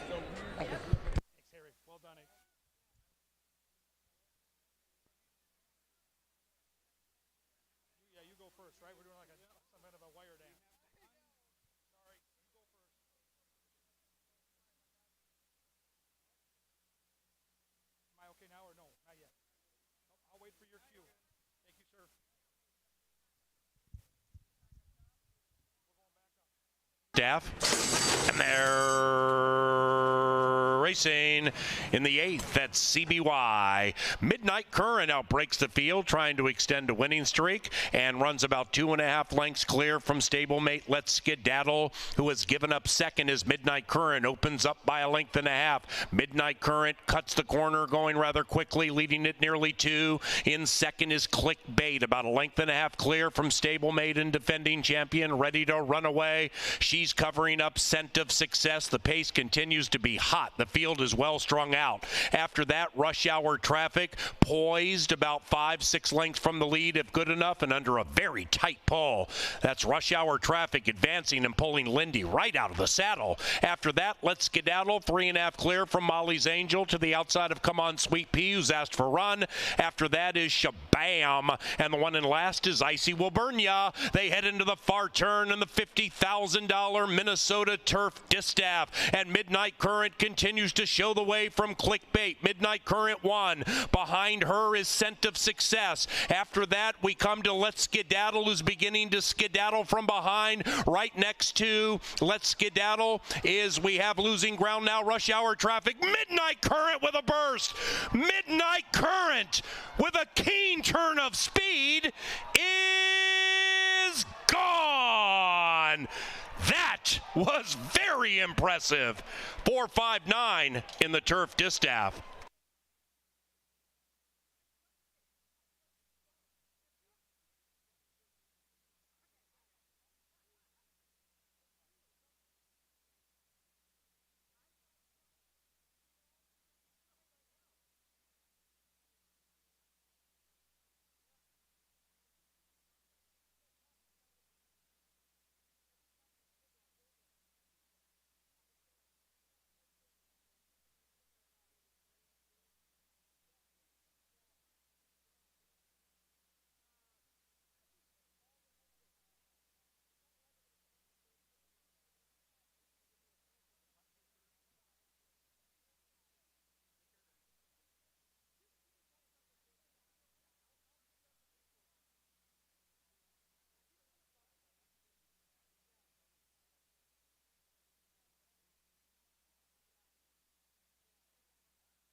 Kevin Gorg, Angela Herman with you from the Canterbury Park press box. We're going to take you through the last two races of this Pick 5, the late daily double. And Angela's stakes races were awesome. We saw a little bit of everything. But Joel Burnt has been such a story this year with his turf horses, man. Over 40%. They run 1-2. Yeah, no, I thought I was onto something really clever with Midnight Current. Turns out she goes off at 6-5 and looks like a 6-5 shot. I mean, she won very impressively. Kind of be clickbait at her own game, even though clickbait's game probably isn't 2 turns on the turf in the long run. That was a really impressive performance by her. I mean, you could see her ears kind of just flicking back and forth on the front end. He had a lot of horse, and she came home strong. That was a very good run by her, even if it was 6-5. Very impressive. Yeah, one thing we've seen, if you give Harry Hernandez the front, any distance, any surface, he's tough to pass, and he did it again. Very critical race here in the Pick 5, 6.5 furlongs, and I see that we have a fairly strong favorite on the board. I don't look at this horse as any kind of a cinch. I think there is some depth to this field. Let's take a look at some of the key contenders. I'm a little taken back by the money on the 1, Ange. The blinkers go on. It is Jonathan Wong, but last time out at 4-1, I don't find an excuse there. I don't either. I know that the break wasn't the best for him, but he drew the rail again. So if the blinkers are the magic cure, that's fine. But Sway Road didn't show any speed that day. He had shown a little bit more down at Turf Paradise. It could have been a product of the company he was racing against or anything like that. I don't know. You can't tell. You can't ask the horse. But if Sway Road shows the same speed that he did a few starts ago in April against a similar sort of level of horse at Turf Paradise, Sway Road could make things interesting because if Herbie gets comfortable on the front end, he could take him a long way. I just thought that Sway Road was kind of a key to the race, being that he drew the rail, they put the blinkers on, and that there's not a whole bunch of speed left after the scratches. One handicapping angle might be doing your homework and realizing that Harry Hernandez rides a lot of horses for Jonathan Wong here, but he ends up on somebody else's horse, and that's Wade Rarick's number 3, Freeburg. Freeburg has the advantage of a couple of wins at this quirky 6.5 furlong distance, and he knows how to win. 11 for 46. The flip side, Ange, is back-to-back races where this horse is favored and has failed to get the job done. And he's kind of been at one speed in both of them. I mean, he was in a good spot in the second tier last time, took a long time to switch leads, and he looked kind of tired at the end. I don't know if I like him as much at 6.5 as maybe a touch shorter, 6 or 5.5, but Freeburg should be in good position from start to finish. If he can pass up the speed horses, I mean, that's a big if, but you're going to have to take 2-1 to find out. Now, Fender Bender at 9-1 is an understandable price. I think he might even go higher than that. 2 of his 6 wins have come at Canterbury, but it's been a long time between drinks for this one. Yeah, Marden's the horse we both have, and Crystal Conning's the regular rider, and we always pull for Crystal. There's something about that connection, all right? The rider and this horse seem to mesh pretty well. They get along very well. And, I mean, she pulled off a couple of wins at Turf Paradise, then up here, and ran a good third last time. She was favored behind Seeking Justice and Rusty Cage. Those two, I think, would be 3-1 or less in this group. So Martin makes a bunch of sense to be your 3-2 favorite. I would expect that to probably stick as they get to the gate. But Herbie, as given out by Eddie Olczyk, is going to be another key to the race like Sway Road because he looks to be one of the ones that'll be dictating the pace. Yep, he's going to be out there. The track seems to be pretty friendly to horses on or near the lead. That's Edzo's Steam. And don't sleep on the 8. Both of us have this horse in the exacta. I think El Centenario could really enhance your payoffs if you're going to put together a try or super. That is way too big a price on the 8. I think that horse will be motoring home late. I think 6.5 furlongs is the perfect spot. Much better post this time. Claimers, 4,000 the tag, 6 and a hook, critical hurdle, the Pick 5. There are the grid of selections. Get your bets in right now. They'll be at the gate in 10. The late daily double is coming at you next.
Walking onto the track for the 9th. It is the Saturday penultimate.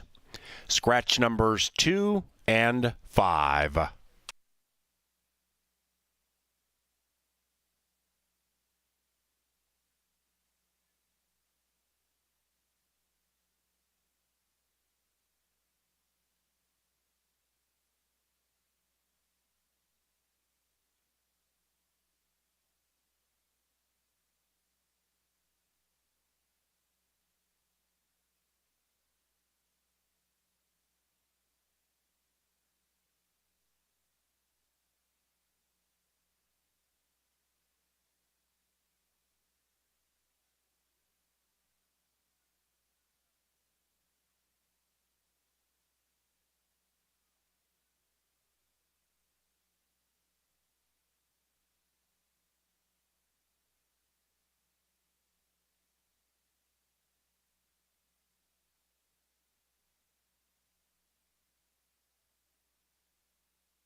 They've reached the starting gate. It's post time for the Saturday penultimate. We thank Continental Diamond in St. Louis Park for 2022 sponsorship. Likewise, Gallagher and AJG.com. This one is provided by Ornitos. Extreme Day tomorrow. Ostrich, camel, and zebra racing tomorrow at Canterbury Park. After tomorrow, live racing takes a 10-day break for Twin Cities Summer Jam. And then we're back at it a couple of Wednesdays from now. We are in the second half of the 2022 season. CanterburyPark.com. Save money on admission, get tables, and join us whenever possible.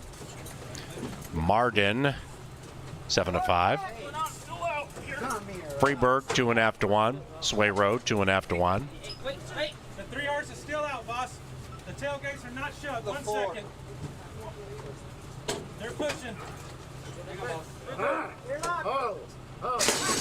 And they're racing, and they've broken a line. And Fender Bender wins the start, and Fender Bender at 6 to 1 pokes the nose in front, now joined by Freeburg, and inside of that is Sway Road. After that, we come to Herbie, the 10-year-old on the move, 4 lengths from the front to the inside of El Centenario, and Marden at 9 to 5. Marden is last, and last by about 9. Into the far turn they travel, and they're chasing Harry, and Freeburg pulls Hernandez to the lead. Fender Bender now to the outside. Sway Road just off the heels of Freeburg, begging for the light of day. Behind that, El Centenario. Then it's a big gap to Herbie, and Marden is last and being shoved on very hard. 13 lengths from the lead. Marden not firing. They're at the top of the stretch. Fender Bender and Freeburg. Freeburg the inside, Fender Bender alongside, and after that is Herbie. Still nothing from Marden, and they're into the final furlong, and it is Fender Bender battling it out with Freeburg, and Sway Road angles to the outside. Fender Bender, Freeburg, Sway Road late. Fender Bender at 6 to 1.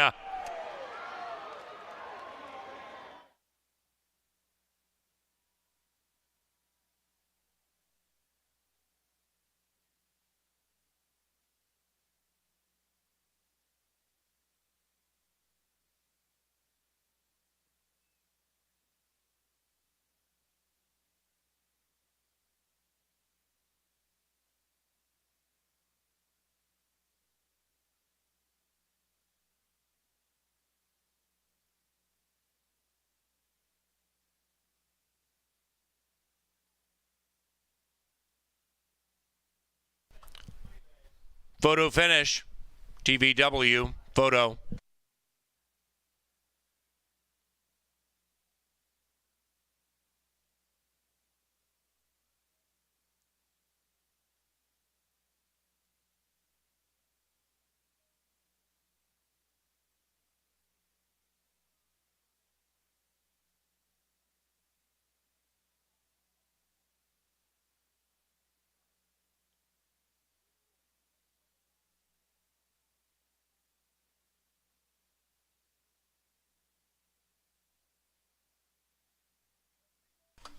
Result of the photo shows the winner is number 4, Fender Bender, 4317.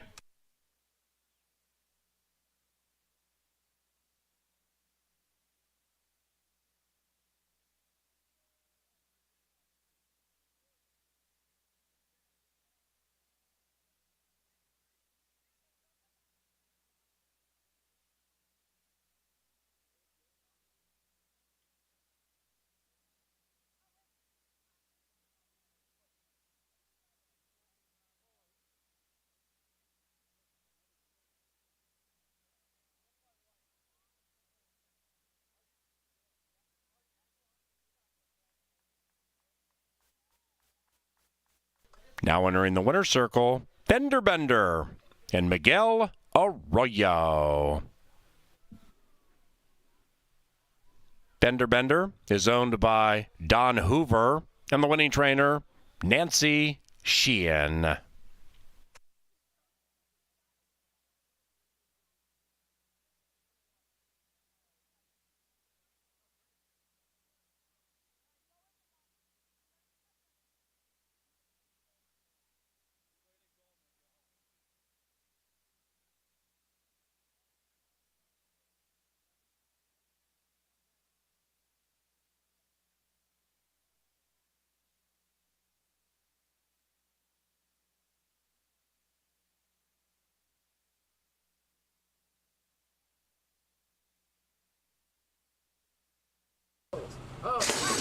And they're racing, and they've broken a line.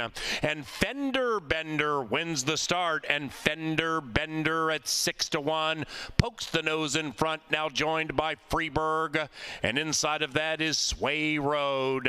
After that, we come to Herbie, the 10-year-old on the move, 4 lengths from the front to the inside of El Centenario, and Marden at 9-5. Marden is last, and last by about 9. Into the far turn they travel, and they're chasing Harry, and Freeburg pulls Hernandez to the lead. Fender Bender now to the outside. Sway Road just off the heels of Freeburg, begging for the light of day. Behind that, El Centenario. Then it's a big gap to Herbie, and Marden is last and being shoved on very hard. 13 lengths from the lead. Marden not firing. They're at the top of the stretch. Fender Bender and Freeburg. Freeburg the inside, Fender Bender alongside, and after that is Herbie. Still nothing from Marden, and they're into the final furlong, and it is Fender Bender battling it out with Freeburg, and Sway Road angles to the outside. Fender Bender, Freeburg, Sway Road late. Fender Bender at 6-1.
Love the Nest, and he's beginning to range in on the two speedsters. Dr. Oscar gets by Happy Hour Bobby. Love the Nest still has to give more, but the doctor is operating in the Victor S. Myers. 3 in a row for Dr. Oscar.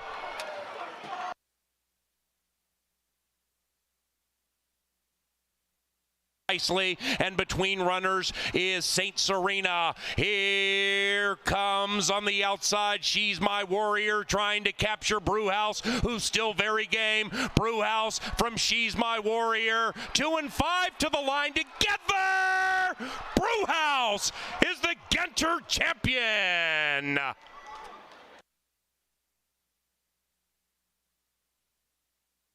Facing the Alligator Hunter, and the Alligator Hunter still is clear.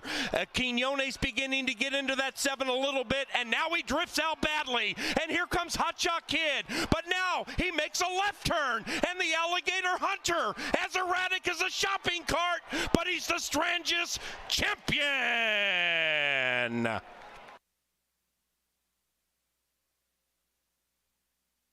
Let's skedaddle is we have losing ground now, rush hour traffic. Midnight Current with a burst.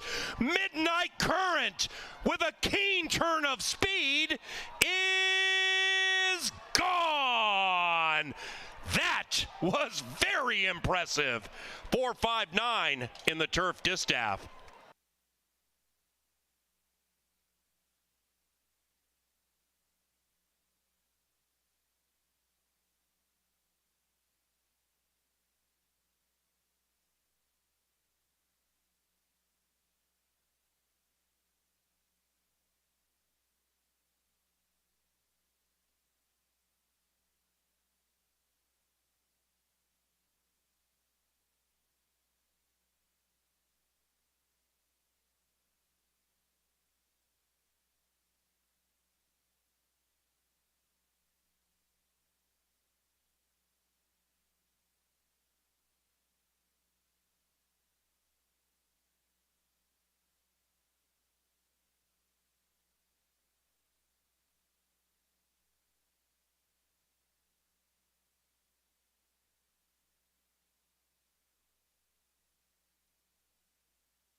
Angela Herman, Kevin Gore getting ready to take you through the lucky last. And we've got some pick 5 players out there that are sweating some serious money. Over $700,000 in that pick 5 pool tonight. thank you so much for supporting our racing here at Canterbury Park in Shakopee, Minnesota.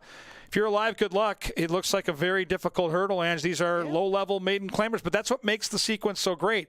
You get stakes races on the front end, then you get claimers sprinting, and you got 6-1, by the way, on Fender Bender, and now you get low-level maiden claimers. That's all part of the handicapping puzzle, and to make big scores, you have to be able to solve a lot of different styles of puzzles. Of course, and there was a pick 4 in amongst the stakes races. There was an early one with some allowances, and now there's a late one with a variety of everything. So whatever your specialty happens to be, you could have anchored one of these horizontal wagers around that specialty race. If it comes to $5,000 maiden claimers, you're in luck. The last is for you, and we do have one scratch out of here, Screamin' Jalapeno. Good luck if you're alive to any of the remaining 9 in this field. I believe the favorite in the payoff is Guest Check, who's at 8-5, but I mean, really, that's still a great payoff. Anything beyond that, big balloons. And we can go through all of them, but some of these have really faced off against each other enough in the last where I think we can probably just cover them by their recent histories together. And I want to ask you who you think is going to be on the pace, because between Boston Wally, perhaps a Peripatetic, maybe Big Pete. There's a lot of maybes for the front end outside of Honey Superman. That's how I ended up with him on top. He was very tired, two-back. I get it. That was his first start of the year around 2 turns. But do you think that I have a shot with Harry Hernandez to take these all the way? Yeah, I think you do. I didn't know who got the lead either. I thought Calico Joe could get the lead. I thought Guest Check was going to be near the front. I think Leadoff has some speed. So Honey Superman 2-back, absolutely. But that's the only race in the 6-race career of Honey Superman where the horse has shown any type of early alacrity. The good news is Harry Hernandez is on, and that guy is so good out of the gate. He gets the horse into the race. And as I looked at this race, we talked about it yesterday on the podcast with our good friend Sarah. The 3-horse to me was the sneaky horse in this race. I don't know if the horse is good enough to win. Put Constantino Roman on the 3, but I'll tell you one thing. Those 2 workouts on a horse that's trained and owned by the same guy caught my eye. 47 and change breezing tells me they might be going to the lead. This is a horse that 3-back at Oaklawn Park went 22-1 of the opening quarter mile, was a neck off the pace. So there's some speed there. It might be hidden, but I think the 3 might show a little lick. In the end, I just settled on the 6. I don't love the horse. I like the horse. I really like the race that this horse ran last time out. The horse that won was a big class dropper for Lothenbach Stables. The horse that ran 3rd behind Guest Check has already come back to win. This horse is 3rd time off the layoff. You're going from maidens at a $25,000 level, albeit Minnesota-bred maidens, back in against low-level open company, and I just think those races are better.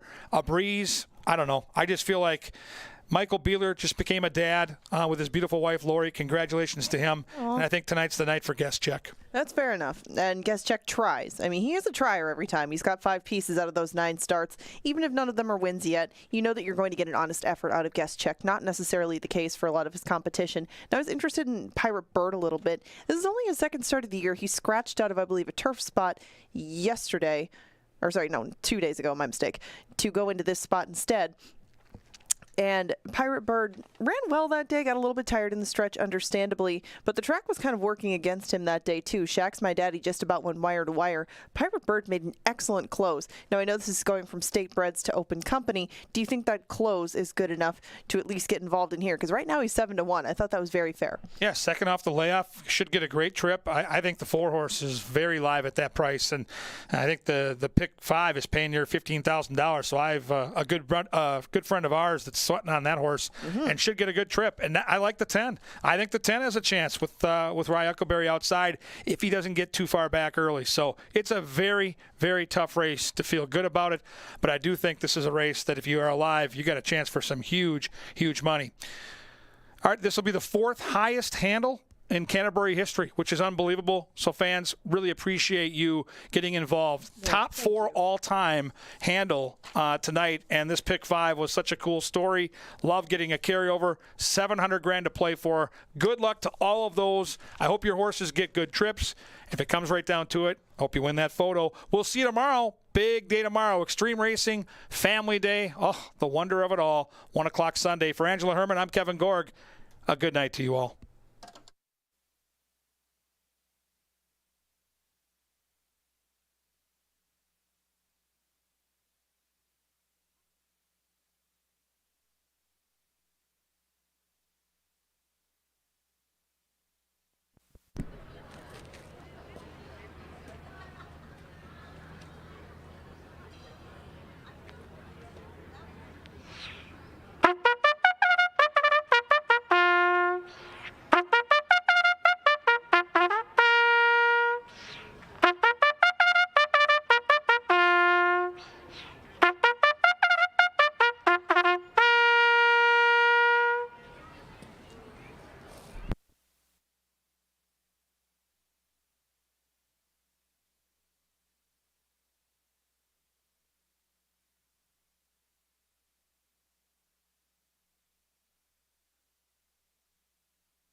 And they've reached the starting gate. It's post time for the 10th and final live race. A very bountiful evening at Canterbury Park on many levels. Those of you alive in our Pick 5, best of luck to you. For those of you here at Canterbury, quite the large crowd this evening. Thank you for that. Best of luck with this 5. Outstate players, likewise, thank you for playing Canterbury Park. Leadoff and Big Pete, the last 2.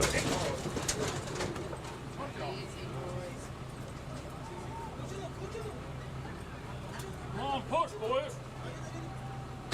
We got Dom coming. The 2 little ones pushing. They weren't even doing that.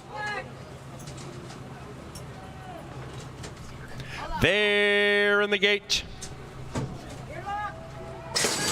And they're racing in the Saturday night finale at CBY, and quite the hot skirmish on for the early lead. Big Pete came out in big fashion to the outside of leadoff, but now on the inside, Peripatetic takes the lead and steams away by 2.5, make it 3. 3/4 of a mile to go, and that 3, Peripatetic leads it. After that, we come back about 4 to Pirate Bird beginning to advance, and to the inside of Guest Check. Guest Check wide every step of the way around the turn, but only 2 lengths behind Peripatetic. Then it's a monstrous gap to You Wonder Why I Drink, who has been overtaken by Calico Joe. Likewise, Honey's Superman is on the move to the outside, 13 lengths from the lead, and the one in last is Boston Wally, and the one in first is Peripatetic with Constantino Roman, and Peripatetic is still clear. Outside of that is Guest Check. Now Guest Check jumps the speedster, and now they travel in perfect harmony, and on the inside, Pirate Bird comes sneaking through, and the complexion changes dramatically with 1/4 of a mile to go. It is Pirate Bird to the inside. Pirate Bird looking to run away from Guest Check. After that, Peripatetic has dropped out of it, and moving into third is Lead Off right next to Big Pete. They're into the final furlong, and 4 and 6 are locked in battle. It is Pirate Bird to the inside, joined by Guest Check. That gray is Lead Off, and this is a spine tingler to finish Saturday. Pirate Bird flies into the winner's circle.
And the 10th race is official. 4, 6, 9, 10. Big payoffs to close a big day at CBY. The pick 5 with the $58,000 carryover paid $15,121. 15,121. 149 for the trifecta. Kelsey all odds. Final pick 3, 154. Final pick 4, $1,952. Big time day at CBY.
Heading into a very celebratory winner's enclosure, Pirate Bird and Kelsey Har.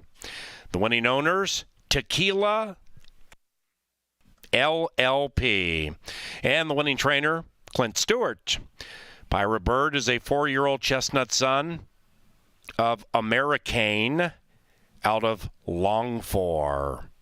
Bred in Minnesota by Dorothy Urban and Mary Margaret Sterling. Ladies and gentlemen, thank you for joining us this evening. Hopefully you had a good time. Racing resumes tomorrow, Family Day, at 1 o'clock.